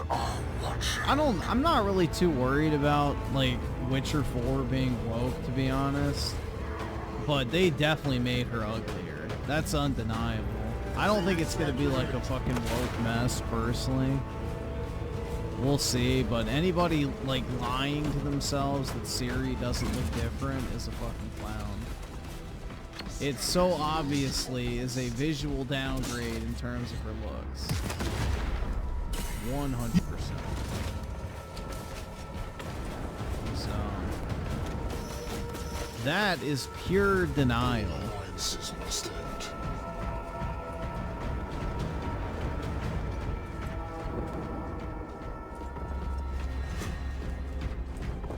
It looks like she's had botched, like, facial reconstruction surgery. Like, she got, you know, exaggerated cheekbones, Botox, and her jaw has been elongated.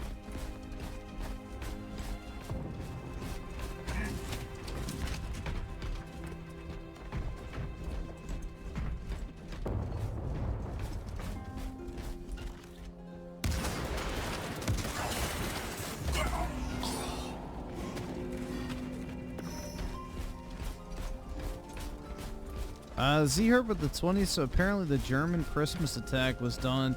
No, that's fake. That's fake. That's fake. It's a known thing within Islam to lie about your identity to make like an attack or whatever deceptive. So what, you know, Islamic extremists will do is they'll like LARP as anti-Muslim types. They'll LARP as Christians or Jews or whatever in order to deceive their enemies and basically amplify the effects of their terrorism. So, yeah, that's literally a fucking psyop that the media is trying to perpetrate. So, yeah, nah, he's a Muslim extremist. They lie. Like, in the Quran, it literally says to deceive your enemies in order to undermine them.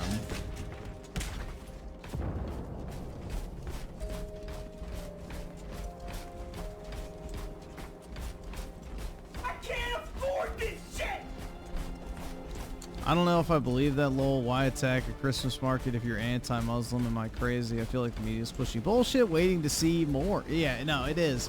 It's 100% fake. That's literally part of the fucking, like, mind fuck aspect of terrorism. Is to try and get you to focus on the wrong enemy instead of the one that's staring you in the fucking face.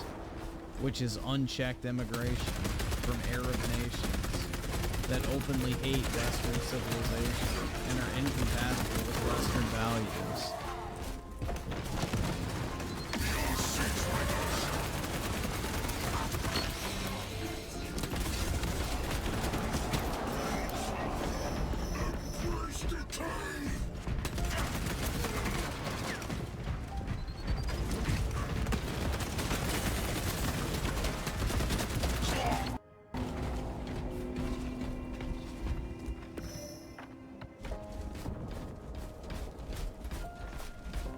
See her with the 5. It's simple, Griffin. They design women to be more masculine to make trans women. Except that and the fact that most women who work on these games are fucking ugly as well.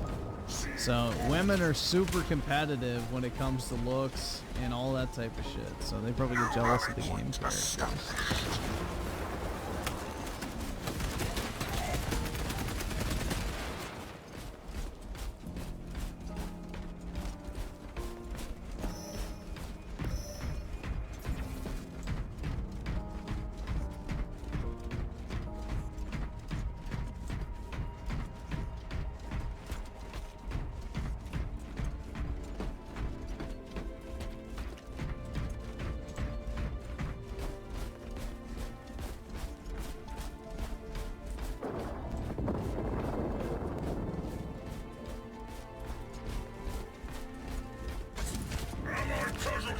Like, the thing is leftists hate beauty. Like, they have a deep-rooted hatred for anything that's, like, beautiful or awe-inspiring or moralized. Like, anything that basically... It's an evil ideology. That's the thing. Leftism is an evil ideology. It's an ideology built out of resentment, hatred, jealousy, and anger, essentially. Like, it's just... It's not a happy or good or healthy mentality at all to have. It's literally built out of fucking envy, essentially. And, you know, because of that, they have a deep-seated hatred towards anything that's like beautiful or idealized. It's fucking sick, bro, honestly. Like, they seek to destroy all things that they view as oppression. Which the things that they see as oppression are, you know, literally a celebration of the best aspects of humanity, essentially. So they view that as a threat.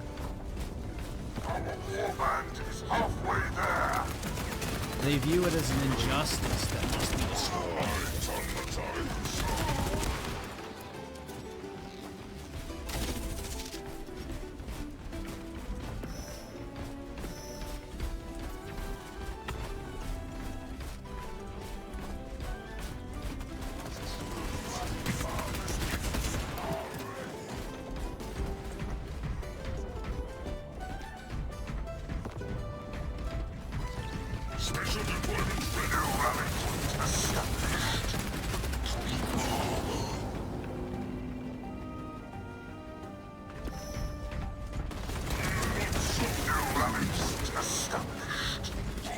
I mean, all you need to do is look at the Soviet Union, for example. Did art, music, culture, anything thrive under that shit?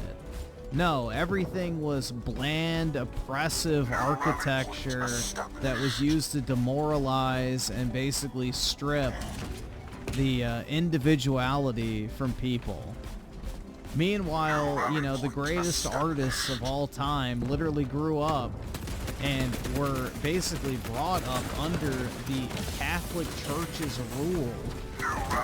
Like, they basically were slaves to the Catholic Church, which you could argue is one of the most authoritarian and restrictive institutions throughout all of human history. But yet, under their control, you know, art, science, you know, music, whatever it might be, thrived and, you know, reached a pinnacle in all of human history under the so-called oppressive rule of a more, I guess, authoritarian, right-leaning, you know, government or institution, I guess, form of control.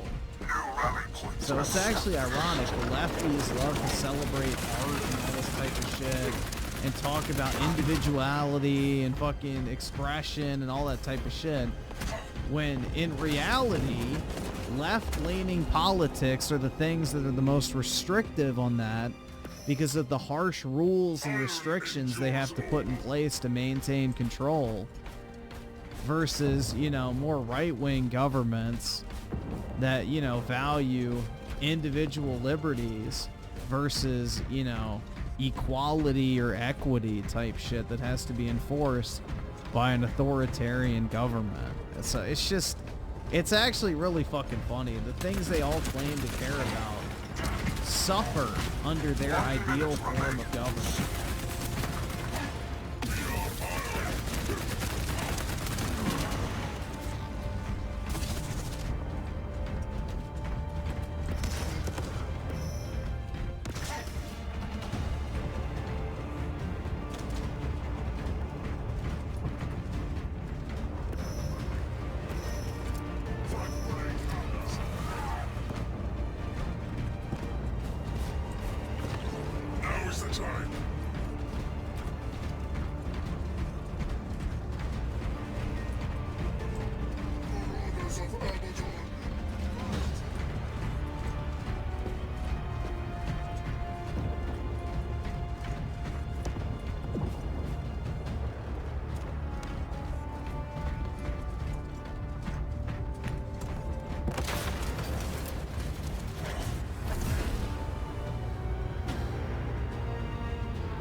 The notion that adversity hinders artists is ridiculous. Yeah, the greatest artwork in all of human history was done under stress because it's used as an emotional outlet. J.R.R. Tolkien wrote Lord of the Rings during World War II and was inspired by his experience in World War I. Yeah, exactly. Claus Mystery of the 50, pandering to black families has always been a grift ever since Coca-Cola started it. It was all for sales. Guess they think blacks are shout. Well, no, it's scientifically proven, Claus, that blacks followed by Hispanics, so you're included in this group, are the most likely to respond to advertising showing a person of a, like, similar race to them. So black people, like, in a 4-to-1 percentage differential compared to white people, are more likely to buy something if they see black people in an ad. I think Hispanics are 2 times as likely as whites to do so. So not as bad, but yeah. No, quite literally, it is a scientific fact that black people respond more to marketing than any other group of people on planet Earth. Like, they fall for marketing more than any other group.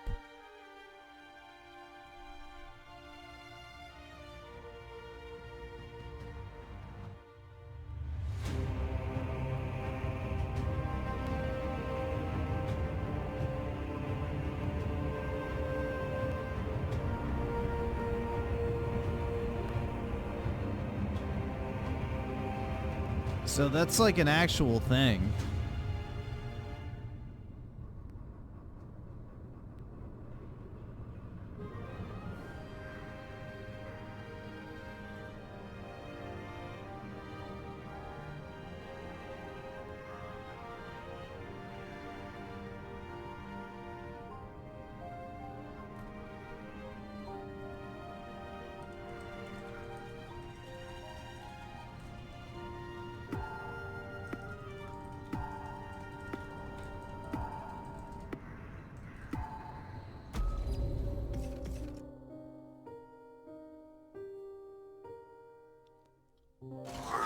Gods are watching.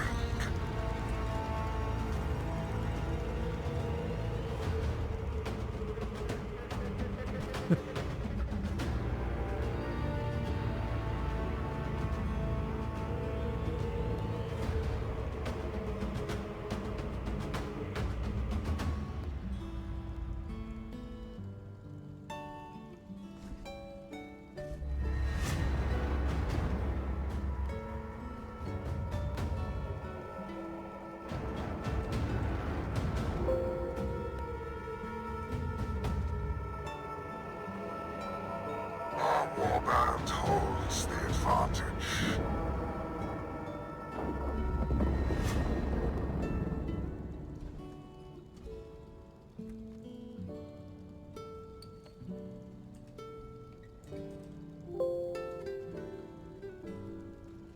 Where did that answer go?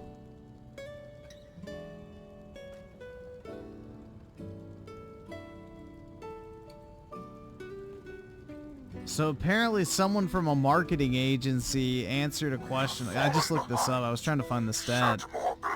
And it's like, basically, someone says, I work for a marketing agency, and marketing agencies view black Americans as the most susceptible to advertising due to their perceived, in quotation marks, lack of impulse control. Which, I mean, black people have the highest amount of credit card debt. They have, you know, the highest consumer spending, the highest portion of their paycheck going to consumer spending. So, yeah. I mean, it's not really a, I guess, mystery. Black of impulse. But yeah, that's the reason why you see like every ad has black people in it now. It's because, you know, it's the most effective demographic to target.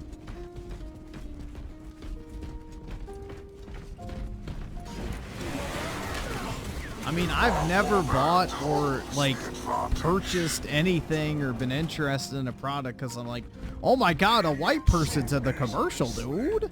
Like, I don't care. If I don't want the product, I don't want the product. I don't care what race the person is. Like, that doesn't make me want it more. But yeah, it works on some. It's like fucking crazy. But then again, the flights to Wakanda phenomena can't be ignored.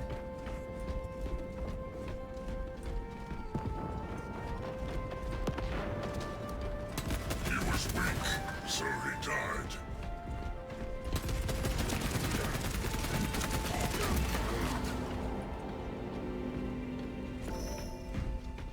Death cannot claim what iron already owns.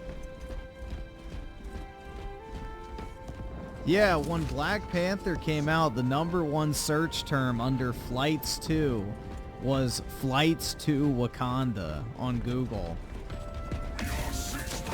They eventually had to hide it because, you know, people were making fun of people for it.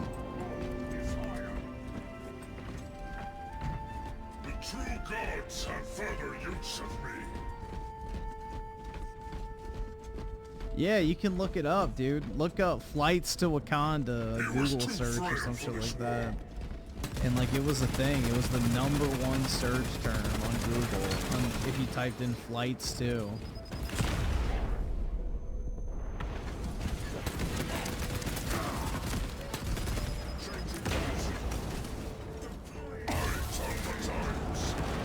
I mean, it's actually kind of scary to think about, in all honesty.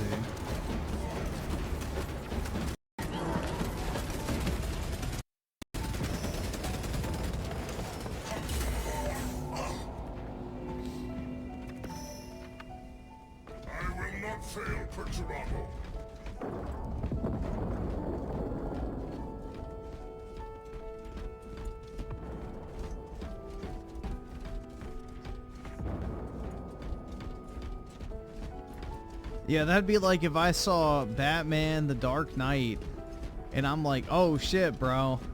Let me catch a flight to Gotham City. It's like, no shit, it doesn't exist. Dude, that shit's just wild. Yeah, a fucking magical black utopia with fucking exclusive rare earth elements. All of a sudden just exists out of nowhere because it was in a Marvel movie. That's like, oh my god, dude, people really are dumb. People really are fucking dumb.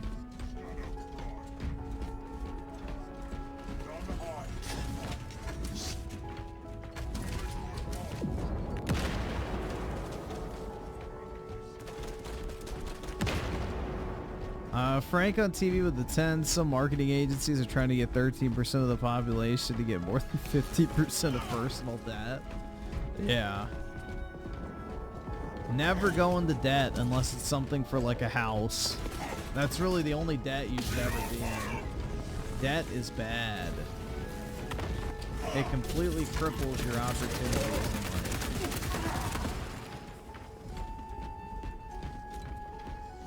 Resupply cache, parts of the plan.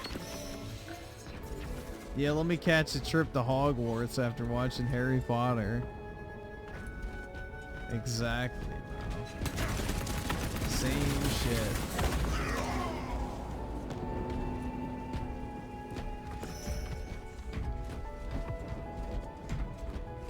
Yeah, let me run right at the wall in the train station so I can get teleported to the magical train to Hogwarts, School of Witchcraft and Wizardry.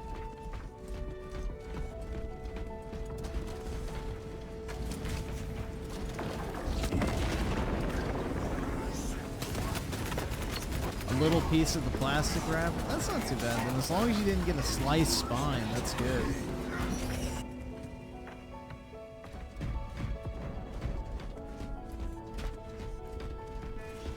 Yeah, bro, I'm gonna catch a flight to Pallet Town so I can go get a Charmander. BRB, guys.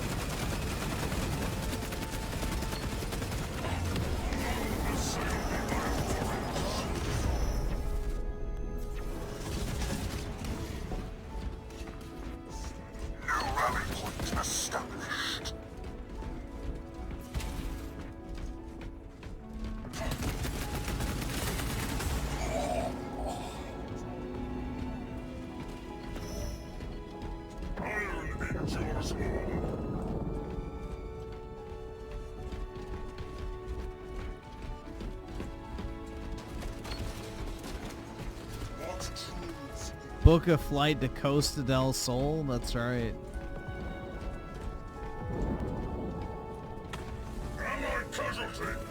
How did you know?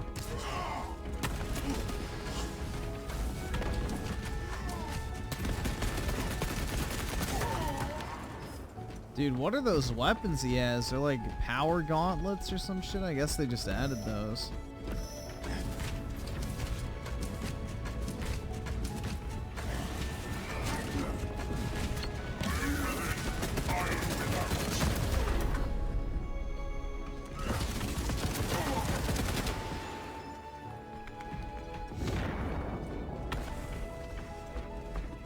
New rally point established.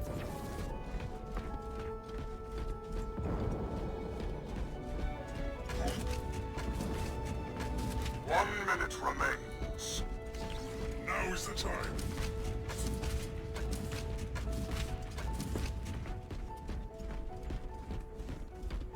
Go inside an old man's closet so I can go to Narnia. That's right.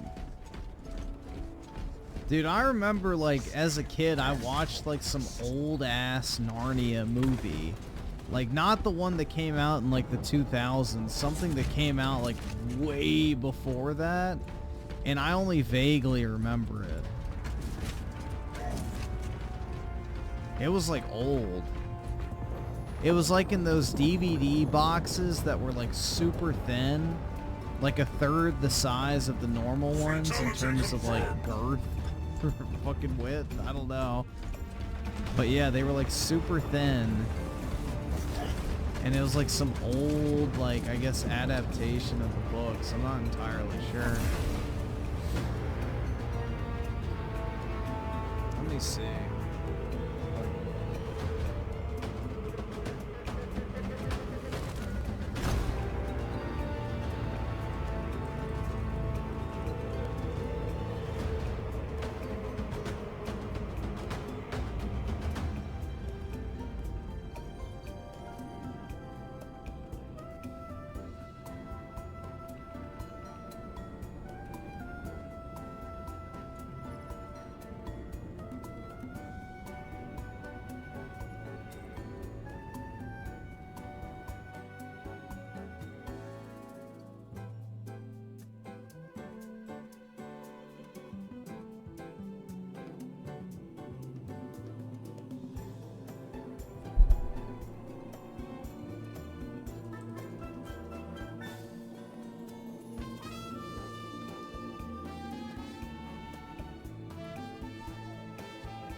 Let's see.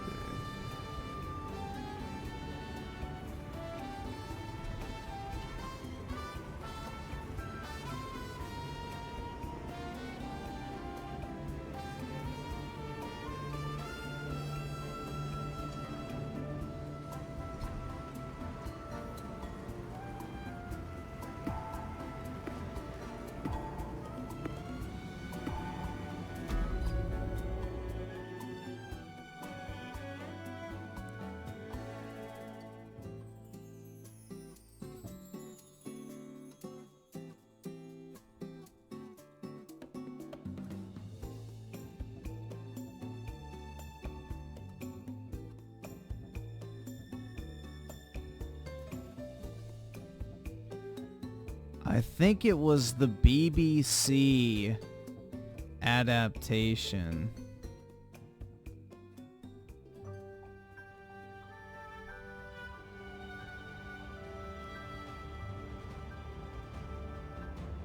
I think that's might have been what it was.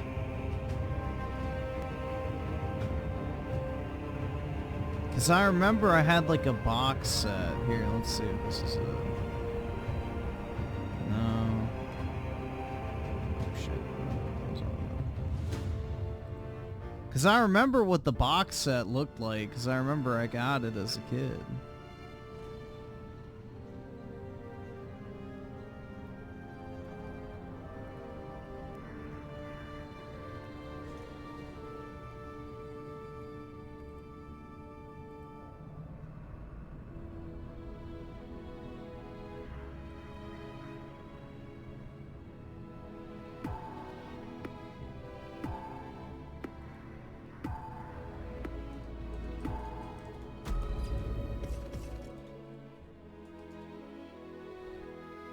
Yep, that's definitely what it was. Gods are watching.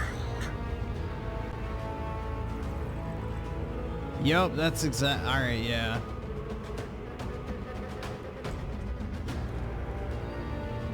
Yeah, I actually think what it was is, like, my cousins, I have French cousins, and they also go to England a bunch. And yeah, I think they brought it back from England or some shit like that. I forgot what it was, but I'm pretty sure they're the ones that gave it to me. Because they were like always up to date on, like, you know, European TV shows and movies and stuff like that. So I think that's who gave it to me. Warband holds the advantage. If I remember correctly. But yeah, that's definitely what it was, because I recognize the box set. But I've never, like, actually read those books. And I don't really remember the story at all.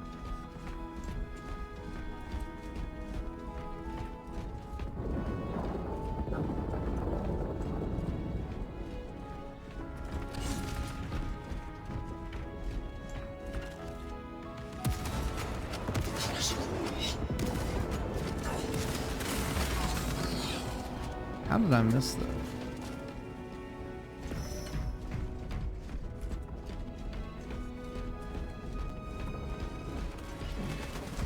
The only British mediums I've ever liked were Lord of the Rings and Harry Potter.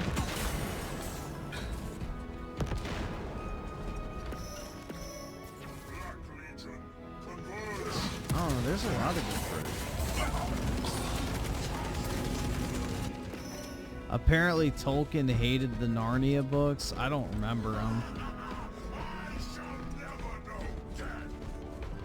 He also hated the Dune books, I believe, right?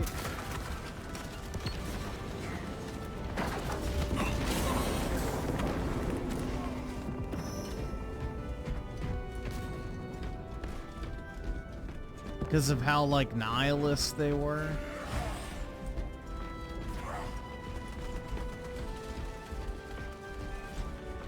Yeah, apparently the author of Dune apparently was pissed off with people's reception to the first book, so he made the, like, you know, book have a bad ending, supposedly.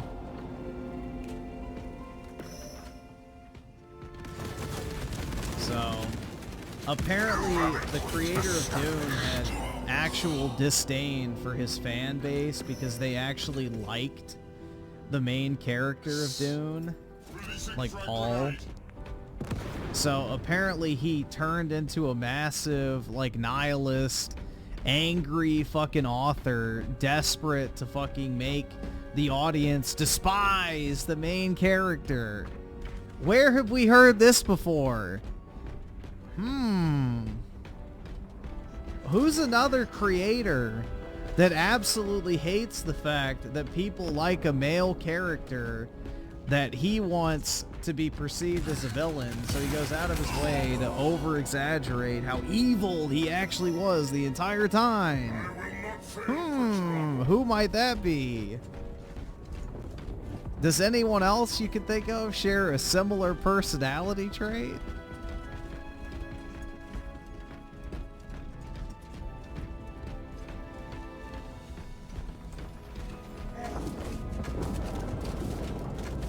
But yeah, that's apparently what happened with Dune, is like he got pissed off that people liked Paul's character. So he, like, you know, tried to destroy his character through the books, which apparently still didn't work that much because people still liked them regardless. But yeah, I was reading about that, and that's one of the reasons why Tolkien didn't like him, is because he had, like, actual disdain for his audience and his ultra, like, you know, nihilistic, evil view of the world, essentially.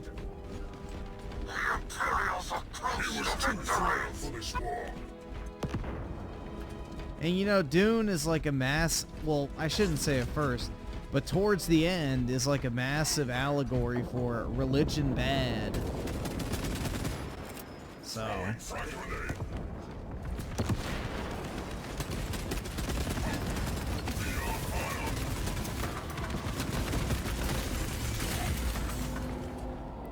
Considering that Tolkien was a massive, you know, Catholic, you could see why he didn't like it too.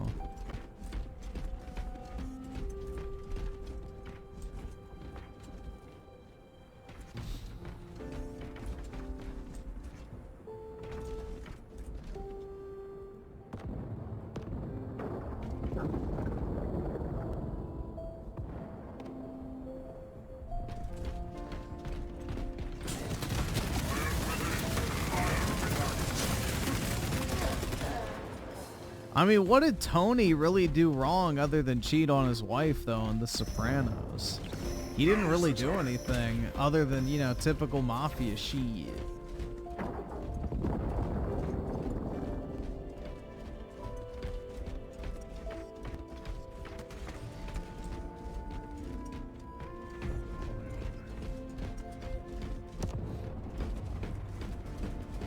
Our warband is halfway there.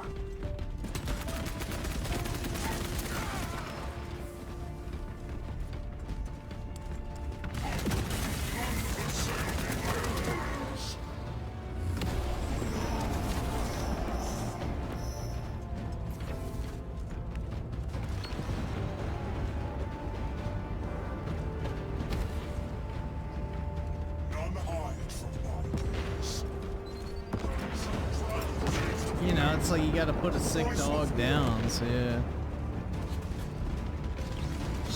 He didn't really do anything wrong, in my opinion. Throughout the entire series, he seemed like a pretty stand-up guy for the most part. I mean, I guess unless you can count, like, you know, cheating on his wife to be a big deal. Terrorize our foes.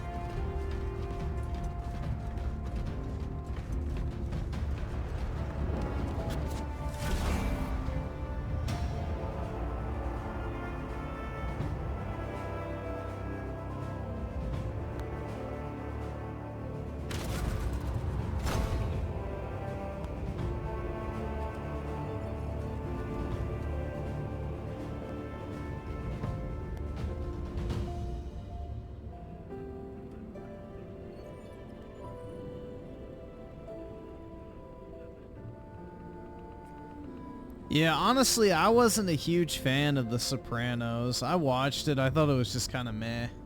Like, I kept waiting for it to get interesting and for them to actually utilize the mafia shit to make the story a lot more in-depth and complex and, you know, filled with plot twists and things. It's like, all right, they finally got there with, like, the FBI investigation. I was thinking, oh, shit. Now Tony's going to have to use all of his, like, you know, connections and skills and, you know, mental aptitude to get out of it and, you know, survive, essentially. But it's like, oh, no, yeah, the lamp just gets moved. It's like, that literally is a show for women, bro. And the mafia tie-in is literally just there to, like, bait men into watching it. But it's literally just another fucking chick flick, you know, sitcom type shit. I don't fucking know, bro. I didn't really like it. I thought it was meh.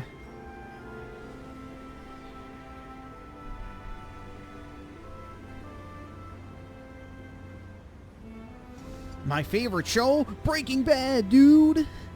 The greatest television show of all time! Obviously. How could it not be?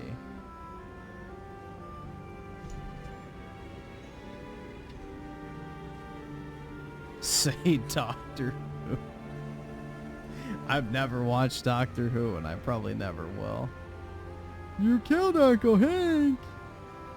You're a liar! Help!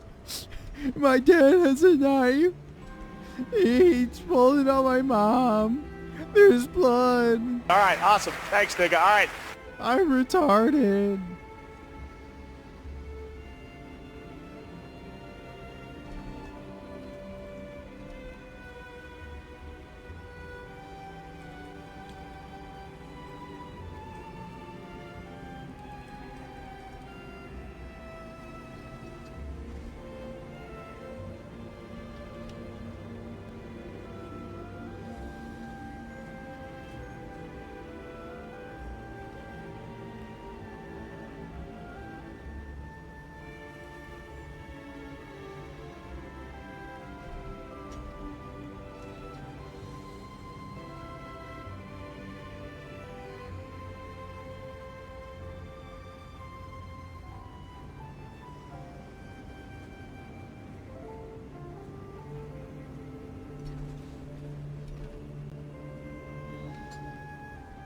Let's see. It's Neonverse Animations of the 5. I'm a fan of the Dune series, and I will confirm the book author looks like Neil Cuckman. And the BBC is woke as CNN, but they work with Disney instead. Yeah, that part sucks about living in the UK is you have to pay like that TV tax, which directly funds the BBC, which is basically just left-wing propaganda.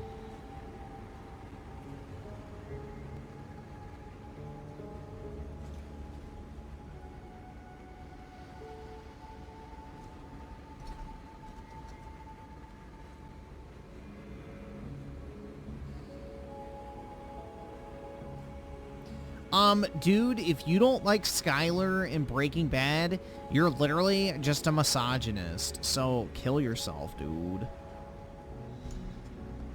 You are literally a piece of shit, man. How fucking dare you not worship Skylar White, the greatest fucking TV character of all time? Yeah, exactly. Guess I'm a misogynist. That's always the cope.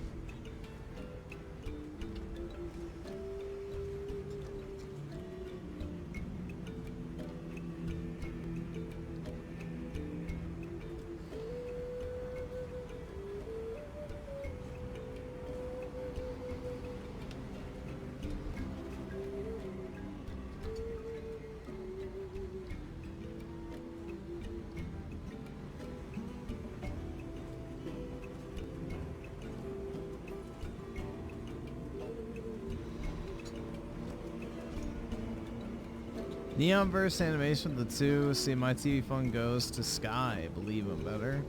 Yeah, Sky is actually pretty decent from what I've seen. Reboot Laura has nice tits and ass. Yeah, honestly, Reboot Laura Croft is my personal favorite iteration of her. I think she's the hottest in, I would say, Shadow and Rise of the Tomb Raider. Or I guess just for the regular Tomb Raider one too. But yeah. I thought Reboot Laura was the peak design of her character personally. But I don't I don't prefer balloon tits, so I'm sure that's a hot take. I mean, was she categorically evil and all Walt wanted her to do was provide for them after he died? She couldn't even empathize with her husband who had cancer. Yeah, but at the same time, Walt was a manipulative piece of shit too, so. I didn't like Walt either. I thought he was a fucking piece of crap. The only character I liked in Breaking Bad was Mike, which we know how that turned out. Mike and Saul, which is why I love Better Call Saul, because it's literally the best characters of Breaking Bad in their own show. I hated Walt, I hated Jesse, I hated Skylar, I hated Marie. Hank was a good character. I hated Walt's family. So it's like, dude, every single time they're like, oh my god, his family's gonna die, I'm like, thank fuck. Don't let it wait any longer. Just get rid of them all. Kill them. And him too, dude.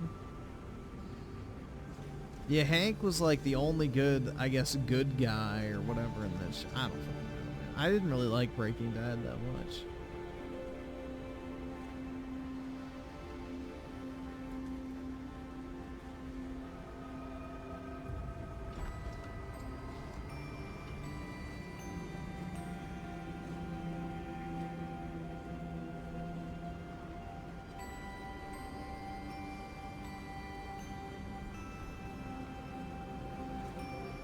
You're broke! You're fucking poor! I like Walter White. I bet you do, Britt. You like the fact that he reminds you of your father.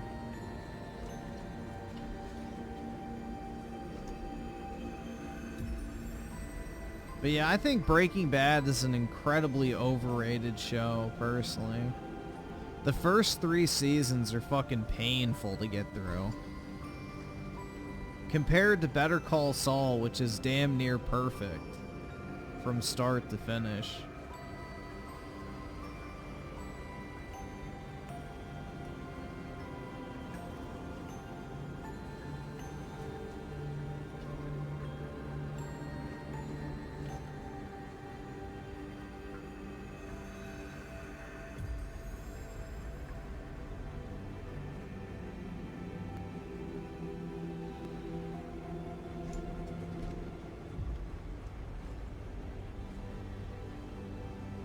Z-Herb with the 2. Open the door! I know you're in there. Open the door! I'm not going until you open the door! Jesus Christ. Thoughts on the ending? I thought it was fine. It was like the one time in his life he actually took responsibility for his actions, so... and didn't try to weasel his way out. So I guess it showed real growth on old Slippin' Jimmy's part.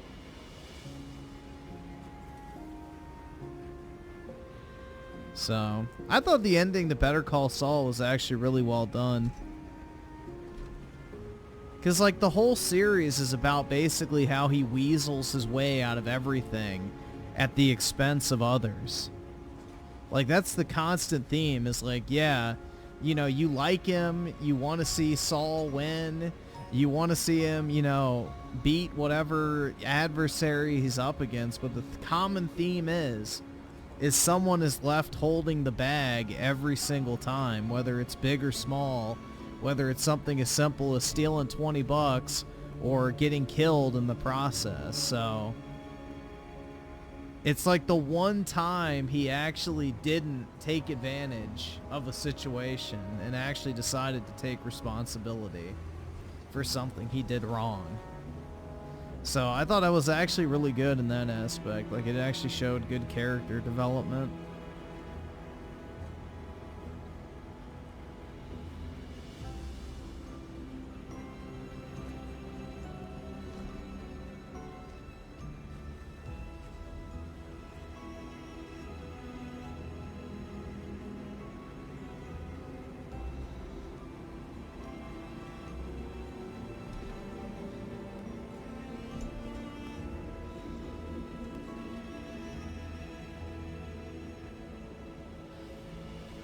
The PlayStation sale, I bought the Tomb Raider trilogy, I bought the BioShock collection, I got the Mafia trilogy, I got The Witcher 3, I got Saints Row 3 remastered, Dragon's Dogma Dark Arisen, and the Kingdoms of Amalur Fate edition.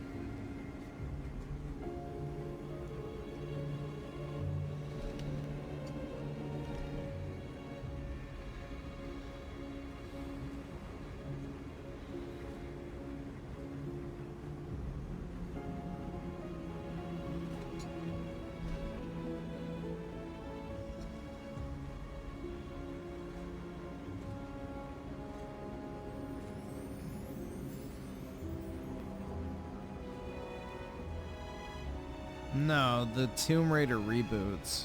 Like, Tomb Raider, Rise of the Tomb Raider, Shadow of the Tomb Raider. I haven't seen the show. Is Walter White a good character? Britt, stop playing dumb.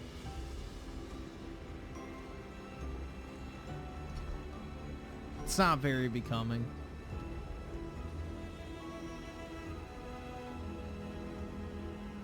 I haven't, lol. Oh my god. Wow, now I totally believe you.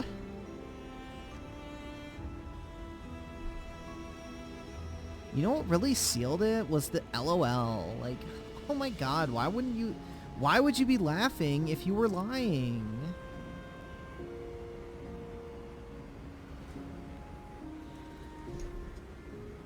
Just stop.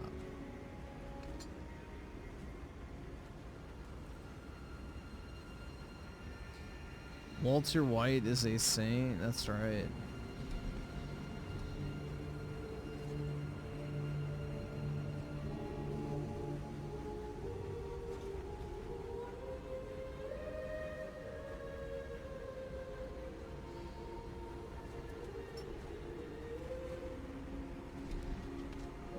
Yeah, speaking of which, I downloaded this, so I need to download it on my other console too, because I want to play it, but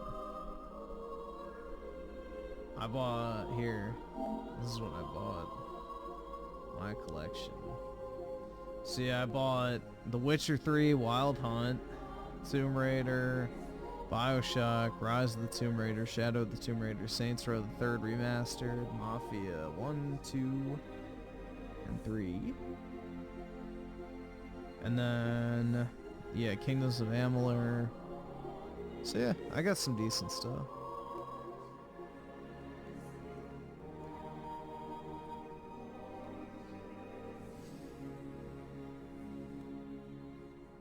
I don't know if Witcher 4 is going to be woke, but they definitely botched series aesthetic, for sure.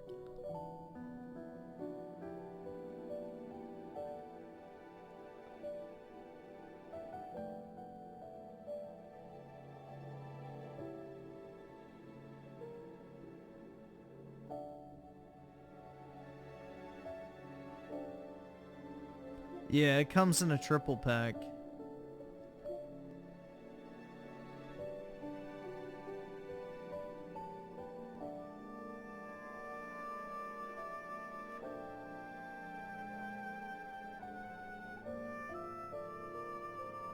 Well, dude, the thing is my Siri will be lesbian. There is no way I'm letting my fucking female character get dicked down. Absolutely fucking not, bro.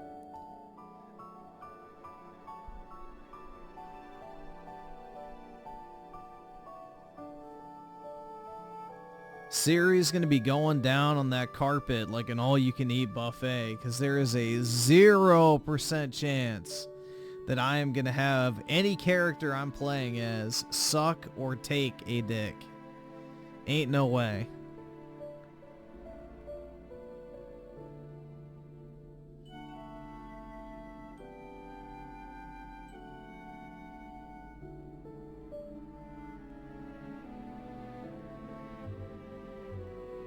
But Sneeko said it makes you a better man. No, Britt, that's when you let another man have sex with your girlfriend while you watch. So basically, when you bag your Norwegian or whatever it is you're going after, Britt, what he has to do is let you have sex with another man in front of him while he watches. That's what Sneeko advocates for. That and to have your nuts tickled by a man's eyelashes. Bro, it was foul.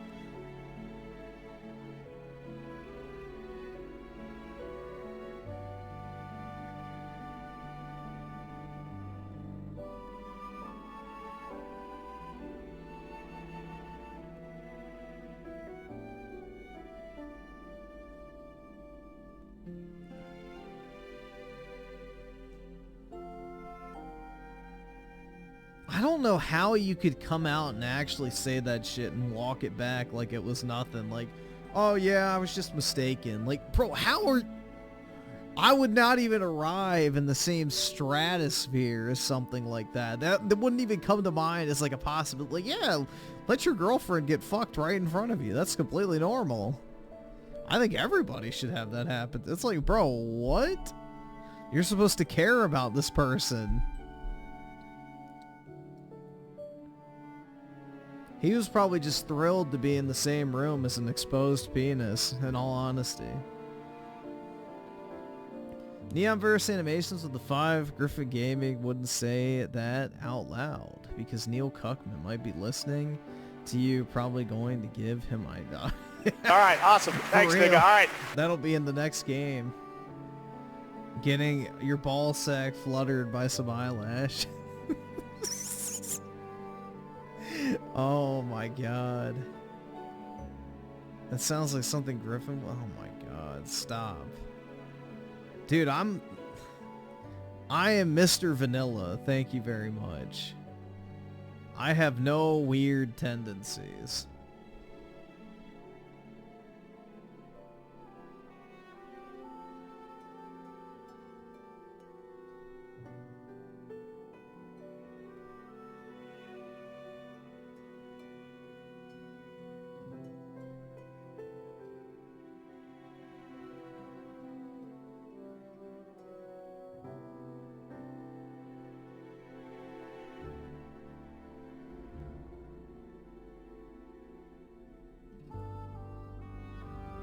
I wouldn't be surprised if the new character was a hermaphrodite.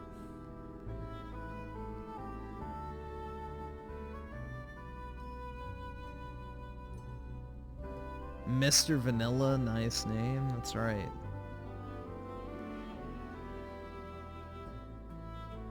Dude, that's the thing. I don't know. I'm not into any of that weird shit.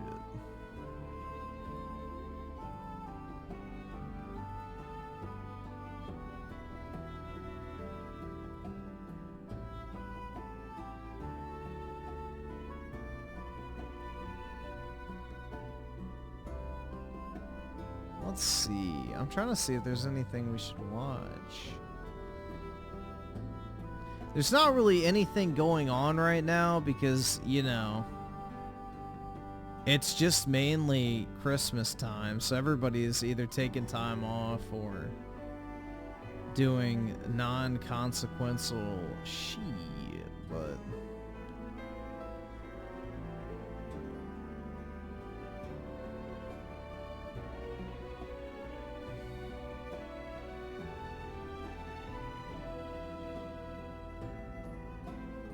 Straight no more with the two. Did someone say exposed penis? Oh my god. It's down bad 30.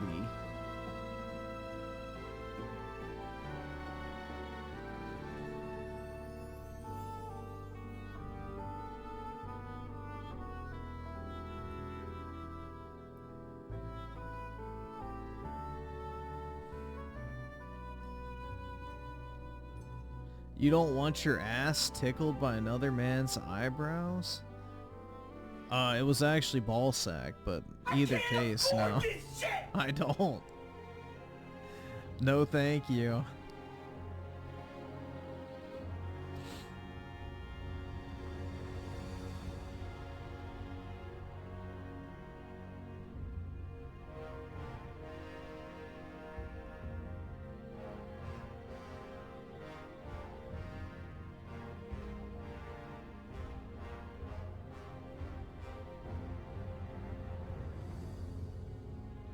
I didn't keep them installed. These are just my collection of games that I've played. See, I can hide it because it's just a PlayStation Plus title.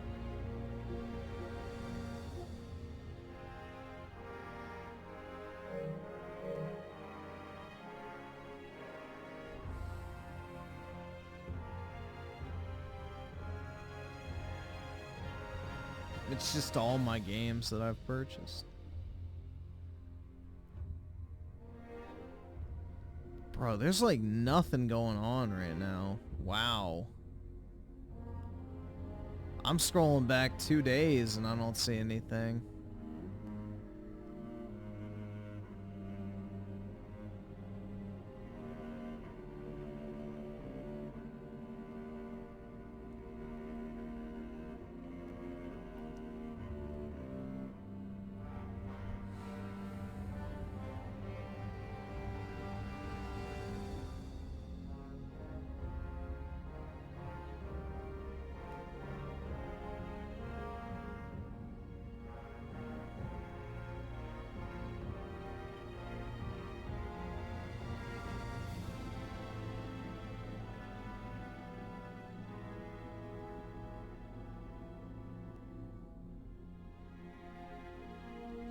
How about Phil coping that he could help people and stop the ad apocalypse? If people... Wait, what? On what channel is this? Griffin's the kind of guy to buy his girlfriend's second boyfriend a PS5 Pro? That's right.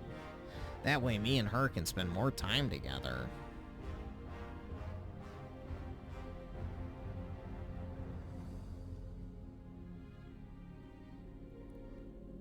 Bro, why did the quartering make a Sydney Sweeney video? I just saw that in my sub feed. It's like, bro, what the fuck? Really? Isn't he married? Bro. Because she has big boobs, I guess, yeah. He tryna? Yeah, maybe.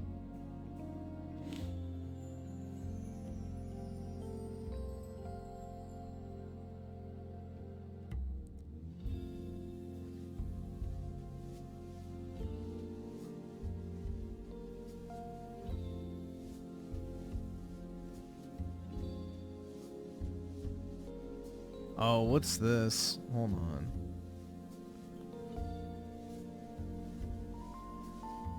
Might have something. Yeah, here we go.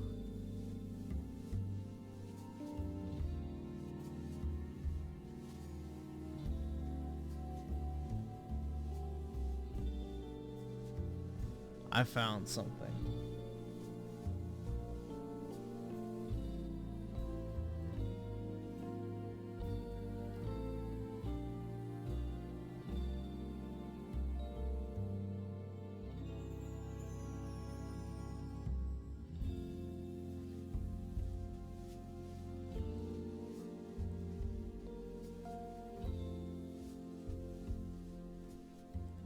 See, drag this over here.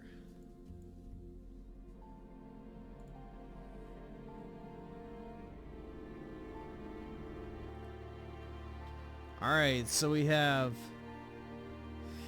Elder Scrolls Oblivion remake coming. Xbox developer direct reveals gaming weekly news. Can we guess who this is from? Cope Eastwood. This is Colt Eastwood, and this is your Gaming Weekly News. Holy shit, that's loud.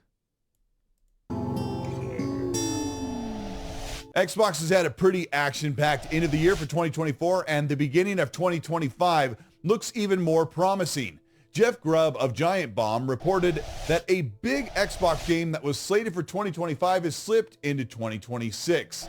And all speculation has been pushed around about what game would be moving and being delayed. But what game is being pushed into 2026? Sources are telling us right now that the game that was actually rumored to push into 2026 a couple of weeks ago, Fable, is actually on track to come out at the end of 2025. One stipulation is that Fable is waiting in the wings for the Rockstar Grand Theft Auto 6 release date announcement. Fable is supposed... Dude, Fable is not in the same category as GTA. ...to be releasing, and if we're really going to do this shit where game devs, oh, we're not releasing anything around GTA, it's going to make me hate GTA even fucking more.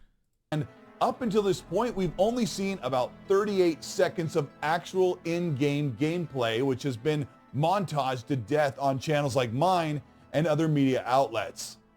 As we end the year in 2024, it's already rumored that Xbox will have a big showcase event, the Developer Direct in January, like they've been doing over the past couple of years.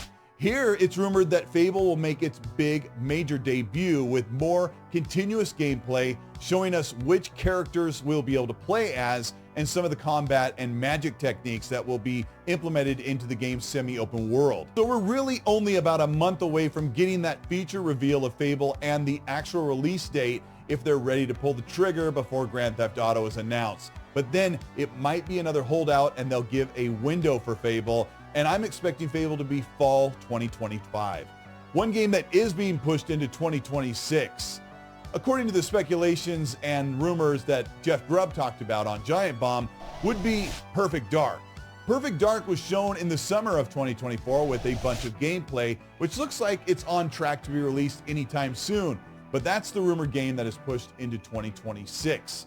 Perfect Dark has had a very rocky development with Initiative, and I've covered Initiative for many, many years, as early as 2019, with all of the people they brought on from Rockstar, Take-Two, Sony Santa Monica, Naughty Dog, and Crystal Dynamics team. Yeah, and then ended up outsourcing it to Crystal Dynamics. So they hired all these people to make a quadruple A video game studio, and then ended up not being able to actually develop the game in-house, so they just outsourced it to Crystal Dynamics after all that shit. There is a huge studio suite of people that are working on Perfect Dark, but that development hasn't been easy. Daryl Gallagher, the team leader that brought forth the Tomb Raider reboot in the 2010s, is in full charge, and there has been strife between him and other management about how to get things done. Perfect Dark looks really promising, and it looks like it needs another year in the oven before it comes out, so that one's probably fall 2026. Another rumor for a big release that's coming to Xbox in 2025 is the Oblivion remake. Not a remaster, an actual full remake in Unreal Engine 5 by Virtual Studio. This has been reported by multiple insiders that Oblivion is coming back. If that's actually true, that would be cool, because Oblivion is the best Elder Scrolls story by far, but I don't believe that it's going to happen. With a full... I'll believe it when I see it, basically. That sounds too good to be true, that they're actually going to remake it in a different engine for a Bethesda game. Remake to modernize controls, visuals, and bring it closer to Skyblivion, a mod that's been available for many years on PC. Oblivion has always been one of the fan favorite RPGs from Bethesda, and bringing this 2006 game up to modern consoles would be a really great prospect for fans, especially on PlayStation, who have not had access to this game since they offloaded their PS3s over 15 or 20 years ago. I've never played Oblivion, and I started it up on Xbox via back and pat at 4K 60 with the old archaic 2006 graphics, and it's rough. It's a tough one to try and get into, and I wouldn't recommend that people try that game out right now, as it feels really, really old. If this team, Virtual Studio, or whoever's working on the Oblivion remake, other rumors point to multiple studios working on this, not Bethesda, they've farmed it out. If they can make this game feel more modern, improve the graphics and gameplay and controls and UI to something we're more akin to playing right now, then I think Oblivion could finally have its re-emergence. And maybe it's something that I could get back into right now in the 2020s. But for right now, the Oblivion remake rumor is pretty rock solid, especially from people that I've talked to. I would expect Xbox and Bethesda to make an announcement about that either in the Direct in January, or maybe they'll have that waited for a big reveal in the showcase in June of 2025. One last thing in the Xbox news cycle has been Satya Nadella's statements that have really upset the die-hard, hardcore Xbox console-only fans when he said that they're doing their best with the... You know what? Colt just inadvertently described perfectly what Xbots are nowadays. Ready? For Xbox console-only fans. Xbox console-only fans. That is literally what Game Pass is. You're basically paying for an OnlyFans subscription to Xbox. You know, you get the illusion that maybe someday you'll actually get your money's worth. Maybe someday it'll actually pay off and you'll finally get your time in the sun. But in reality, you're never gonna fuck, bro. You're just dumping money into a whore that doesn't even know you fucking exist. And in reality, your ass is always gonna be left with fucking blue balls. You will never actually get that forsaken top that you so desperately desire.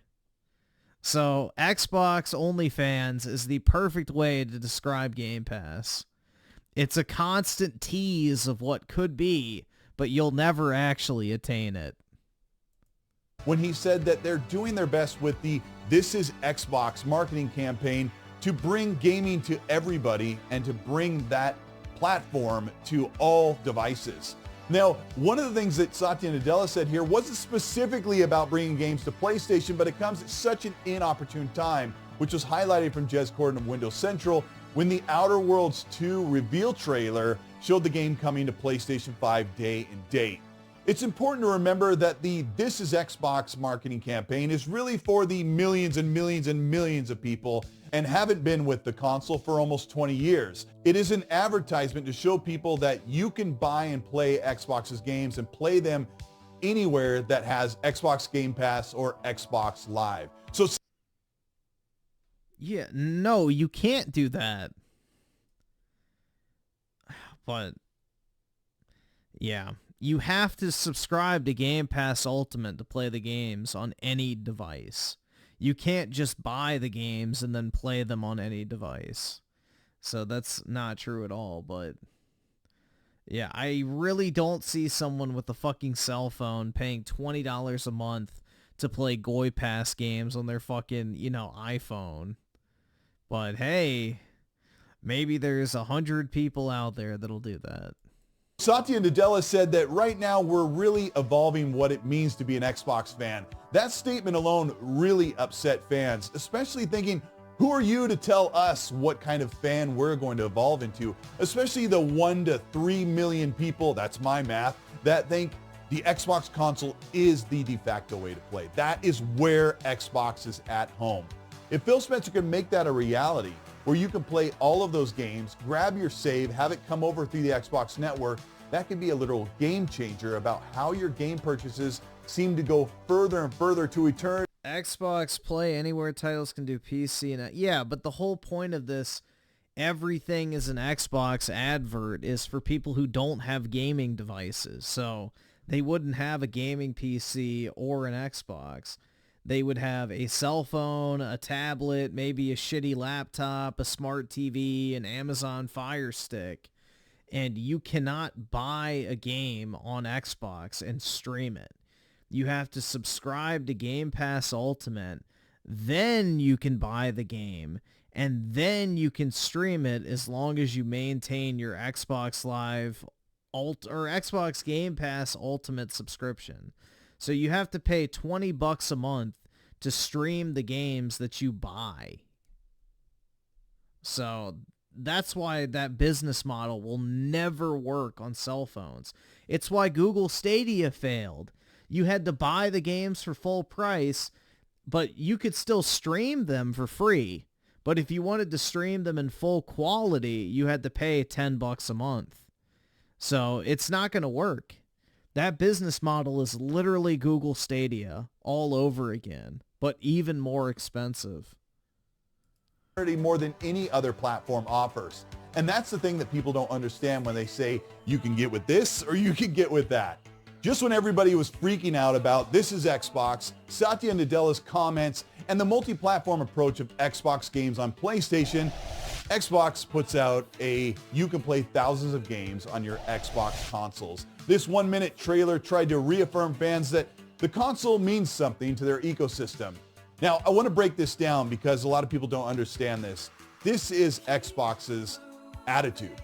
This is what people need to understand, is that Xbox console is going to be a lower priority, but it's still in the pipeline. And I know that's difficult for console-only fans to understand, but Xbox realizes that they can still sell consoles, but they can also sell their games. Creators Freedom with the 2. Griffin, hold my beer, please. I'll hold it over a garbage can and then drop it in. Games and their service. Where it belongs. Services, accessories, and everything else all at the same time.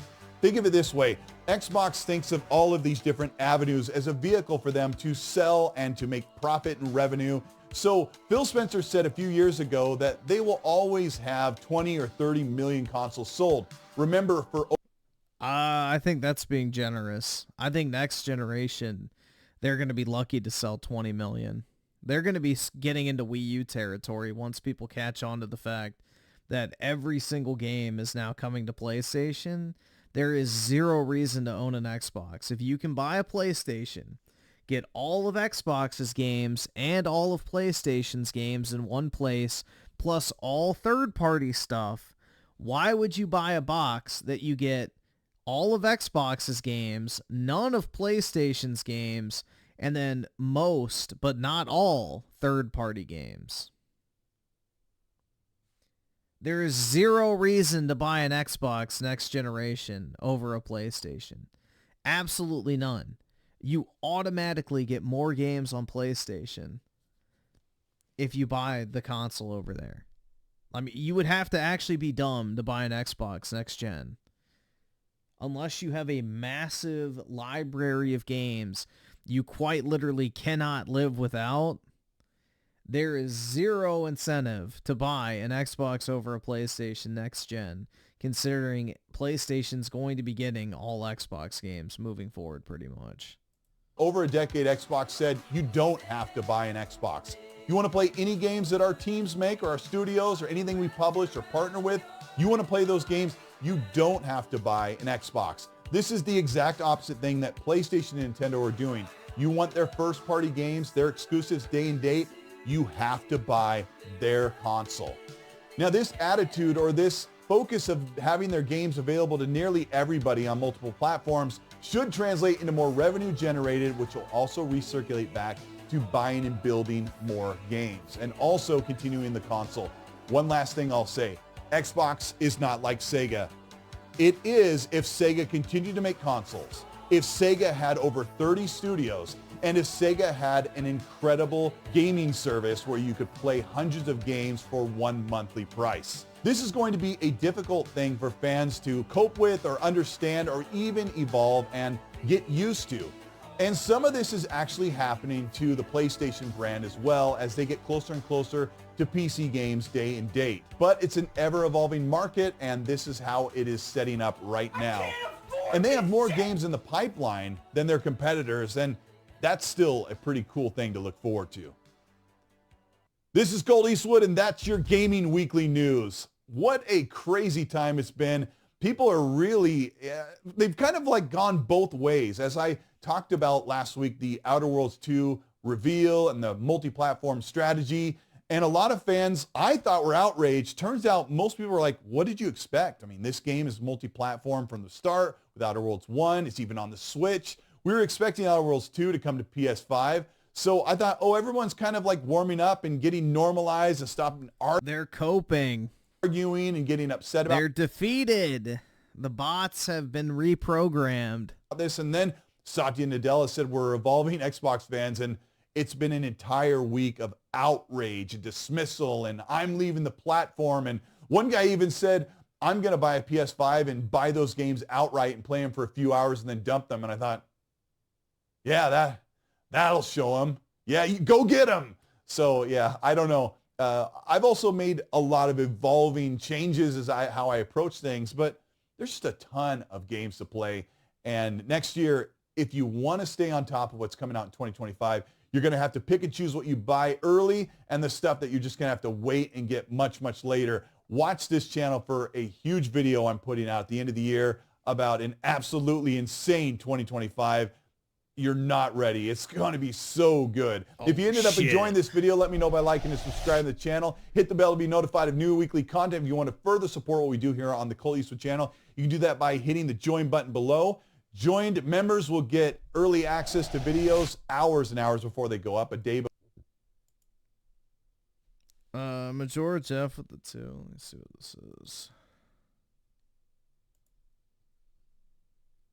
Over the last couple years. Okay, we can watch it. Let me see. All right. Over the last couple years, the gaming industry has gotten some awful games. Suicide Squad, Concord, Dustborn, Star Wars Outlaws, Dragon Age Veilguard, but man, we've also seen some really good ones. Power World, Helldivers 2, First Descendant, Black Myth Wukong, Space Marines, PoE 2, and now we got MarveL Rivals. It's very simple, ladies and gentlemen. If your game isn't flooded with agenda-driven practices that don't need to be shoved down the gamer's throat, and you create something with true passion and love, your games will succeed. I mean, just... Dog. A fucking MarveL slop Overwatch clone is not something made with true love and passion. It's a fucking Chinese fucking mobile tier, you know, literal cash grab licensed game. Holy fuck. Yeah. Dude, it's made with passion. Oh my, yeah. A fucking Chinese licensed title that is literally designed to extract as much money as humanly possible from you is not a game made with love and passion. The only love and passion is getting those Amero bucks from a bunch of dumb Marvel consumers who were like, oh my god, bro, a new suit for Spider-Man. I need it. Yeah. Nah, fuck. Who makes it? NetEase, right? Who owns Marvel Rivals? Yeah, NetEase. Literal Chi-Com shit, bruh. That game is not made with passion. Just take a look at this chart of DEI. That's like saying gay shit and ass is like a passion project. Or Zenless Zone Zero is, you know, a bunch of small, passionate indie devs getting together to make the game they've always wanted to. It's literally a cash extraction game.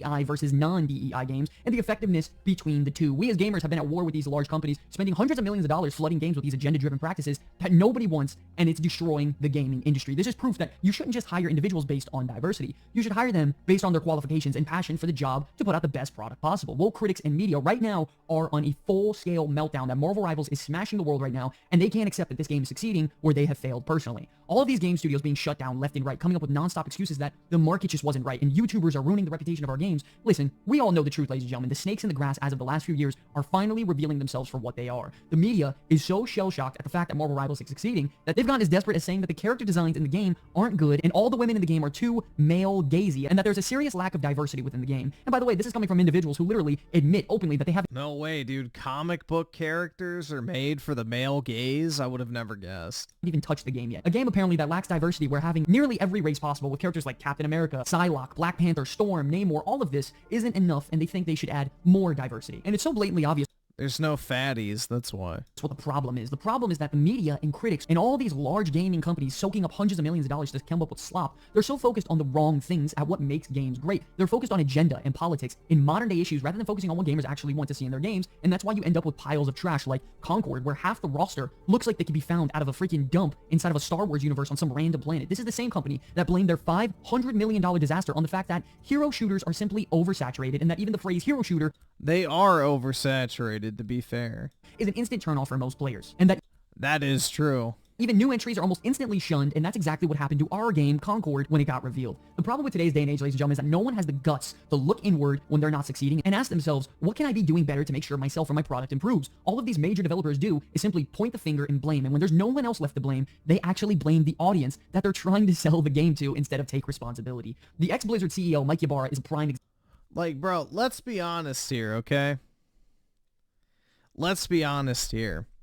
If MarveL Rivals was just, I don't know, fucking Bing Chilling Rivals, and it had a bunch of generic characters in it, do we really think it would have taken off like it did? I don't think so. The main draw is the fucking MarveL IP. Without the MarveL IP, not as many people would actually fucking care about that shit. If it was just some random fucking generic hero shooter that came out of China, nobody would fucking care. So the MarveL IP helped them out a lot. And the fact that they didn't make modern Marvel characters, they used more traditional Marvel designs where the women were actually, you know, attractive, definitely helped.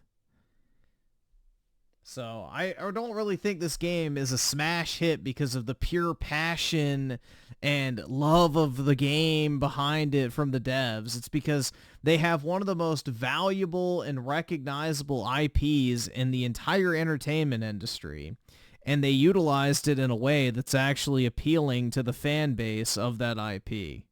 It's not because it's just such an amazing game that, you know, is a million times better than every other game in the hero shooter genre, because it's really not. Overwatch has much better mechanics than fucking MarveL Rivals. But people are like eating this shit up because they love fucking Marvel. So, and it plays back to what people want Marvel to look like, not what Disney wants Marvel to look like. example of this. Just before MarveL Rivals released the other day, he made a statement saying that the Overwatch MarveL Rivals ships tomorrow. The game even copied characters like Widowmaker in their game, which is a direct comparison with Black Yeah, I played it. I didn't really think it was anything that great.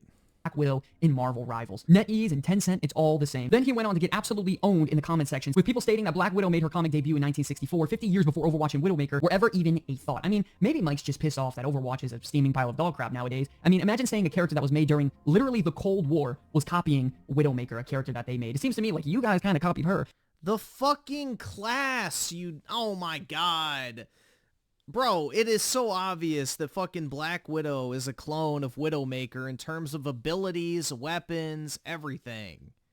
Come on, it's not the visual that he's talking about. He's talking about the literal fucking character abilities and weapons. They're the exact same.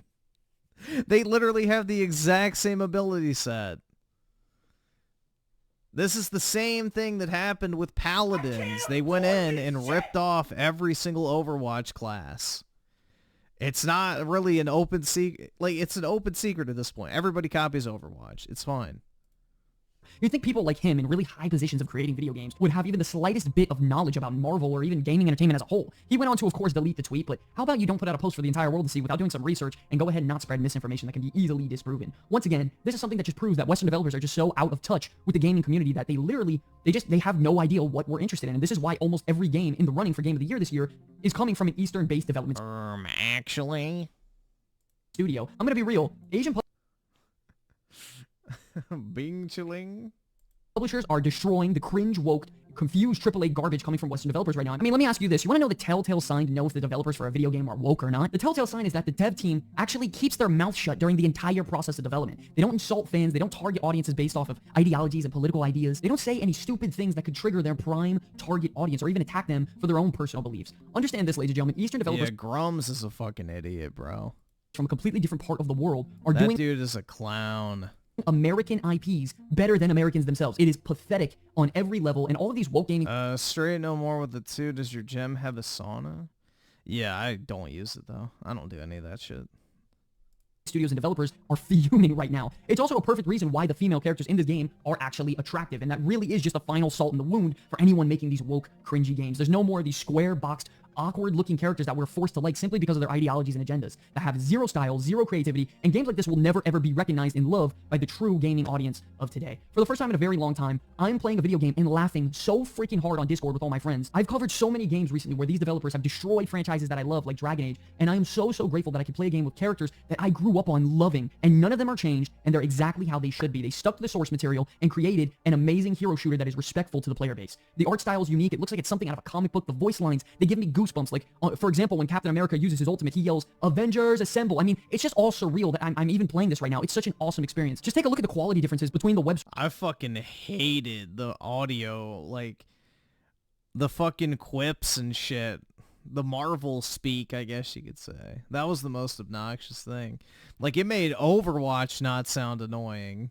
Swinging with Spider-Man, which is an accomplishment. Avengers game a few years back, and what we got the other day with MarveL Rivals, it is just completely night and day, and you can see the quality and love. And it literally looks worse, but okay.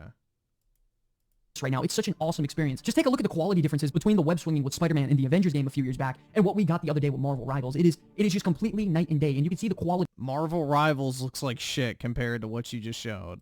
And love and care to dedicate. You're not web swinging in this. You're grapple hooking. This is literally a grapple hook. It's not a fucking web swing. Bro, that's not web swinging. You're using basically a reskinned grapple hook. Watch.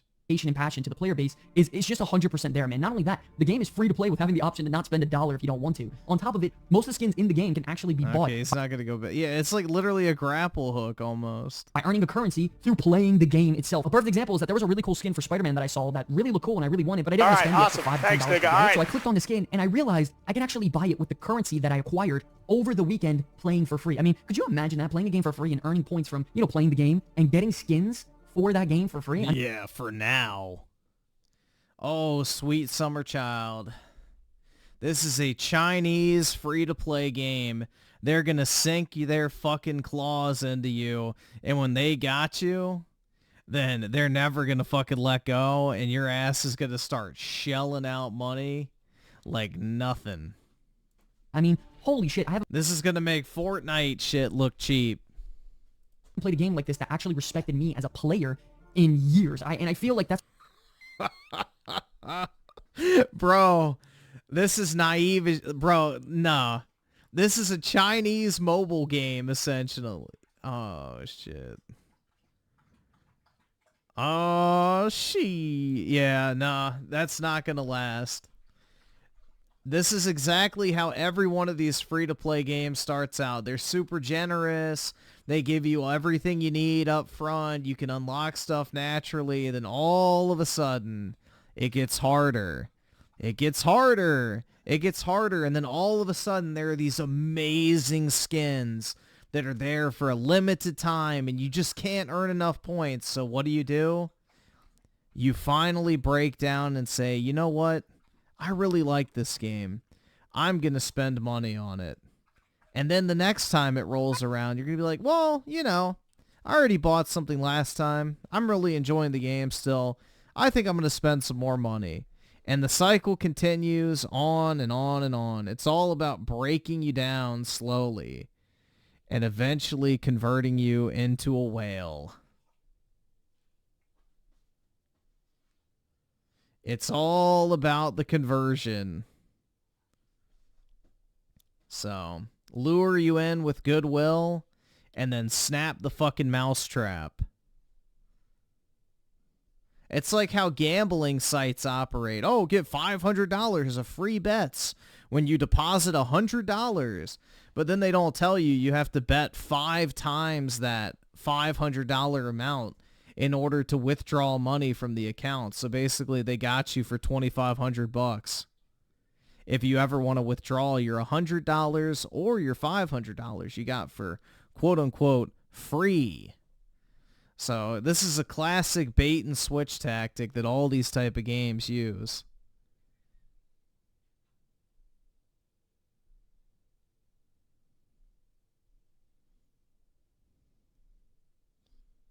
Oh, I'm not talking about battle passes. I'm talking about skins in the store. Not battle passes.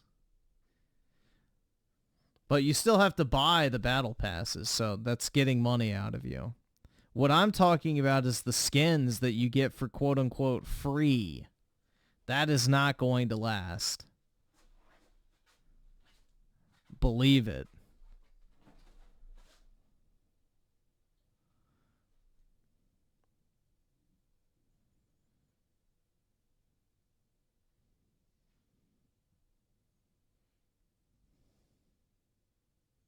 Well, to be fair, Fortnite does really well at, like, keeping people interested, so.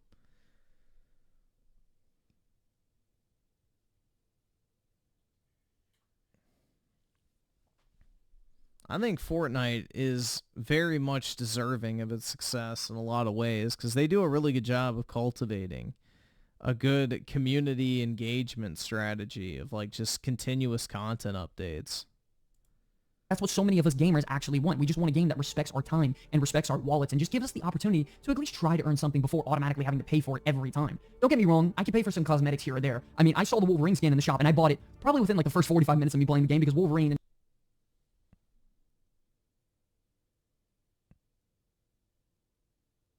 they got him. that retro suit was one of my favorite looks for a superhero as a kid growing up, so they got me there. But you gotta know, I'm not the type of person to go spend a bunch of money on cosmetics at all. I don't like playing games like Fortnite where you can buy a bunch of skins. I don't like games with loot boxes or gacha games or anything like that. So it's very, very rare for someone like me, who usually comes from like an MMORPG background, to buy a skin in a video game at all. So the fact that... Wait, it's rare for him coming from an MMORPG background to spend money in a game? What? Dude, that's literally the franchise that invented microtransactions. That is the worst genre of games, hands down, for additional payments. You literally have to pay every single month just to play the game you already bought.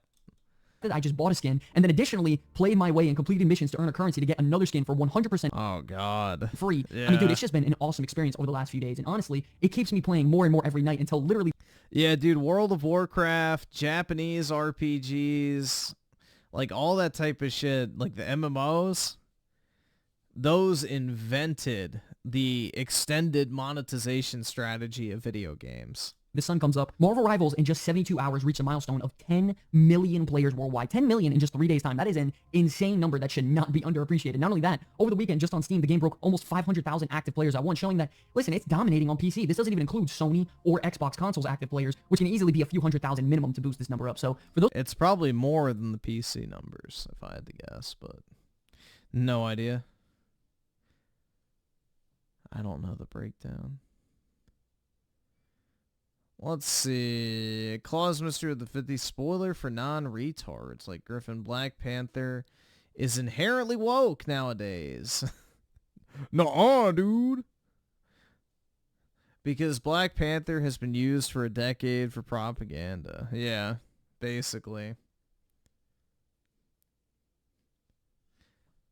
Disney is good at that. All right, awesome. Thanks, nigga. All right. Jeff with the 5. I'm surprised you're shitting on this game because people are defending it, saying it's better than Overwatch. I don't like it better than Overwatch, personally. I played it, and I felt the exact same as when I played Paladins. I like the character design, but I don't like hero shooters, to be honest. Overwatch is really the only hero shooter I've ever liked. And I don't know. Like, I prefer the first-person perspective. I prefer the feel of Overwatch's gunplay better. It feels a lot more tight and just refined. Marvel Rivals kind of falls into the realm of just pure fucking... I don't know. What's the best way to put it? Like, there's just way too much happening on screen. Like, it's a clusterfuck to look at.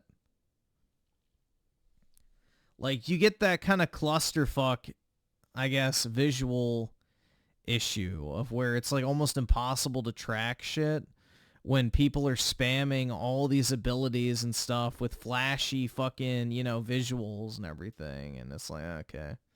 Yeah, that's kind of irritating. Because, like, you can't even tell what the fuck kills you sometimes. I don't know. I just don't really care for it, to be honest. Not really my thing. I didn't, like, dislike it, but just kind of meh. More of the same. But I'm also kind of burnt out on Overwatch in general, so hero shooters don't really do anything for me.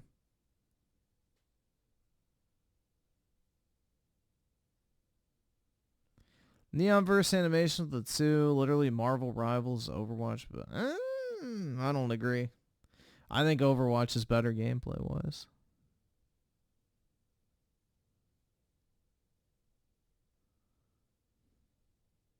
Seven-Minute Man with the 5. I don't know. I think it's better than Overwatch. Player count kind of reflect. Yeah, Overwatch came out a decade ago. Let's see what this game is at in a decade. All right.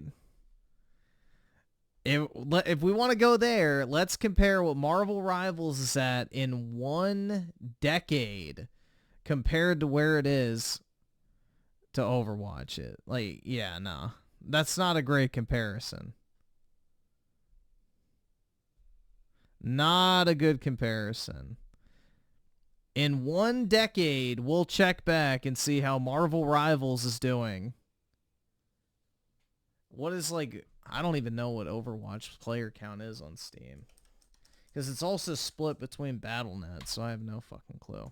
Let's see, Steam charts. I can't afford this shit!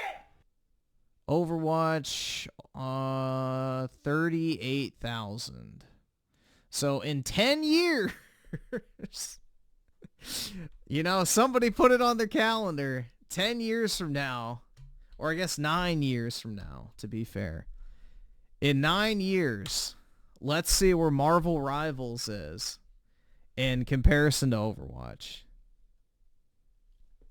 So will it be a 39,000 concurrent players?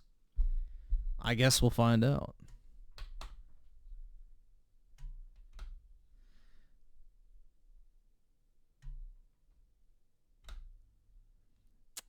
Creators Freedom with the 2, Helldivers 2, and Starship Troopers is alright.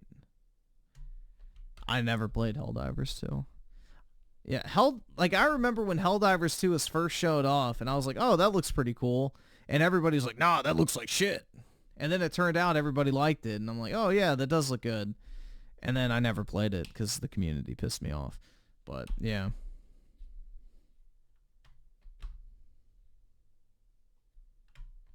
Who said that? Literally everyone when we watched the PlayStation event where they were showing off gameplay. And I was like, oh yeah, this actually looks good. And everyone's like, nah, that looks like shit, dude. It looks like fucking, what is that? You just said it. Starship Troopers ripoff or whatever the fuck. I'm like, nah, the gameplay actually looks pretty good. And people are like, nah, it looks like shit. So... I distinctly remember everyone being like, nah, bro, that's fucking garbage. That game's going to be trash. And I was like, nah, I think the gameplay actually looks pretty good. It looks kind of promising. But I never played it. I never actually played it. I own it, but yeah, I literally did the tutorial, named my ship, and then never touched it again. So, there you go. Hooray! Gaming. Those of you who think MarveL Rival is just simply an Overwatch knockoff, you couldn't be more wrong because this game, it is an Overwatch knockoff. In my opinion, is the upgrade. Developers and critics have gone as far as even stating that the only reason this game's reached success is because it's free to play, which, of course, it's a very big reason a lot of people have tuned in and played it, and there's a big reason why 10 million players have played over the last 3 days. But every match I go into, there's multiple players in that match with skins, which means that their model of luring you into, the game to show you that it's free to play and that it's a solid game, they earn your trust by doing that, and they give you the option to buy these high-end cosmetics that don't impact the gameplay at all. Tons of games do So it's successful because it's free to play. This in the industry right now, and everybody knows that free-to-play games that have this model have the highest ceiling when it comes to making money. For example, League of Legends, Fortnite, Genshin Impact, First Ascended. All these games make hundreds of millions of dollars because they lure you in with really good quality and they hit you over the freaking head with the optional paid scans. Listen, at the end of the day, MarveL Rivals is... Dude, I don't get the hype with gay shit in an ass, bro. Like, gay shit in an ass has some of the worst anime girl character designs I've ever seen. Like, the fact that people simp out over these Genshin characters is wild to me. Like, they're not even good. They look like shit, bro. The Genshin characters are fucking garbage. Oh, yeah, dude, I tried Genshin once, and I hated it. It was awful. That shit literally made me want to fucking kill myself from boredom. And, like, the characters don't even look good, either. But whatever it is, it triggers the fucking weeb autism, and they're like, oh my god, I want to fucking come to that character so bad, dude. It's like, what the fuck? I really don't get it. But, that game was a complete fucking just meh to me. Is a beacon of what happens when developers respect their audience. They prioritize quality, and they put... Zenless is pure goon material. That game sucked, too. Passion above politics, man. Over the last 5 to 10 years, the gaming industry has been cooked by agenda-driven mediocrity, and MarveL Rivals stands as, honestly, a testament to what gamers truly want. They want that fun, immersive, and truly respectful experience that honors the source material, and the players are loving it right now, man. Western gaming has lost sight of what makes games great, and instead of delivering quality, they're, of course, concerned with checking diversity boxes and forcing ideologies, and meanwhile, Eastern developers are proving time and time again that focusing on talent, creativity, and, of course, player-first principles leads to the most success, man. 10 million players in 3 days is not a fluke. It's proof that games can succeed without pandering or compromising to these weird audiences and ideologies. Trying to push these woke agendas, and it's just all not worth a damn. I get repulsed whenever I see an anime-style game that's not from Shonen franchise. Dude, I get repulsed when I see an anime-style game that comes out of China. Because you just know it's about to be the biggest fucking money-grabbing slop you've ever seen in your life. Anymore, and I believe this is... Like, all these fucking gacha anime games are all coming out of China, not even Japan. So it's like literally fucking just slop tier Chi-Com trash that's like ultra fucking sterilized, that's just literally there to prey on autistic kids who jerk off to anime girls. The nearby future of gaming, where passion, not politics, actually wins the day. And MarveL Rivals is leading the charge here. Anyways, I'm gonna get back to playing Spider-Man in ranked. Let me know what you all think about it in the comment section below. Stay critical, stay informed. My name's Guy from the Comeback Kids. I will see you all in It took me forever to get 2 trophies on Genshin. Yeah, I just like, that game to me is slop.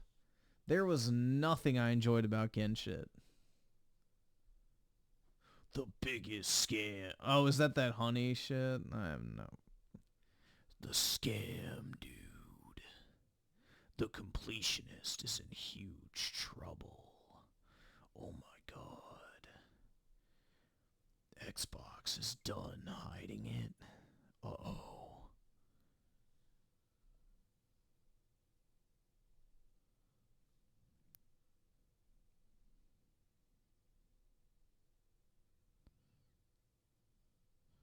Isn't your Fate mobile game from Japan? Yup.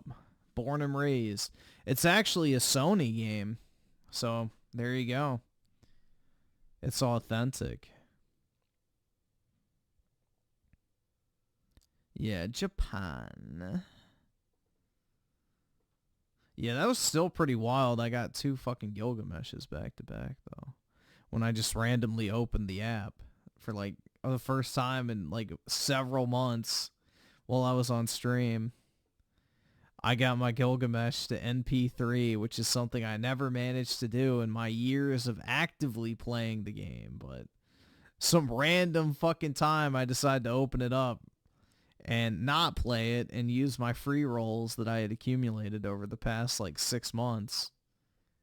You know, all of a sudden I double summon arguably one of the best 5 stars in the game to 3 NP him, which is pretty nice.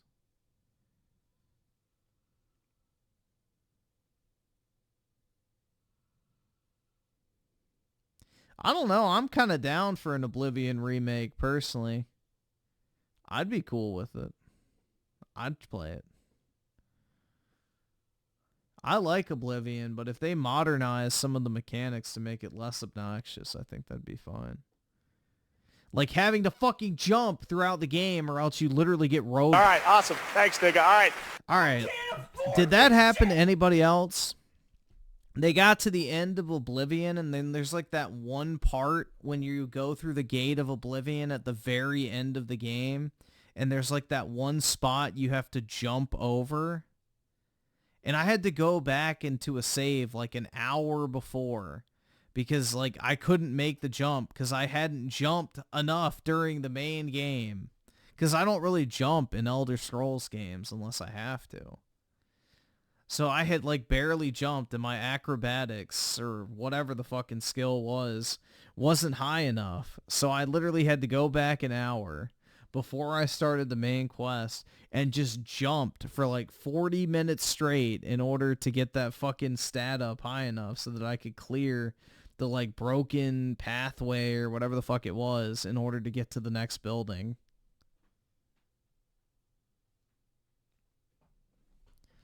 So, yeah, I remember, like, I tried taking off all my armor. I tried, like, this fucking running. I tried everything to try and do it, but it just came down to my stat not being high enough, and that shit really pissed me off. So, if they can fix things like that, I'm all for it.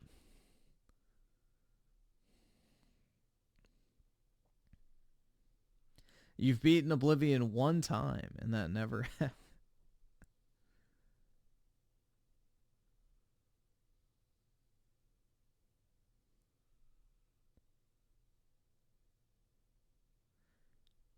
I didn't run out of time. I just ran out of fucking, you know, ability to proceed, which is the unfortunate part.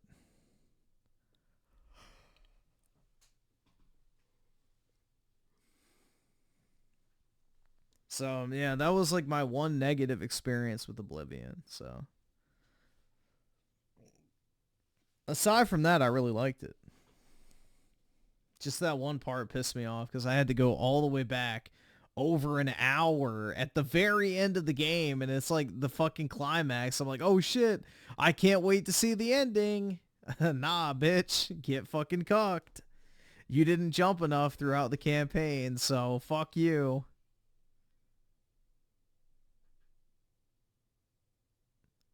What part are you? There's a part at the very end of the game as you're like sealing the gates of Oblivion or whatever. And there's like a broken pathway that has a chunk in the middle of it missing, and you have to jump over it. And I think you had to get your skill to like level 23 at least was the number. I don't remember what it was exactly, but I could not clear the jump because my skill wasn't high enough. So I had to reload the save right before the final mission. I had to jump around for like an hour, get my skill high enough, and then I had to redo the entire final fucking mission again, get back to that point, and I was able to jump across. So. But yeah, I had never jumped in the game pretty much up until that point. I had never felt the need. Because jumping in Elder Scrolls games doesn't speed you up, it slows you down. So I never did it. Not to mention it rapes your stamina meter.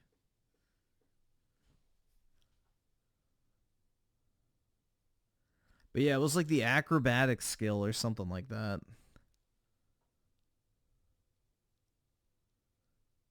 Well, I didn't fucking know there was going to be some sort of fucking stat check at the very end of the game that relied on fucking jumping of all things. So, yeah, I guess lesson learned, but yeah, it was like such a random thing. Like, oh yeah, you can't proceed. You fucking haven't jumped enough. And then I looked it up and apparently a bunch of other people had the same problem. So I was not alone. Thank you very much.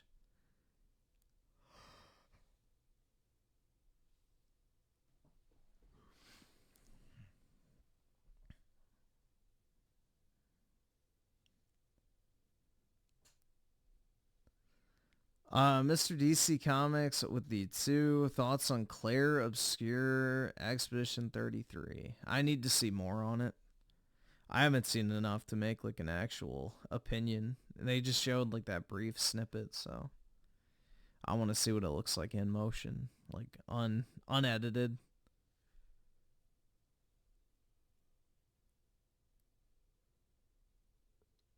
Chick third on the right should do some jumping. The dog? What the fuck? I mean, I guess.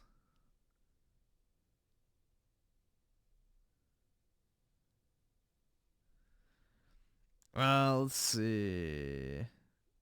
Oski Boski with the 5. Luna Snow, my girl. Nice. And Neonverse Animation with the 2. I like Helldivers too, but the community is Reddit. Yep, once they started LARPing as hard as they did, I was like, I'm not playing this game. Like, LARPing a video game on Twitter is just beyond fucking cringe. I couldn't do it. I could not do it, bro.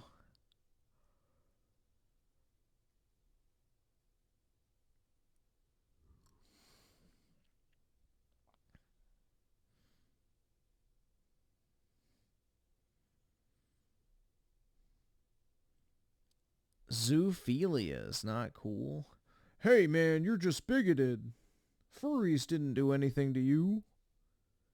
We're just normal people with normal lives trying to go about our day like everyone else. The dogs enjoy it anyway, so why do you care? Salutations, everybody. Yeah, Oblivion's better than Skyrim. Oh wait, better, but Skyrim, alright too. So Skyrim is a better game than Oblivion. Oblivion has a better campaign, if that makes sense. That's how I stack up the two. Skyrim is a better game all around.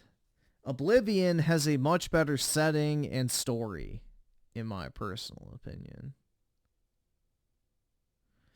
Majority F with the 5. So do you think the Overwatch community is eating up MarveL? I don't know what you mean by like eating up. Like they're enjoying it? I guess. I don't know.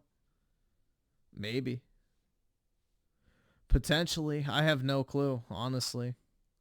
I don't really interact with either community, so I haven't played Overwatch regularly in 4 years.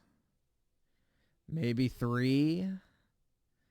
I don't know. I kind of gave up on the hero shooter genre in general.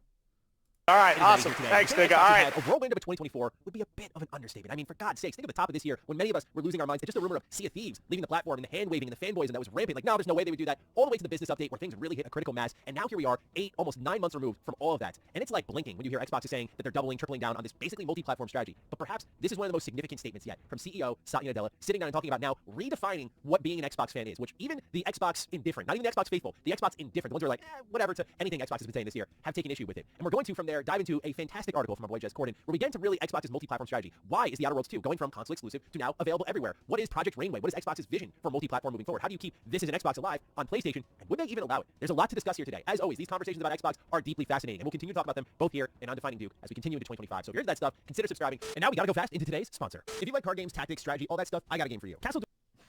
Bruh. Nasty.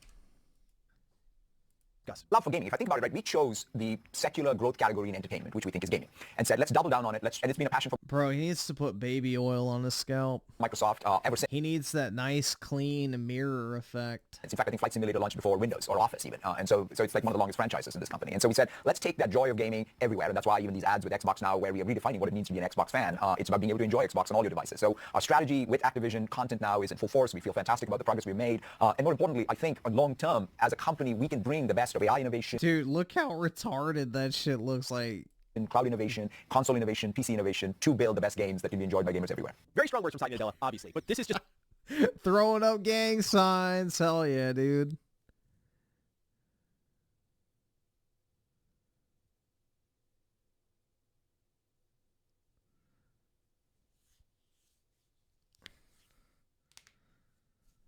Oh my god. Majora Java the 5, what I meant is whatever company is making MarveL Rivals is melting the Overwatch player. I don't, like, the thing is, I don't know what the Overwatch player base even looks like at this point before it even came out. I don't know if it actually had an impact on it or not, because Overwatch has been dying for a very long time. You know, they fucking killed it when they went 5v5, in my personal opinion. 5v5 was the dumbest shit they ever fucking did with Overwatch, hands down. They made the game objectively fucking worse. They made it slower. They made it less fun. And yeah, they've been... Launch Overwatch was something truly amazing. And they completely fucking destroyed it over the course of the past 9 years with the patches, balancing, shitty new heroes that are completely fucking broken, that are basically uncounterable by a vast majority of the roster. Like, they have absolutely ruined that game through the updates. So, MarveL Rivals, I do not have any fucking faith in whatsoever, is not going to suffer the same fate. Because Overwatch started out, like, amazing. Everybody loved Overwatch when it came out. Like, you would be hard-pressed to find a certified Overwatch hater back in 2016. Like, that game was really, really well made. The graphics were amazing. The gameplay was fucking amazing. And it was, like, truly innovative. There's nothing else like it at the time. So, I don't really know. We'll see if it lasts, but I don't really know where Overwatch's fan base even is at this point. But, no clue. Yeah, the role queues are stupid, too. But, to be fair, if you play tank, you got free loot boxes, so I liked it, personally. Because nobody wants to play tank on Overwatch, so it's like always the one that you get the free loot box on, so that was nice. Just following up, I think, as strong of words from Phil Spencer, where there's no red line when it comes to Xbox exclusivity. This is the new reality. They're not budging from it. And while I mentioned in our last Xbox video that their commitment to this sort of campaign really just signaled the end of Xbox as we know it, having the CEO of Microsoft step out and say, we're redefining what being an Xbox fan is very bold and potentially dangerous. Because while as a fan, I'm sitting here going, hang on, for me being an Xbox fan is like the crazy original Xbox exclusives, like a Blinks the Time Sweeper or a Death Row. Like, to me, that is Xbox. Going to the 360, the weird exclusives there. I think of the only on Xbox stamp. Like, to me, these are hallmarks of the Xbox community to Xbox Live, multiplayer gaming. That's Xbox to me. Yeah, but can Overwatch 2 be replaced by MarveL Rivals with like the competitive scene is the question. That'll be the real staying power of MarveL Rivals, will be the ranked play. Because that's what drew people into Overwatch and kept them gripped by the fucking balls, was the ranked play. And I don't know if MarveL Rivals is a balanced enough game for that. So that will be the true test of time, is if you can actually play that game competitively without people getting pissed the fuck off. Because it's one thing to play it casually, it's another thing when the fucking autistic streamers and shit come in and try and play it like an MLG fucking sweat fest. So that's the thing. That's what will really determine the longevity of it, is the ranked, because that's what people are going to do long term, and that'll be the content people make long term, and that'll be what the streamers play long term, and that will be the only way to move people over from Overwatch, is to have a better ranked play experience. Now, that is a big if, and only time will tell.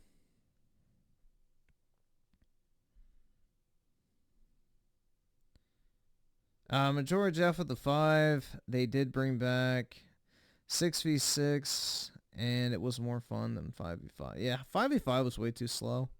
Not to mention it put all the pressure on one tank, which was not good. Not good. Me. For you to tell me that the new way of being an Xbox fan is being one on PlayStation, I do wrestle with a little bit. I don't think I need to spell out why this is dangerous, but that's where this article from Jez Corden, I think, is deeply fascinating, because as you get into the thick of it and Xbox's rationale behind this decision, and if the data they are sharing is true, then it kind of makes sense why Xbox is going aggressively in this direction, because, spoilers, it looks like it's not affecting their user base at all. But the real trick is always going to be, how does this carry over into a new generation? When Xbox is asking you to buy their new hardware alongside PlayStation in the start of a brand new generation. All right, awesome. Thanks, nigga. All right. Front of mind, when you're sitting there with probably $800, $900 systems in front of you and wondering where you should spend your money. And I think a lot of people are going to remember Xbox in the middle of a generation completely transforming their business strategy. $900 myself and others, systems. physical game collecting is a huge one. And that also gets into the built-in digital libraries, which are locked in for many people, and they're not going to move platforms, which is actually core to this conversation. So let's get into that Jez Corden article from Windows Central. There's a couple of key points here. I want to start off with the Outer Worlds 2, where they say, the Outer Worlds 2 being announced for PlayStation was not a result of a game being delayed out of 2025, nor was it the result of Xbox or developer Obsidian needing a rapid cash injection. It was decided as a result of the 4 Xbox games previously slated to move to PlayStation having no material impact on active Xbox users. Microsoft is taking this as a signal that people are happy where they are and aren't willing to move platforms on the basis of what the other side, as in PlayStation, has access to. Microsoft considers that the bulk of these younger Gen Alpha and Gen Z users...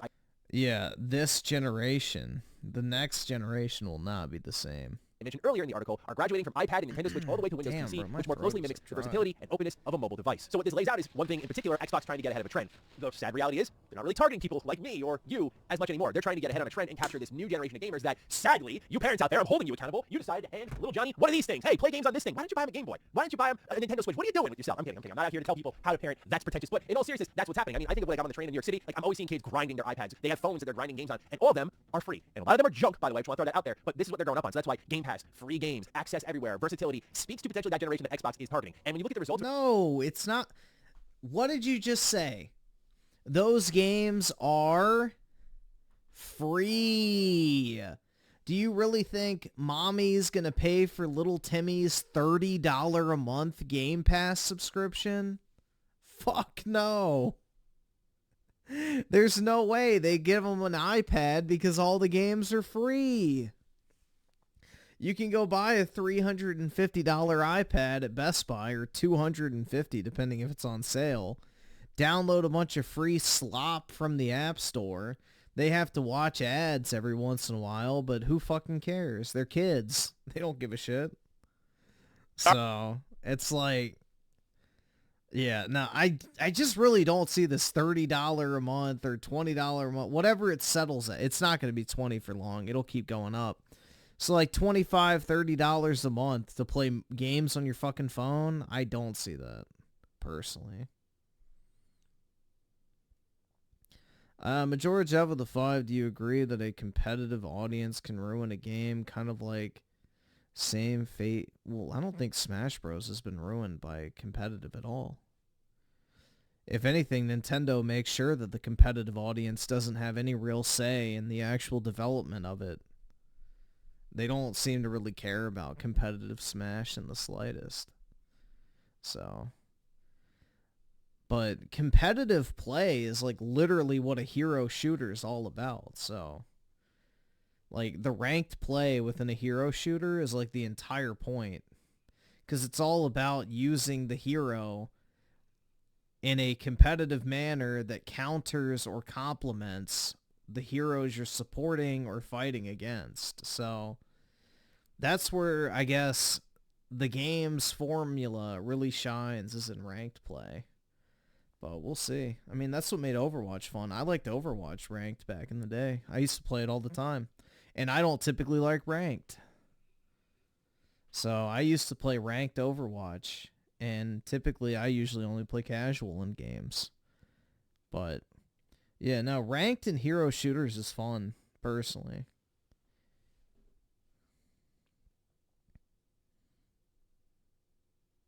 But that'll be the true test, because the Overwatch community is a bunch of sweats.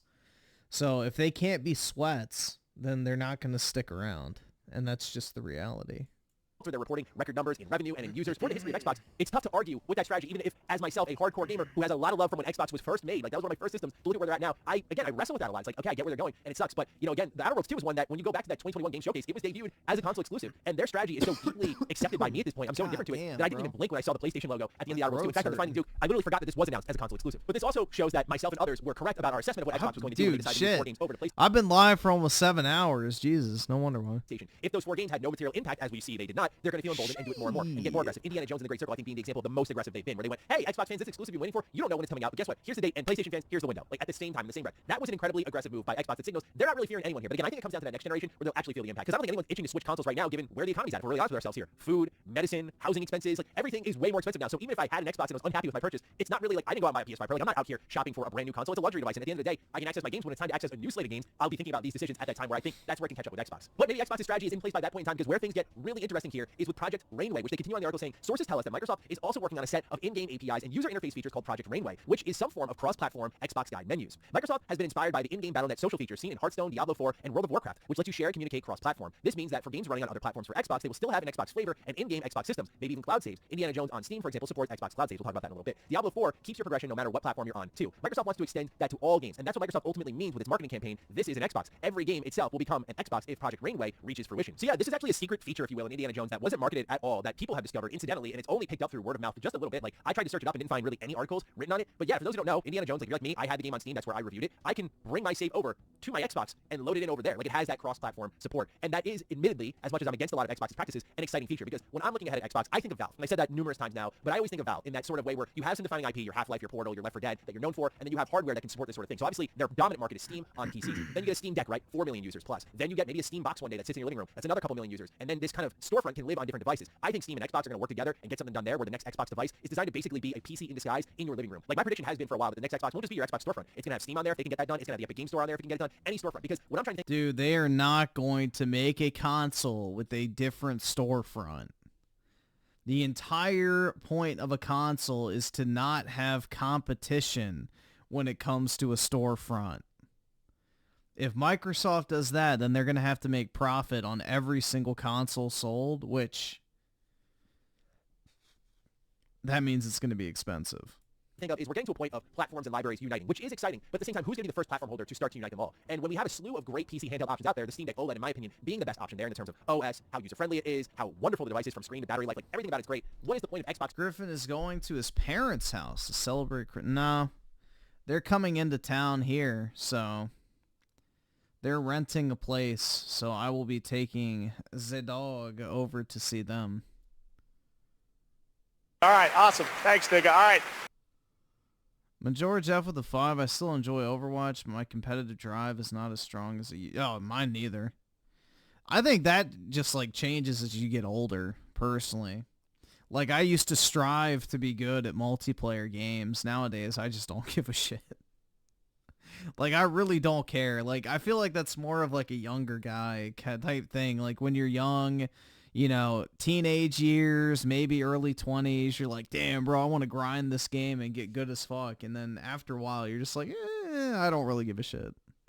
Because it's like, I guess you go through so many different games and you realize, yeah, you're never going to actually be like any sort of pro level or anything. So, Britt, that's because you're a woman and you have no competitive drive. That's called biology. But, yeah.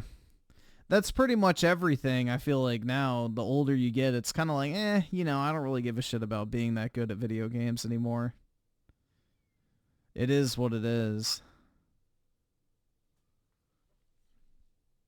It's like, this shit ain't gonna ever be my job, so why the fuck am I treating it like it? I'm just gonna have fun with it.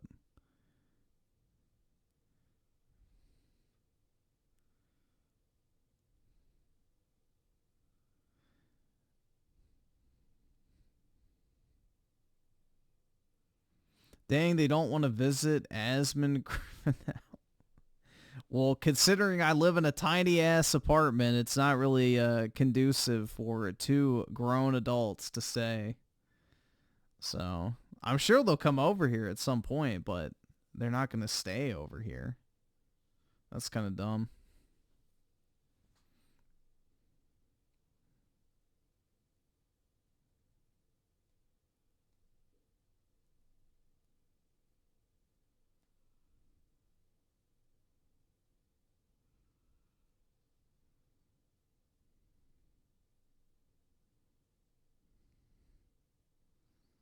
Hide the Aerith cards? Why? The Aerith cards aren't even out. I only have 3 Aerith cards. Actually, no. I have 5 out. I have 3 in my frame, and then, 2 in the little stand thingies I have. So, that's not even that many.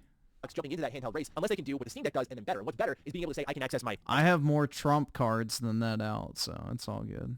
Xbox library there, right? That was the big jumping off point for the Steam Deck. The Steam Deck to me was immediately appealing because I had hundreds of games already on Steam. You're telling me I can play these on the go? Get the hell out of here. Of course I'm in, right? So Xbox can have that as well as if they can connect with these storefronts and get those on their handhelds. That to me is their vision of a future, is that they want to basically have a PC in the living room. Like you have access to these sort of storefronts. I mean, Phil Spencer has spoken openly about this, so it's not just a blind guess, a shot in the dark, but I do think it starts there. Does that mean that Nintendo and PlayStation are going to play ball with that? That's where I think this strategy gets a little bit risky with Rainway. Is like, what are these Xbox features? What is this menu system? What does it allow? Cross-save is one thing, but if you're going to have this stronger Xbox presence on PlayStation, I wonder if they would have something to say about it, right? The other thing that I sort of struggle with a bit with this idea is it feels like pieces of Xbox strategy are out of order. I remember when they first went in and bought Bethesda and were setting up to buy Activision, the expectation for many of us is that Xbox would curate some sort of guide menu Xbox UI that you would then see on other platforms, and it would be almost an application of sorts that you would enter and see a bunch of the Xbox games there, and they would not be sold to you a la carte. Obviously, we're in a much different reality right now, but Project Rainway felt like the first step into bringing Xbox games to other consoles. But I feel like they're throwing testers out there, and then you have Matt Booty in a separate interview with a Variety saying, oh, actually, we're going to go back to case-by-case basis, which happened right after Phil Spencer said there's no red lines, and then you get Satya here doubling, tripling down. Xbox has always had a messaging problem, and unless you're like me and you freakishly cover this company, you'd probably lose your mind reading headlines because they all conflict with one another. So it just feels like a lot of Xbox's strategy is really just figuring it out as they go along. And again, that's where I go to my original point in this video, is when I look at the next generation of systems, people are going to remember this. They want to buy into something that's safe and reliable. And as much as I disagree with a lot of PlayStation's business strategies over this entire generation, there's one thing they and Nintendo have been that Xbox has not been, and that is reliable. PlayStation did not leave you for an entire calendar year with your only 2...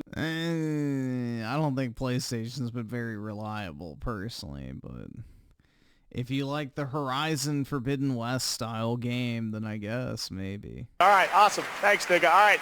Alright. George F. of the 5, people don't have fun nowadays, they just want to win.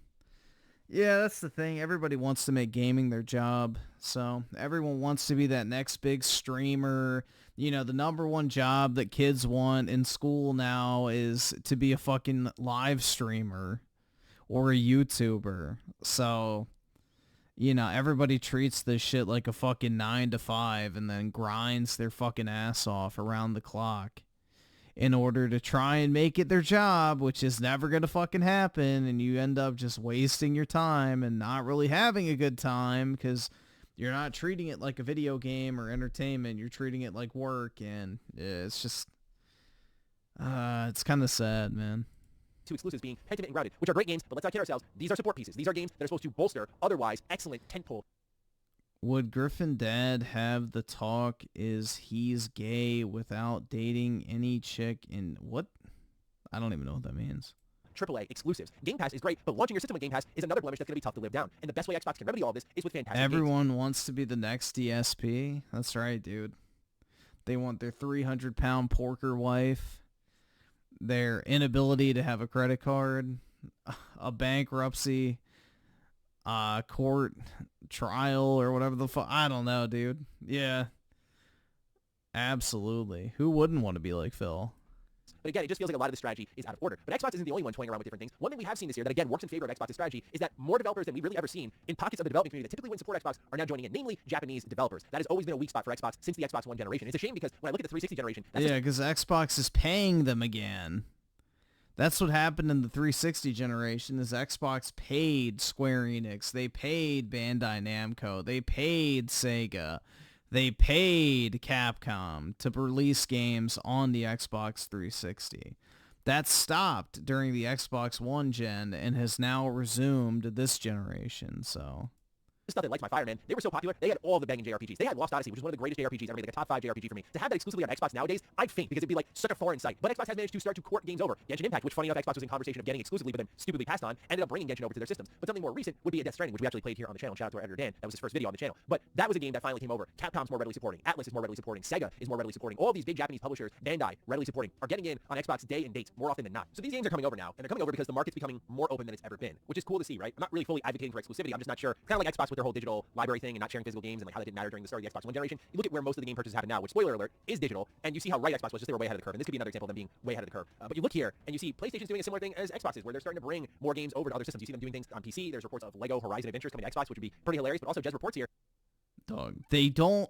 See, this is what's so stupid, is Lego owns this game. Lego. Say it with me. L-E-G-O. Lego owns Horizon Lego Adventure or whatever the fuck. The reason why it's on other platforms is because Lego makes these games to sell Lego sets. It has nothing to do with making money from the video game itself. It solely exists to advertise the fact, hey, spend $400 on this fucking Horizon Zero Dawn Lego set. That's where they make their money, is selling $10 worth of plastic bricks for $500. Here, sources suggest to me that even more unannounced and previously PlayStation-exclusive third-party emphasis on that, games are slated for Xbox in 2025 as well. Developers are smelling the blood in the water, and they're going for it too. The more games on their platforms, the better. That's the interesting relationship between dev, consumer, and publisher that we're just becoming cognizant of. I don't really know a single developer that has been pro-exclusivity, like that has gone out there and said, it is bad that more people can play the thing I spent like 4, 5, 6 years working on. People who are making these things want more people than ever to see it, which is why many are in support of Xbox's business. Square Enix, who famously neglected Xbox's platform extensively, has been one of their strongest partners in 2024. So times are changing. We'll see just how clairvoyant Xbox is, but they're done hiding it. That's for damn sure. So, ladies and gentlemen, let me know your thoughts on Xbox's changes, their transformation in 2024 down below. I look forward to hearing your thoughts. Other than that, take excellent care of yourselves, and I'll see you in the next one. Stay sexy, stay active. I love you all. Peace.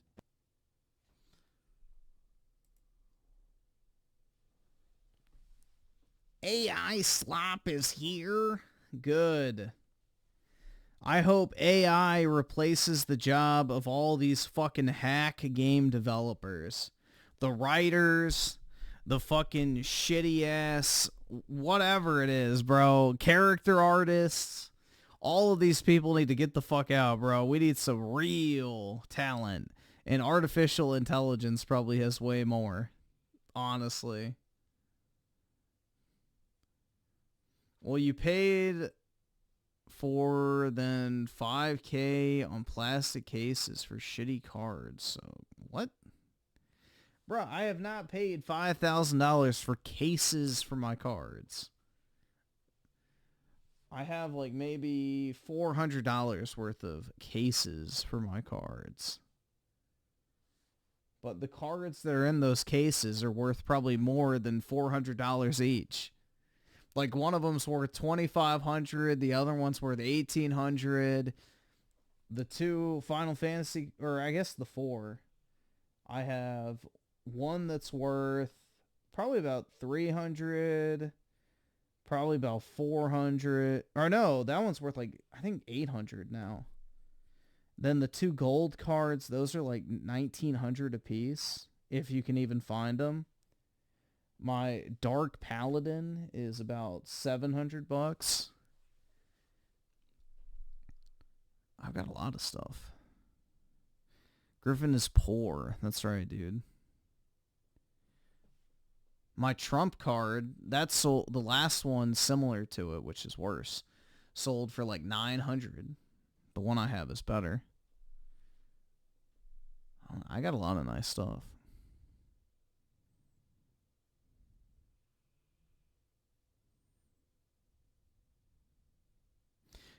Chad, Griffin is poor. It's only through your donations he's on. Yeah, exactly. For just $20 a month, you too can feed an animal this holiday season.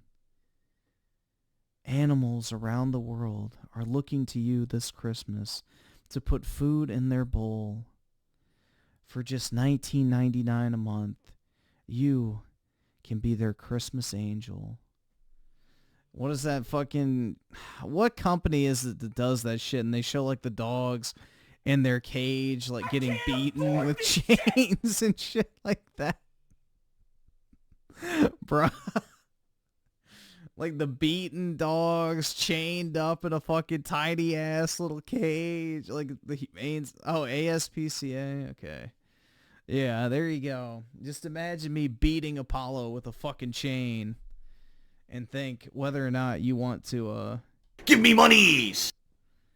They tried to traumatize me as a kid. Yeah, those shit never worked on me.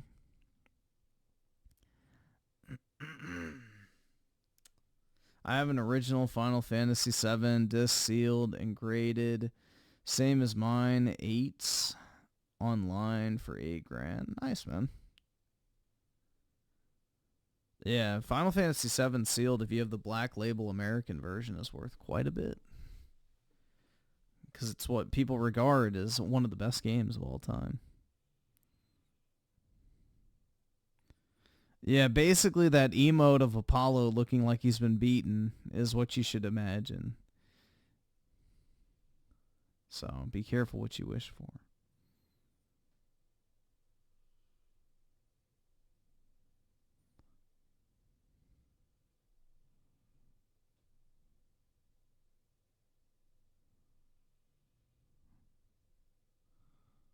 Apollo's locked in the cuck cage. That's right. He gets to watch me eat steak every night while he dies of starvation. While In the Arms of the Angel plays. Yeah.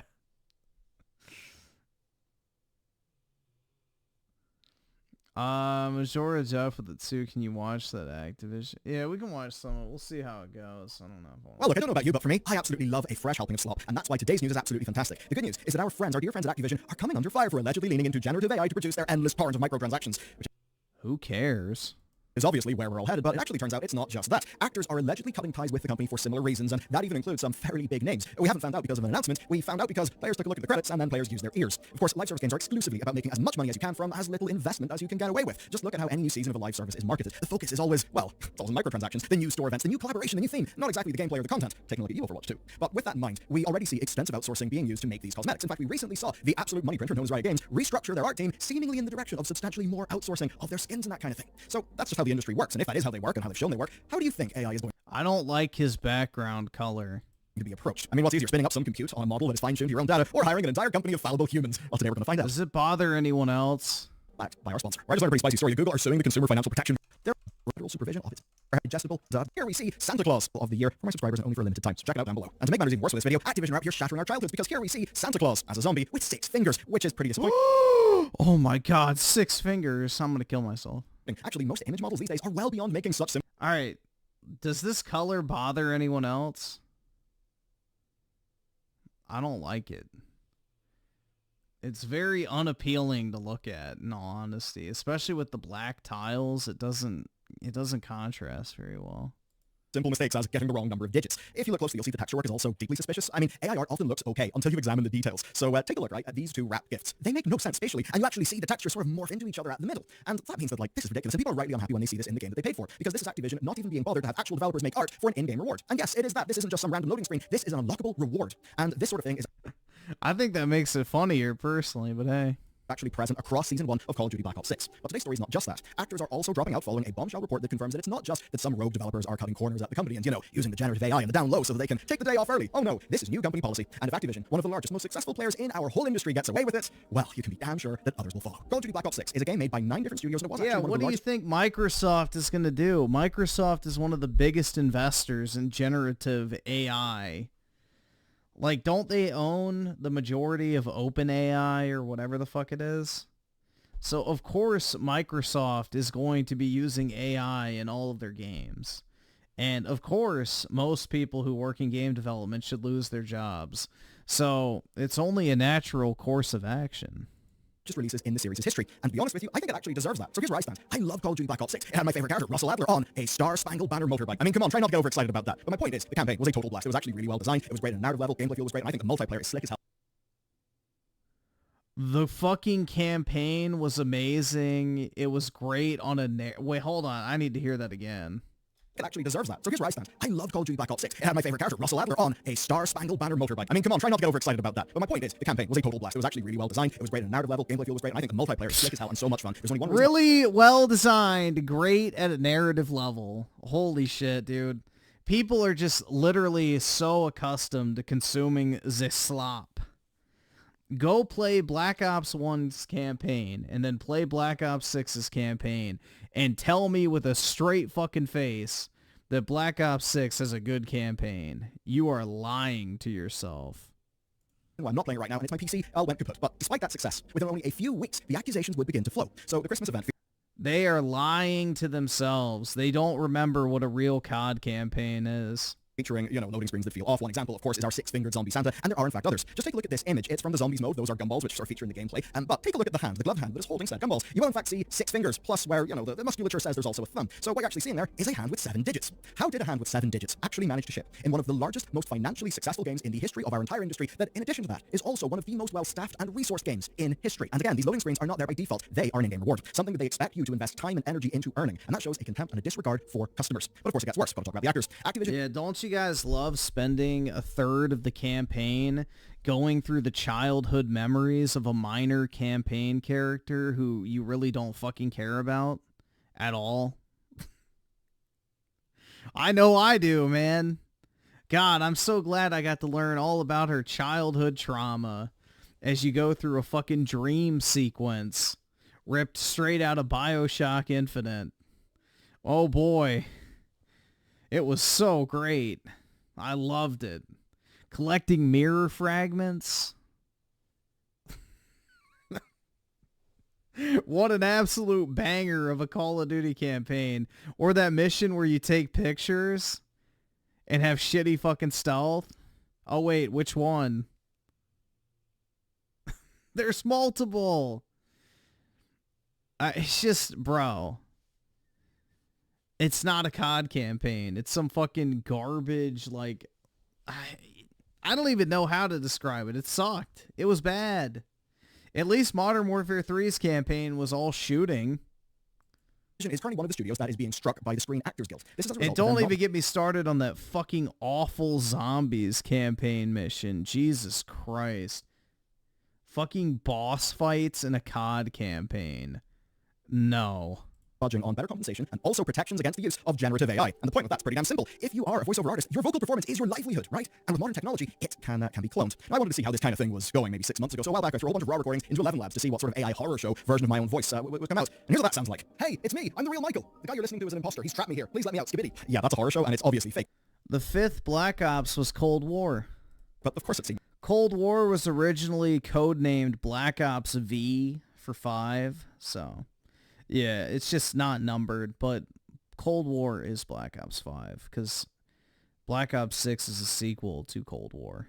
It's fake, right? Of course it feels wrong to your ear. I dumped a whole bunch of raw recordings in, right? And they were full of mistakes, full of dead air, not actually a good job. But the top-of-the-line solutions, right, that are available, generally speaking, only to enterprise customers, those are vastly, vastly ahead. And we've even seen AI voice stuff be used in other big games. One great example of that is the Finals. Now, if the Screen Actors Guild was, striking Activision, why were any of these actors in Block 6? Were they actually crossing the picket line? Well, the answer there's likely no. A loophole in the strike meant that the games currently in production were beholden to the old contract, so work would have continued there. But that doesn't mean that staff were forced to work. And this is where we get to what has made players concerned. So people noticed that Sam sounded different in the new Zombies mode. VO remains present in the 2 launch maps, and the working theory is that she has not actually been recast, but rather is being mimicked, because people have noticed a change, but they actually cannot find a replacement actor for that character in the game credits. And now, allegedly, and this is a quote, allegedly, quote, almost all of the actors in Zombies have pulled out, and that apparently includes some really big names. As an example, Nolan North. And suffice to say, per the leakers and the rumor mill, this would be a rather apparent thing in future updates to the mode, and the departures were basically because the developer refused to grant protections against people's voices being duplicated using generative AI. And if you're an actor, well, if your voice is duplicated by the company you just work for, congratulations, you have just worked yourself out of a role. That would basically make the actors vestigial, and well, if you're an actor, that sucks, but the reason why it matters to you is also pretty damn clear. Your products are getting worse. We should expect better than, 6-fingered Santa or the 7-digit hand that's holding the gumball MarveLs and the other AI slop that we see. We should expect better, and what matters is this is Activision policy, and they're not even trying to hide it. Here's something fun from Treyarch's active job listing. This is for a principal character concept artist, and you can see it features multiple different requirements for the prospective candidate to be familiar with off-the-shelf generative AI tools, of course, for the creation of assets in their games. And, well, there has to be evidence of their usage in the portfolio. Yeah, just take a read, right? What's concerning to me is this is not like recent cases with, say, Wizards of the Coast with Wacom and with Hearthstone's whole debacle where there was pixel art versions of cards that came out. People found that there was Gen AI being used, and nobody was really happy about it, because in a lot of those cases, it was actually rogue artists or agencies, people at agencies, using AI without approval. Basically, hey, I'm gonna let the robot do my job, and I'm just gonna ship that work, and hopefully nobody will notice. Here, though, we see it as official Treyarch and Activision policy, and this stems from the absolutely fantastic reporting of Wired on this.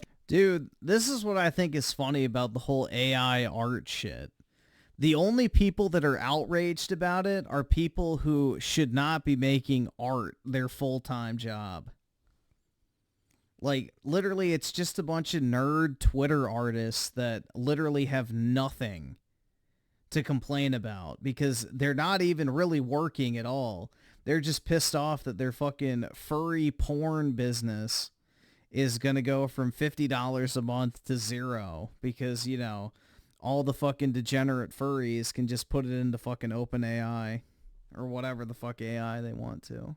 Story that came out last July. Of course, it came out in July, but now we're actually seeing the impacts in shit in-game rewards. So they spoke to several staff at the company, and they identified a development process that was facing a top-down mandate of generative AI adoption. Staff basically could not speak out without risking their jobs. Suffice to say, artists are not a big fan of this sort of thing, and that explains why, of course, we, the players, are only wise to this now that we're seeing obvious slop being shipped in the actual game. Yeah, yawn could be replaced by AI voice acting, and it might be more convincing. Now, per the report, prior to spring 2023, Activision CTO Michael Vance had already approved using Midjourney and Stable Diffusion for making concept art, and this actually followed approving GPT 3.5 usage and the explicit approval of these tools to be used in Activision's concept art, marketing, and user surveys. Now, that stuff is obviously not like in-game content that's being sold to you, but, I mean, it is AI slop reaching end users. And even when people say, listen, bro, we're just using the AI art for, you know, some quick concept art, there's a very tiny example of that as a visual aid. Maybe somebody who doesn't really understand, like, a lot of the technical nuances, maybe doesn't have the artistic terminology. Perhaps they can produce an image that if they show to an artist, they'll understand, oh, okay, you're inspired by this, that. Okay, now I understand what you're saying. This is not that. This is replacing concept art done at companies. That concept art is a vital part of the creative process, and if that just gets thrown into a big machine that basically is going to be rehashing its training data, that's not really going to be good for the future of creativity, is it? Now, according to Wired's source, the promise was given to artists, well, you know what? I'll just read the quote. Activision assured its artists that generative AI would only be used for internal concepts, not final game assets, and importantly, that AI would not be used to replace them. What do you guys think the chances are of them going back in that work? Because obviously things have changed since then. Griff is jealous of Yong's voice acting gig? No. Yong being a voice actor would be like me being a fucking porn star. Why the fuck would I put myself in a situation where everybody's going to point and laugh at my extremely average size penis, which is small in comparison to the rest of the industry? It's like the same thing with Yong. He put himself in a situation where he is like maybe average at best at voice acting.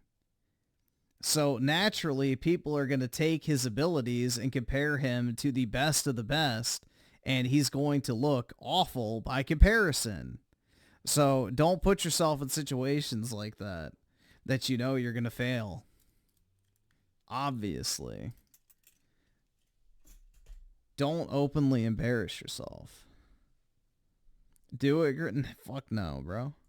But actually, not much since then. You see, by the end of 2023, Call of Duty Modern Warfare 3 was selling a cosmetic bundle that Wired identified as being built using generative AI tools. Now, it's unlikely that Gen AI was just sitting there spitting out shippable works like in a final state, but basic concept art by this point was totally on the cards, such as maybe prompting, Japanese yokai mask, and military operator. In fact, I entered just that prompt and I got this from ChatGPT. I asked it to be a little bit more photoreal, and compared to what Wired identified being shipped in COD, I mean, if I had just said that, like, hey, the background should have fire in it, the mask should be red, it probably would start to look just like the demon face loading screen reward. And there's another fun aspect to this product by Stephanie Sterling, and it's pretty simple, it's a really strong point. So take a look at this, right? The yokai cosmetics. If those had simply, like, copied the original yokai art that was the inspiration, it would have very clearly been plagiarism. But if you run it through a genericification slot filter, which is what a lot of image generation is, what you're almost doing is laundering credit. And I think most importantly, you're doing that in a way that is more legally grey and distinct, such that if you are an executive of Activision, well, there's more than enough legal and ethical wiggle room for you to feel okay demanding the use of those tools. So if you're, say, a well-known artist like Simon Stalenhag, I think he was a big fan whenever Generation Zero just said, you know what, we'll do a Stalenhag for the entire visuals of our game. Never mentioned the guy.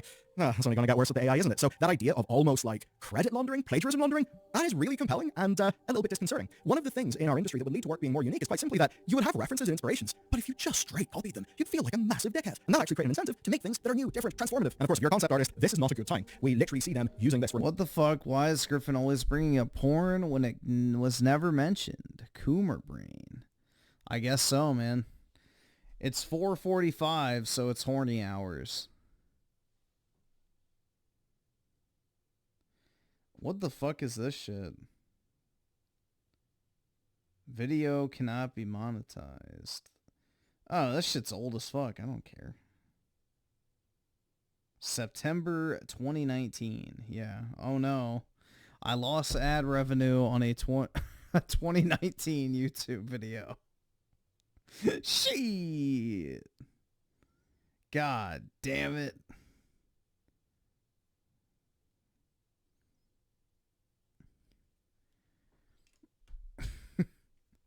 Claus Mystery with the 50. Oh no, wokies are losing jobs. Exactly.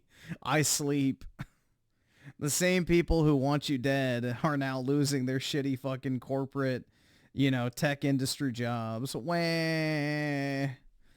Oh no, should have gotten a real degree, bitches. Internal concept art. We're right now at nearly 15,000 recorded layoffs in games this year. And that's only the recorded ones, not the dozens and dozens and dozens and dozens and dozens of dead indie devs that, nobody will ever hear about. It's bad. And here's what Wired Source said following the Activision layoff of early 2024. Quote, a lot of duty artists were laid off, Noah says. The department was slashed. Remaining concept artists, he claims, were forced to use AI to aid in their work. These are employees who, according to Noah, have basically been made to sign up for AI trainings, and the use has been promoted throughout the organization. This is policy. That's the point. And what's worse is, this isn't a scrappy indie who is just trying to hit above their weight and is going to use any tool that they can find. These are the biggest players in the game, making extremely expensive premium games that are absolutely stuffed to the brim with asks for your money. And this is how they are treating you and the people on their teams. And unfortunately, it's only going to get worse. At the time, that Yokai Cosmetic just completely slipped under the radar because it was pretty much free of obvious flaws. It was clearly fixed up in post. But Six Finger Santa is not that. The public are now noticing, and that means that either standards have slipped, or the art teams, even, augmented, even the cyborgs that they've now been forced to become, that they're working to impossible deadlines, and they cannot keep up the quality bar, even... Nah, you mean Microsoft has shit quality control? I never would have guessed. If they use all the tools that they've got. But it's not just that. This is also a de facto test. I say that because I'm not making the factual claim. Yeah, and it's always like insane lefties on Twitter that get pissed off. They're like, oh, artists need an income. And it's like, yeah, they can go fucking work at McDonald's where they belong, bro. Because drawing furry porn on Twitter or shitty fucking anime profile pictures is not a job. Activision knowingly shipped this so that they could test. My point is, well, Activision don't have a problem with a negative YouTube video. They don't have a problem with an article in Wired, because the actual audience of their games is in the tens of millions. Far more people than even watch gaming YouTube videos, right? Like, even by watching this video, you're an enthusiast gamer. Congratulations. By making it, I suppose I am as well. They only care about the bottom line. And in the case of Activision, well, their new owners, Microsoft, have had their recent growth be because they are very, what is called in the investment world, bullish on artificial intelligence. The only thing that will change their mind is reduced audience spend, less money. And more likely than not, the Six-Fingered Santa will actually have proved them right. I don't think this is going to lead to people suddenly saying, no, we're no longer going to buy cosmetics in Call of Duty. There just doesn't seem to be any form of feasible punishment that would actually land here, which is unlike some other situations. Take a look at what Coca-Cola have recently found themselves in. They basically boasted that they were using AI to replace their iconic Christmas advertisements. Now, I know it's a bit weird to call a Christmas ad for a big brand an iconic thing, but why do you think Santa Claus has his current color scheme? There's a lot of coke involved in that. Those advertisements absolutely resonated with people, and that's why, because yes, these adverts are like literally kind of beloved, that's why the backlash to Coca-Cola doing that was so goddamn strong. But here Activision are heavily using Gen AI for non-consumer facing production art, right? And now what they're doing is they're microdosing the generative AI into finished work, and it just seems that they're slowly increasing the dose. This is a slippery slope, or maybe you could call it a bit of a boiling pot. So much so that actors are allegedly turning down their paychecks in protest of this company, where it very much seems these actors believe that they're just going to be AI mimicked and treated badly.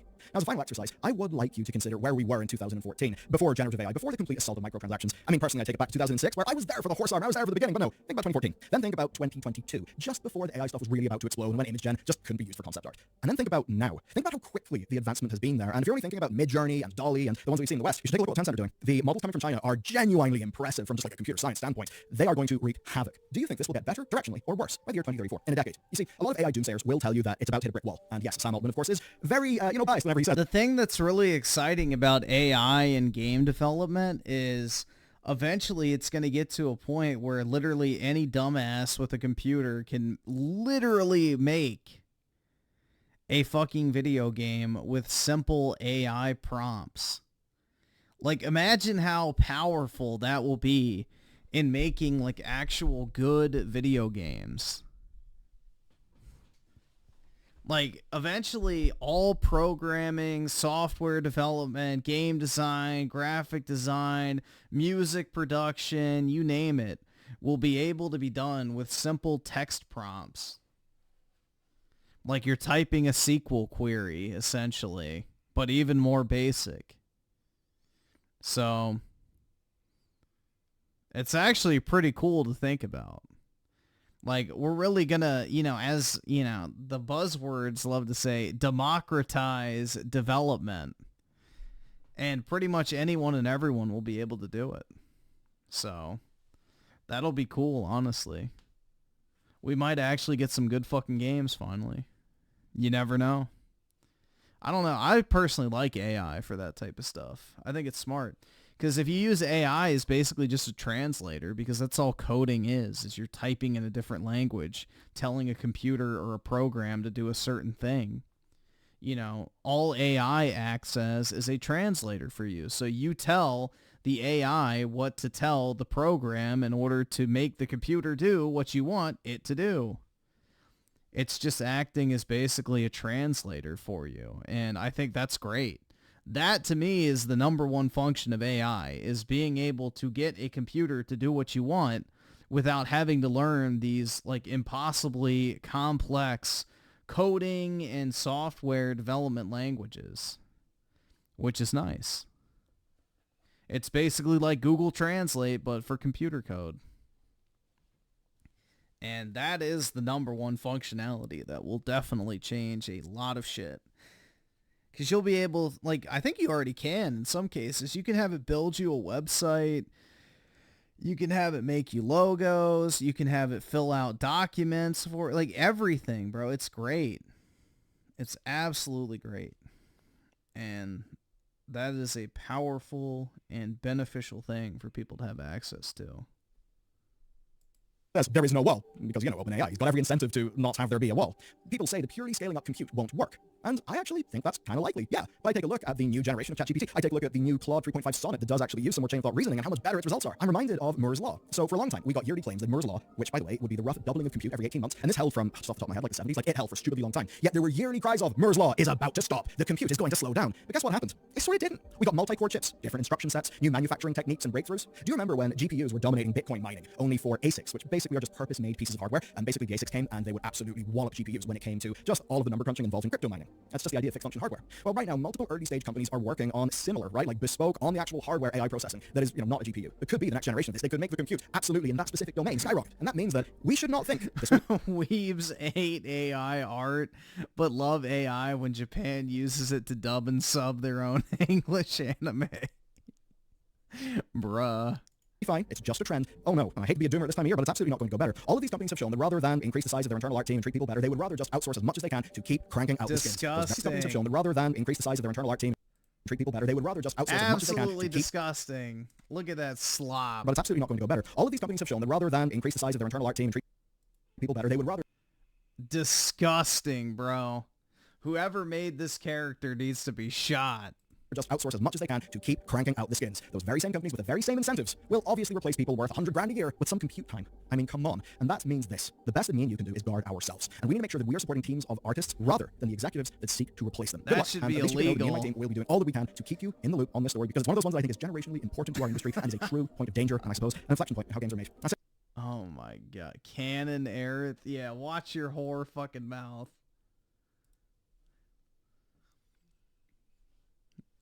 Alright guys, it is 5 o'clock for me pretty much, so I think I'm going to go ahead and hop off. I'm going to head to bed. Have a wonderful Monday, everybody. Appreciate y'all hanging out.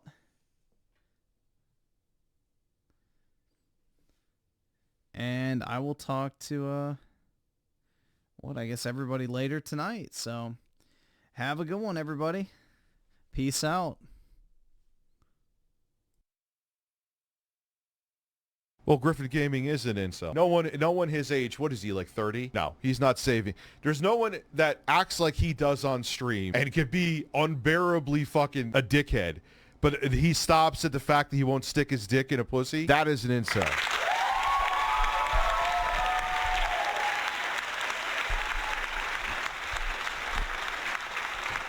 I'm sorry. Skip it up, faggot, loser, faggot. Skip it up, faggot. Skip it up, fucking loser, faggot.